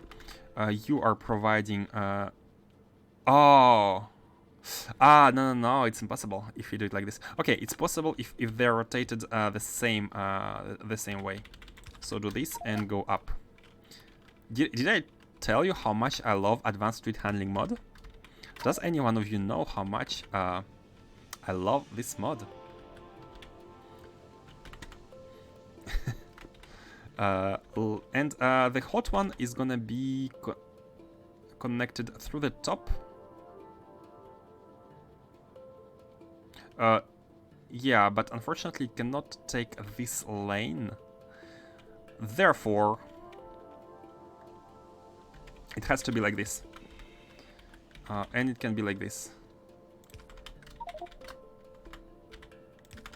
Like this. Yeah, why not? Why not? And now we can properly tile this. Cold is connected. The steam is connected. The hot one is connected. And the belts can be connected whenever. Okay, good. I think we can fit one more. Hopefully, we can if we move the inserters, which I think we have to do. Yeah, this the tiling is not exactly beacon friendly. Although we can move this machine to the left, and this machine can be yeah, this machine is very freely placed, very freely. So this is still beaconing that one, and this one is beaconing that one, and now they are in perfect symmetry. Together with the... So this can continue like this. Perfect. Man, that's a good economy of space in space. Economy of space, yeah. And continue. How far can... Okay, next one is gonna be free, but the one after next is gonna require a beacon. So... Can we move it here? My question is, can we place it every 3? Every 3? No, every 4 machines. So actually here, if we place it here, is it gonna be alright? Yes, it's alright. It's alright. Hold on. How comes these have the same spacing? Yes. Look at this. Oh, we are lucky. We are lucky. We are lucky that 4 of the buildings below match 2 of the buildings above tile-wise. So the spacing is exactly the same for the buildings below. So that means we can actually copy-paste a tile with... I mean, not that we need a tile anymore because we're almost done. But we can copy-paste a tile fully beaconing these, and even these are included. So that's really convenient. How much do we have them? How much do we have of these buildings? 14. So we need... And look at that, there are only 2 now, so we are happy with an even number. We need 18, so 4 more. Easy, no more beacons. Man, that's in the end, it worked out very nicely. It worked out very nicely. 1 and 2. And we are Gucci. Oh, yeah, this needs to be removed. And this can also be removed.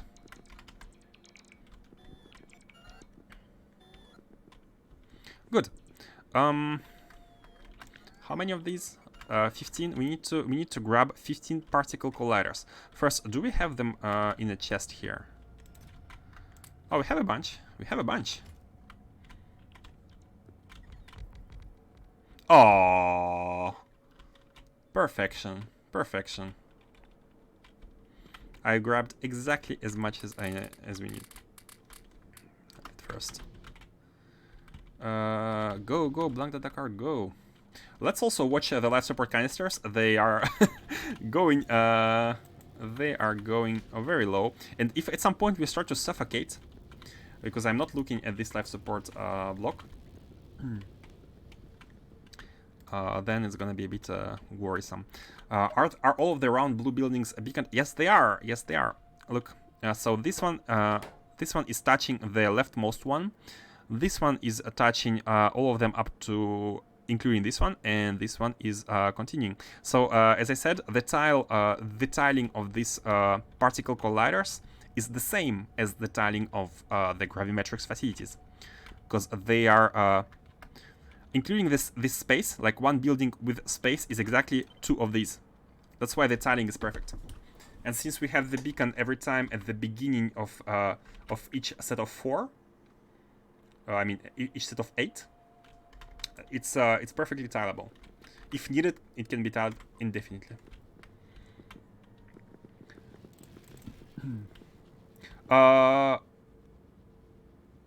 Hold on a second. I think I made a mistake with these.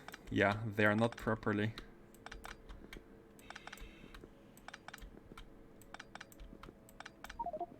So they need to draw from here and here. No, hold on. I'll put here and draw from here.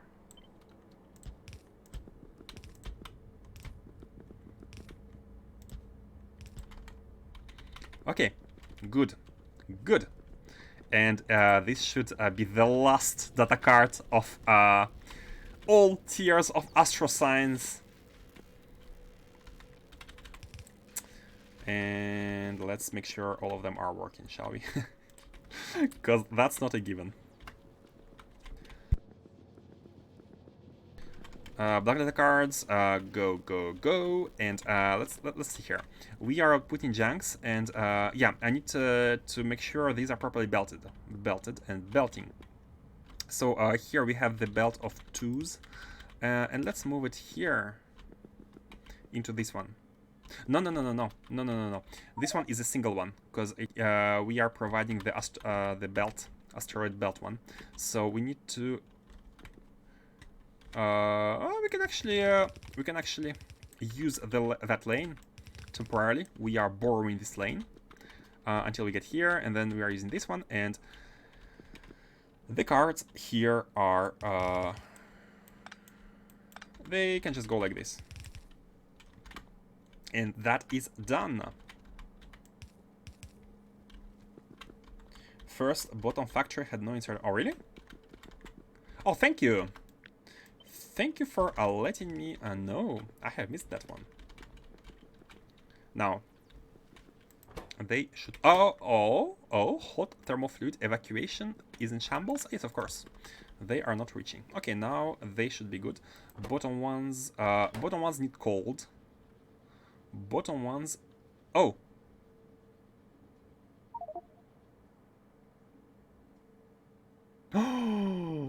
Oh no! Oh no!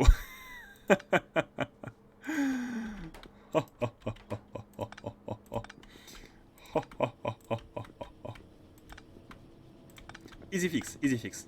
Don't worry, it's an easy fix. No need to move anything. Basically, we need to make sure that we are still outputting from the top one, but we need to be outputting to the left. We need to be outputting to the left, and basically going around, but this is reserved, this is reserved. Okay, we need to take literally any other lane. And let's take the lane which is right on the left of the hot one, instead of this one.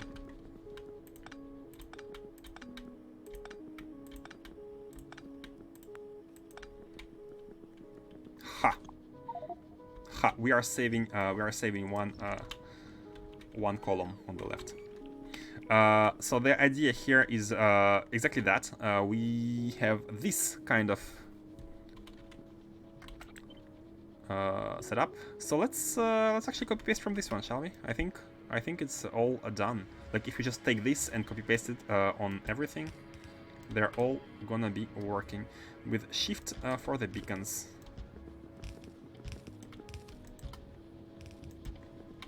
Like this. Now they have to all be working. And these cannot output anymore, and these are good. As you can see, the thermofluid is not backing up anymore. Cool. Now let's evacuate the junk data card.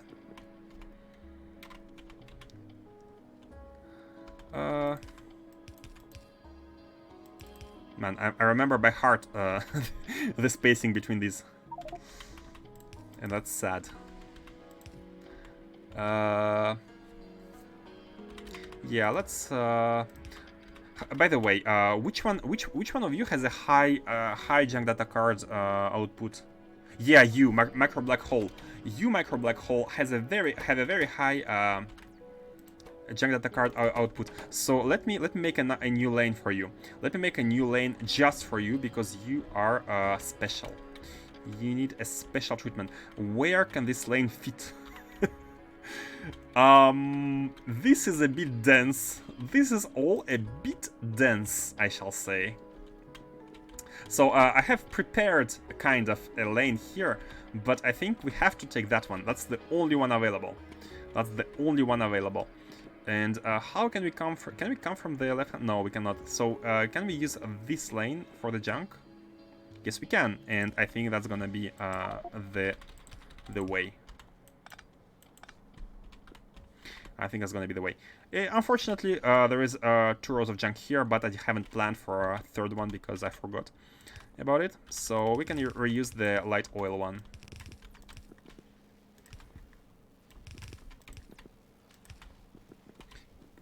Can you move the scrap card lane 1 to the left? Last factory had contaminated belt. What? Hold on a second. Contamination is priority. Last factory had contaminated belt.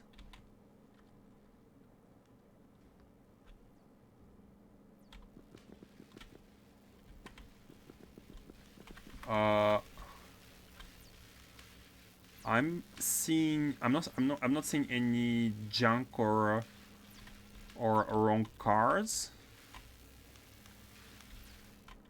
Which factory are you talking about? Which belt is contaminated? Can you move the scrap card lane 1 to the left at the top? At the top. Scrap 1 to the... Oh, this one. Oh, that's a good idea. That's a good idea. Yeah, that's a good idea. Let's do it. Let's move it to the left. At last factory build. This one? The black data hole? Black hole. This one? Oh, if you are talking about this junk plus data hole, then it's normal. We are filtering them out right here. This is filtered out right here. Junk goes to the right, and the data hole goes to the left. We just need to evacuate the junk here.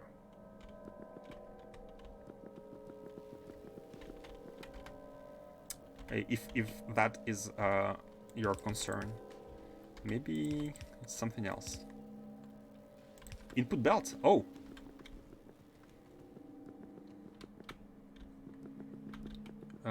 White data cards here? Oh. Oh, the end here. Yeah, I think that was a temporary. I think it was a temporary one when I was moving things around. I think now it should not be contaminatable. Contaminated and contaminatable. I think now it should be okay. Like if you check this is the white ones. They are always white at the left and junk on the right, and this is always white as well. Yep. But the end, yeah, it was contaminated. Thanks. Okay, let's see here. Unfortunately, a junk data card that cannot go next to that junk data card. It has to go here, but here we could move. We could move this junk on this side. No need to delete. And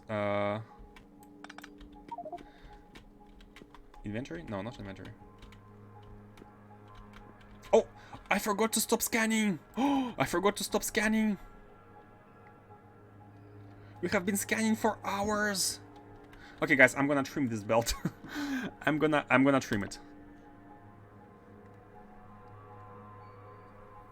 Not even don't even care. Gonna trim it at once.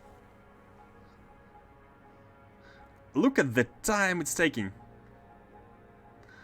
Look at the time it's taking to delete gigabytes of asteroid belt. Oh god, I hope it doesn't crash.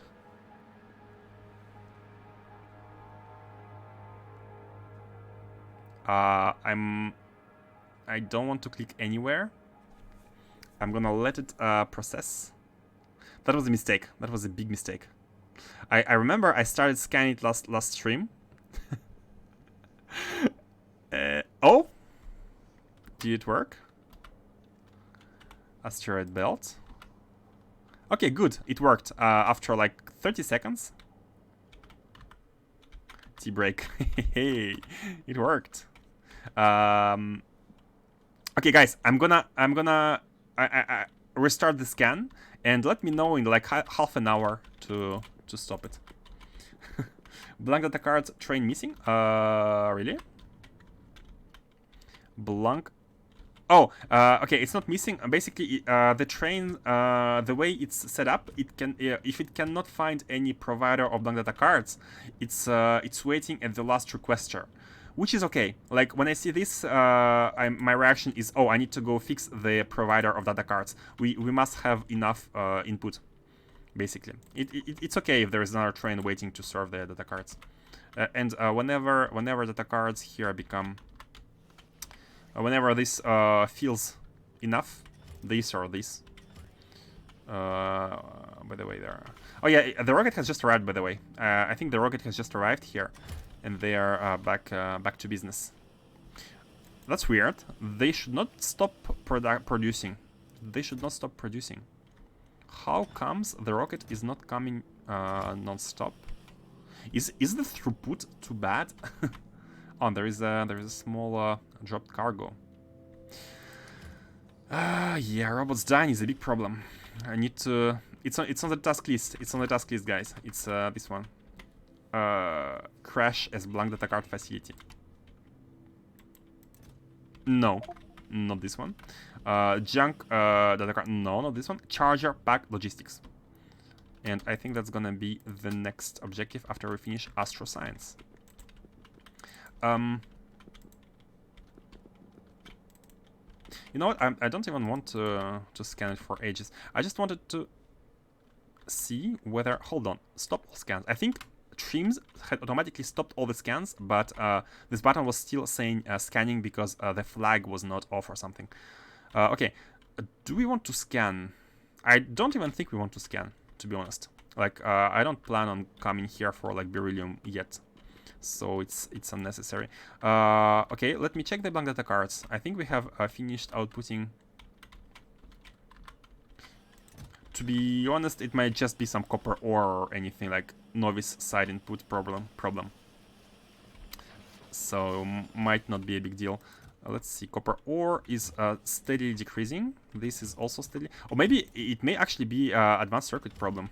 Let's check novice. Let's check novice. This rocket, not this one.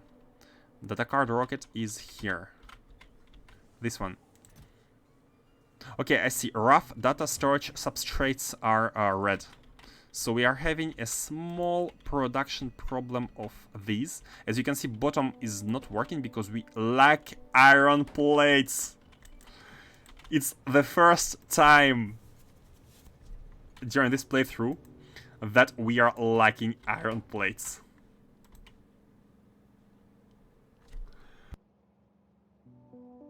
It has been reached. Guys, the production has finally reached a status where iron plates are the limiting factor. Yeah, you can see the trains. They cannot go grab more plates. They cannot go grab more plates because we are not producing enough of them. We have 6 belts. This factory produces 6 belts of iron plates, which are being fully consumed. Oh well, time to start the playthrough over from scratch. Unsalvageable. I'm so happy that it's not a bus. I'm so happy the base is not a bus. We can easily copy-paste that here and add additional stations providing iron plates. We can easily scale these stackers to the right, easily scale these ore inputs to the right. Guys, everything has been taken care of. The way it was designed.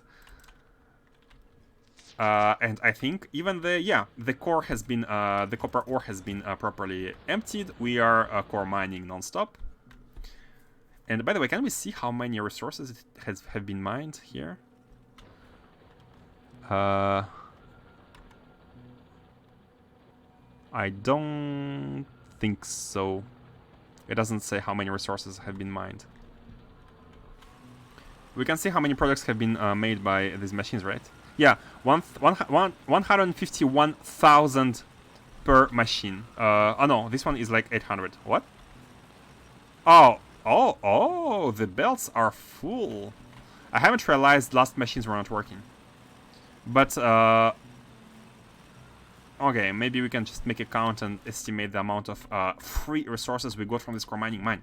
That's amazing. Like, core mining, my big advice, get into that as soon as possible.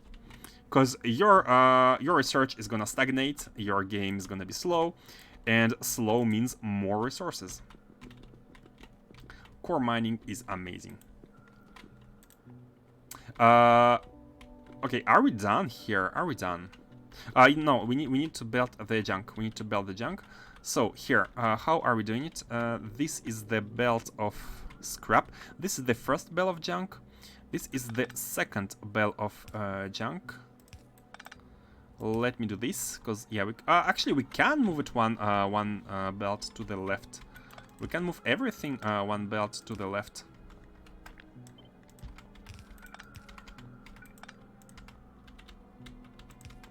Okay, bottom unfortunately not, but here we can move.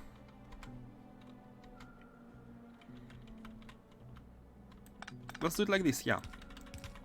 Let's do it like this. This is gonna be the... No, it's gonna be this one.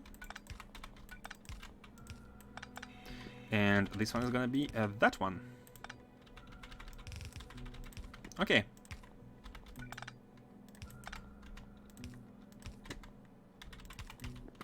Okay, good. And now we have 2 belts of a junk data card as planned. By the way... Oh no, I thought they were not emptying. And we have catalogs level 4. Hooray! Oh man, we can have technologies level 4. But I think, which ones can we do? Oh, we can have the ultimate Astro intermediate resource, and that is gonna unlock us a bunch of stuff. Antimatter engines, high temperature heat. I mean, you can see that it requires all of them, all the sciences level 4. And antimatter engines. Man, can we get Deep Space Science 1 without spaceships? Imagine we get Deep Space 1 without spaceships, just with rockets. And we are gonna build our first spaceship using antimatter engine directly. How does that sound? Just to skip the low-level engines. Is there any other engine? Is there? No, I think Spaceship Victory. Okay, so it's literally the ultimate engine because it gives access to the Spaceship Victory. So how about we make our first spaceship using the ultimate engine there is? Not sure if it's possible to get the Deep Space Science without using spaceships. How far to the ships? Yeah, that's the thing. Not far. We can actually even do ships right away. I think. I think we have unlocked ships. Not unlocked, but they can be unlocked whenever. Yeah. How far? I would say, looking at my watch, maybe 2 seconds. Okay, spaceships unlocked.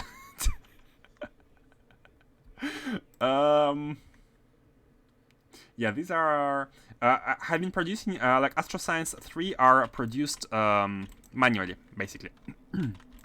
They're produced manually for now because I don't have any automated science facility where we are shipping all these catalogs. Production paint select all. Oh, hold on, let me check.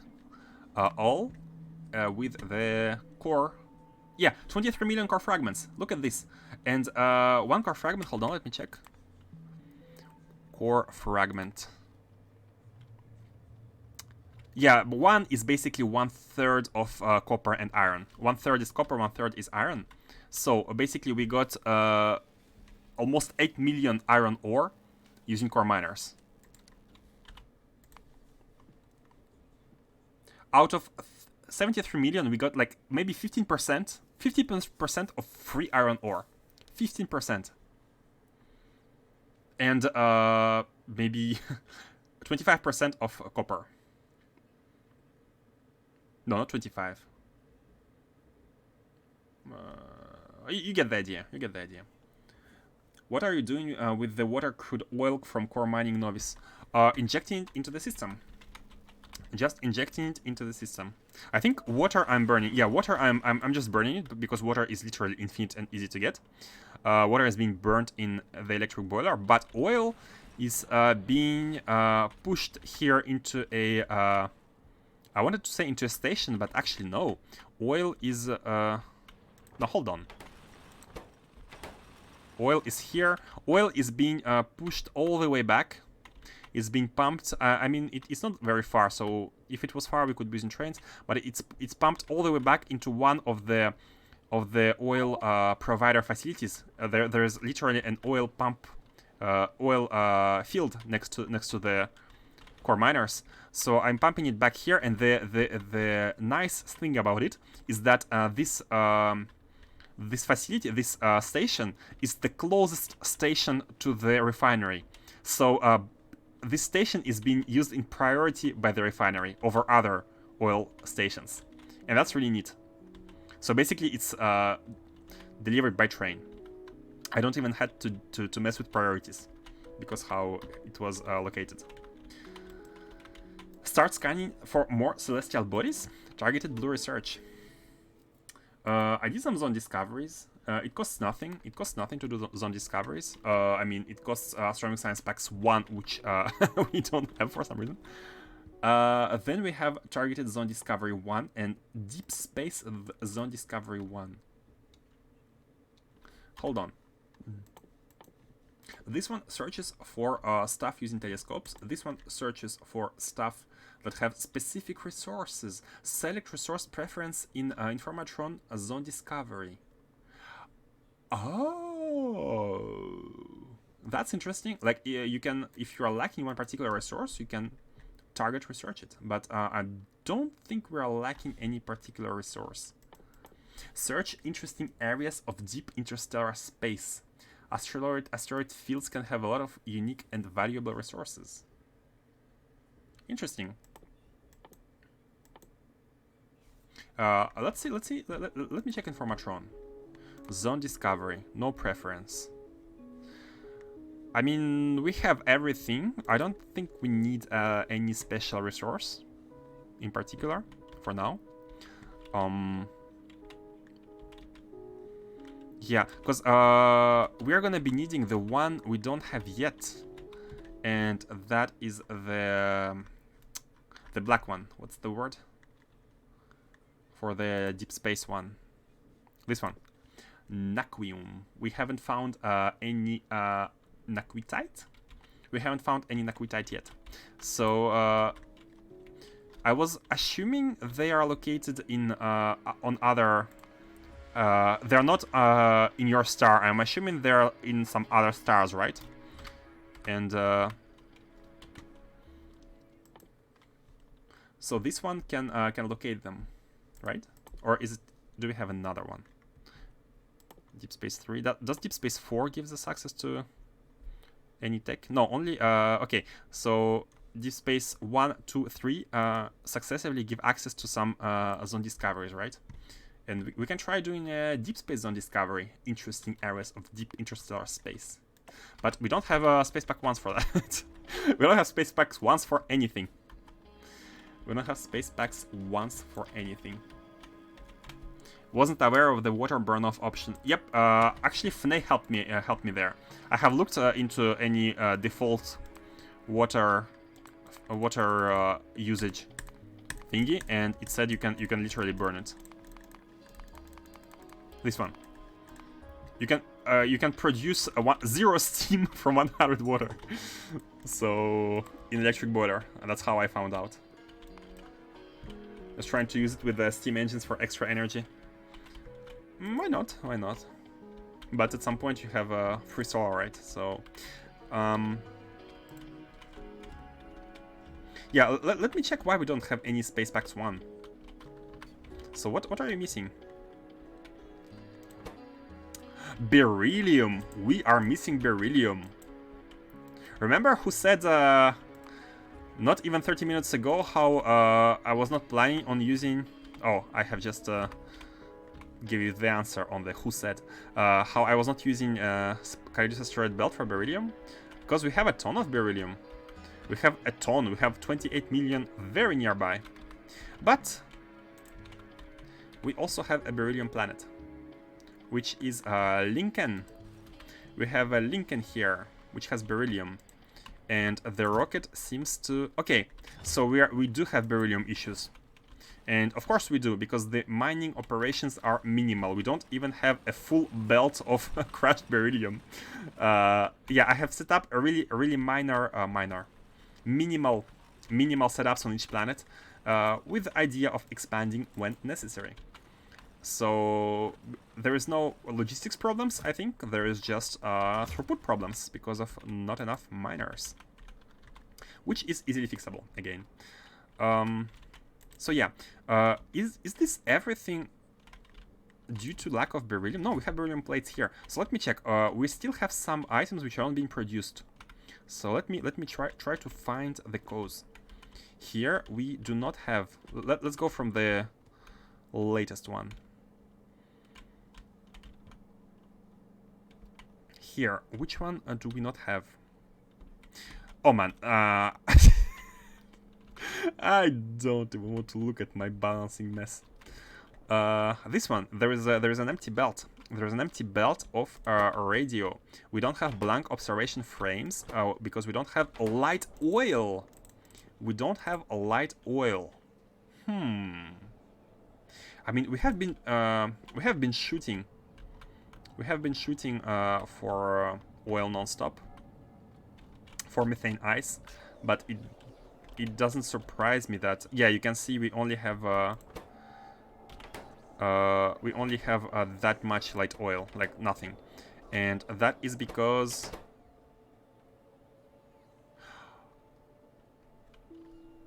contaminated biosludge. Yep, that's it, guys. We cannot continue with producing astroscience because we need bioscience. Simply because we need to consume biosludge. We are producing hold on, no, this is no.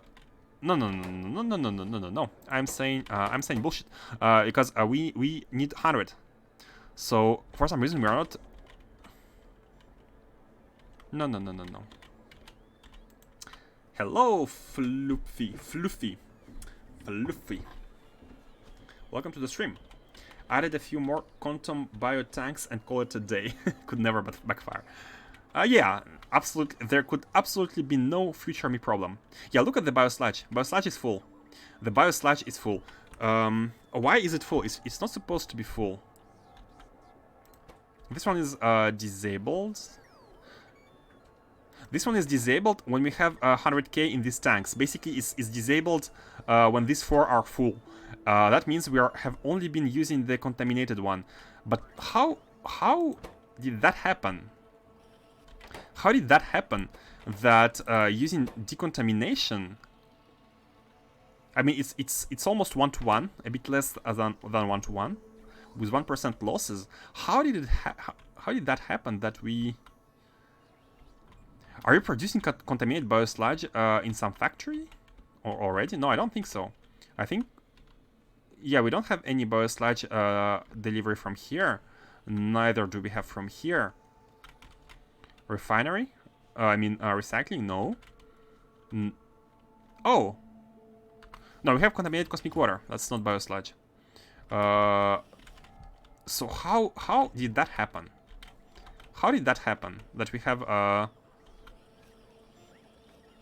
too much contaminated biosludge when we should not have be having producing. We should not be producing the fresh biosludge anymore. What are you? Oh. Wait. Why do we have output from 2 tanks? This is the one which is going into feedback loops. I think no, I don't see. I don't see. We should be having one empty tank for all the buffering processes. Hello, hello, hello. Contaminated cosmic water, contaminated sludge, biosludge. Oh, does contaminated cosmic water produce biosludge after the contamination? Oh, this single 1% of contaminated biosludge. You are the one. You are the one responsible for biosludge backing up. I see. Because you're producing black data cards, basically that means that any science produces somewhat of contaminated biosludge. Small amounts. I see. Oh, yeah. That's not ideal. Not ideal at all.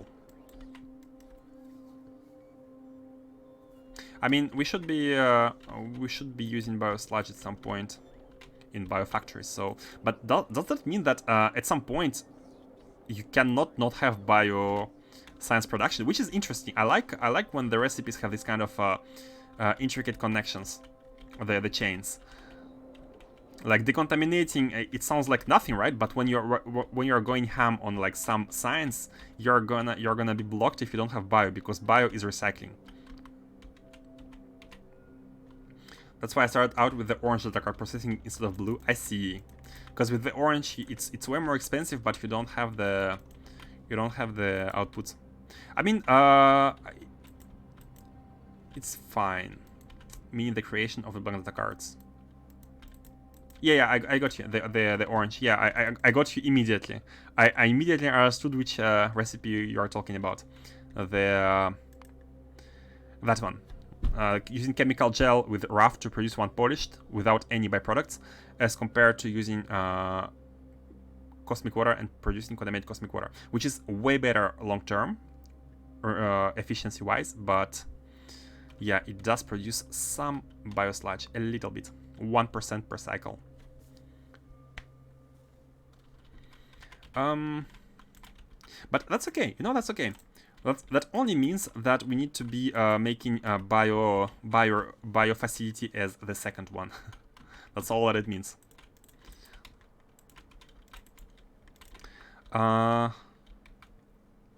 So is it only the sludge problem? Is it only the light oil problem? I think it is, because all of these require light oil. Light oil is being used a lot. When I first saw the light oil deficit, I immediately thought that this asteroid belt, like methane ice throughput, was not enough. It's my first thought, because I'm really worried about this. This is not future-proof. This is a future me problem somewhere, because we don't have big production of methane ice. Some mining and that's all, and shooting. So maybe we need to use spaceships for these. But how cool does it sound to go directly to antimatter and not be bothering with lower level spaceships, if possible, of course. Hey, thank you for following, Fluffy. Thank you for following. Hope you are enjoying me rambling and discovering space exploration. Can we actually... That doesn't explain why we don't have... Oh no, this is beryllium plates problem. Yeah, this is beryllium plates problem. Let's check the chests. Look at this. We have a bunch of catalogs of all shapes and forms. All 4 kinds of catalogs. So this facility is almost officially over. 20 viewers. Yeah, 24 now actually. Thank you guys for being here. I appreciate the audience. This is done. This is done. I can officially announce to all of you 20 viewers that Astro Science is finished, and we don't have to touch it again for a very long time until we are expanding. And that's not gonna be anytime soon.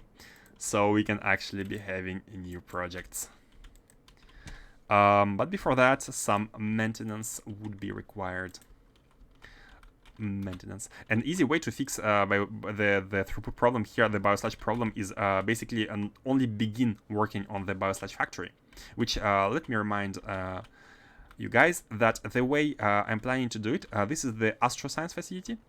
The material science facility is gonna be here, simply because it should be as close as possible to the recycling facility, as it produces a lot of scrap. And the trains are ready. These are all trains for scrap and junk data cards. Then here is gonna be the bio facility. And why here? Simply because it's in front of the refinery, and it should have as quick access to the refinery as possible, to be as close to it as possible, because we are going to be producing biosludge exclusively at the refinery at first. I'm not going to be making any biosludge locally, which may not be such a good idea, to be honest. I will check when we get to it, I will check the factory planner and see whether biosludge requirements are way too high to have it transported, or whether it's possible. But we do have biosludge here, so bioscience can be bootstrapped. And here is going to be the energy science, simply because it's far away from everything and it doesn't require any special inputs or outputs, it just costs a lot of energy. Energy science challenge is that it costs a lot of energy. Bioscience challenge is that it has feedback loops and quite complicated chains and lots of liquids. Material science challenge is that it requires a lot of different input items. I'm not even sure if a single rocket is going to be okay. Also, we need to check the rocket per minute estimations. And another challenge is that it creates a lot of scrap, a lot of scrap to be processed, and we are actually having a facility for that. I'm trying to take care of all the boring stuff first, so when we make cool stuff, it can already be working. And first cool stuff has been done. Astro Science facility has been done for all 4 catalogs. Hooray! This is a small setup for the rocket science data, and this is rocket science is really small. Like, all this is gonna match the production of this.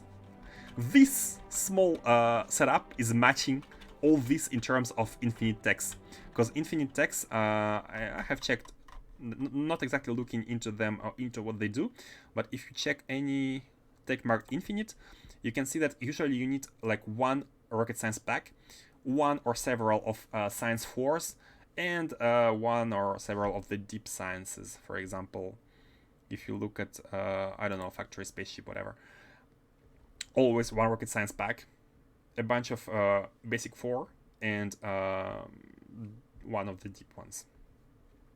That's the goal is to get started and have a steady flow of and game research. That's my personal end goal. Except a lot of energy isn't really a challenge. Exactly, it's not a challenge, especially at Novice Orbit. At Novice Orbit, you have 466% of solar. It's not a challenge. It's not a challenge. Even the tier 4 is barely an inconvenience with how strong solar is. Yeah, exactly. And this is why it's so far from everything else, because I don't think it's gonna need a lot of train congestion. And the challenge of Astro Science is cooling, I feel like. You need a lot of cooling, and this is why you can see cooling facilities all over the place. There is this cooling is dedicated to cooling this side. This cooling is dedicated for these, this and these, and there is this cooling for these, just because of the fluid throughput. That's the challenge of Astro Science, and also not a negligible amount of resources, which is really interesting. Each science has its own quirks, but having said that, in the meanwhile, you need 16 different cards, and each card is, there are very few which are special, very few. Like, most of them have duplicates. Like, look at these.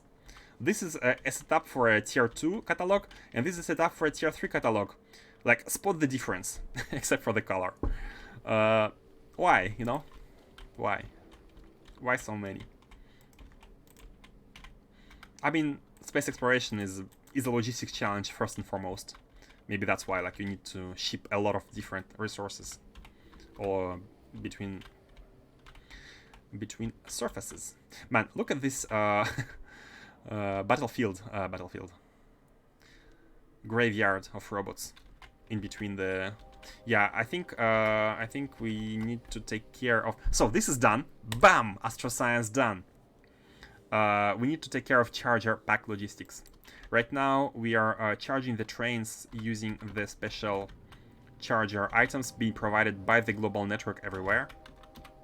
You can see the global network here. And the problem is that when the robots fly in between the network, because the rails have a lot of empty holes in between, when they die, they drop stuff, and it pollutes here. It pollutes, and it's not ideal. So we need to transform that to train delivery, maybe. So that's gonna be for next time, because I think I'm gonna stop for today. We have achieved a nice goal, and it's getting late. So, oh man, 28 viewers. Hello to everyone who came at this moment in time, but it's unfortunately the time I need to be stopping. But I'm really happy with today's stream. We have achieved a lot. This is so nice. It's so nice.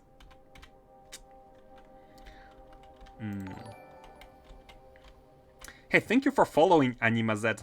Thank you for following.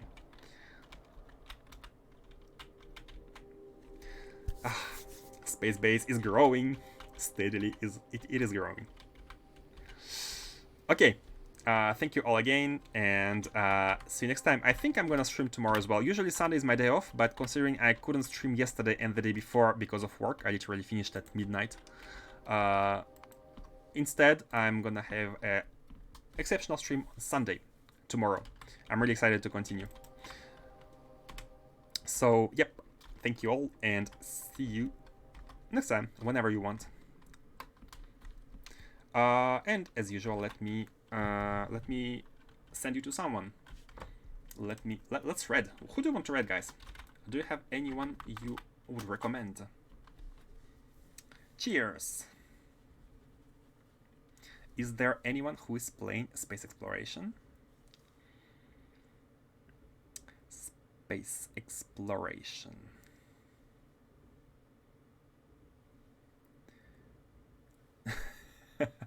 Liberating citizens from their home. Let's see. I'm not seeing any space exploration in the title, at least.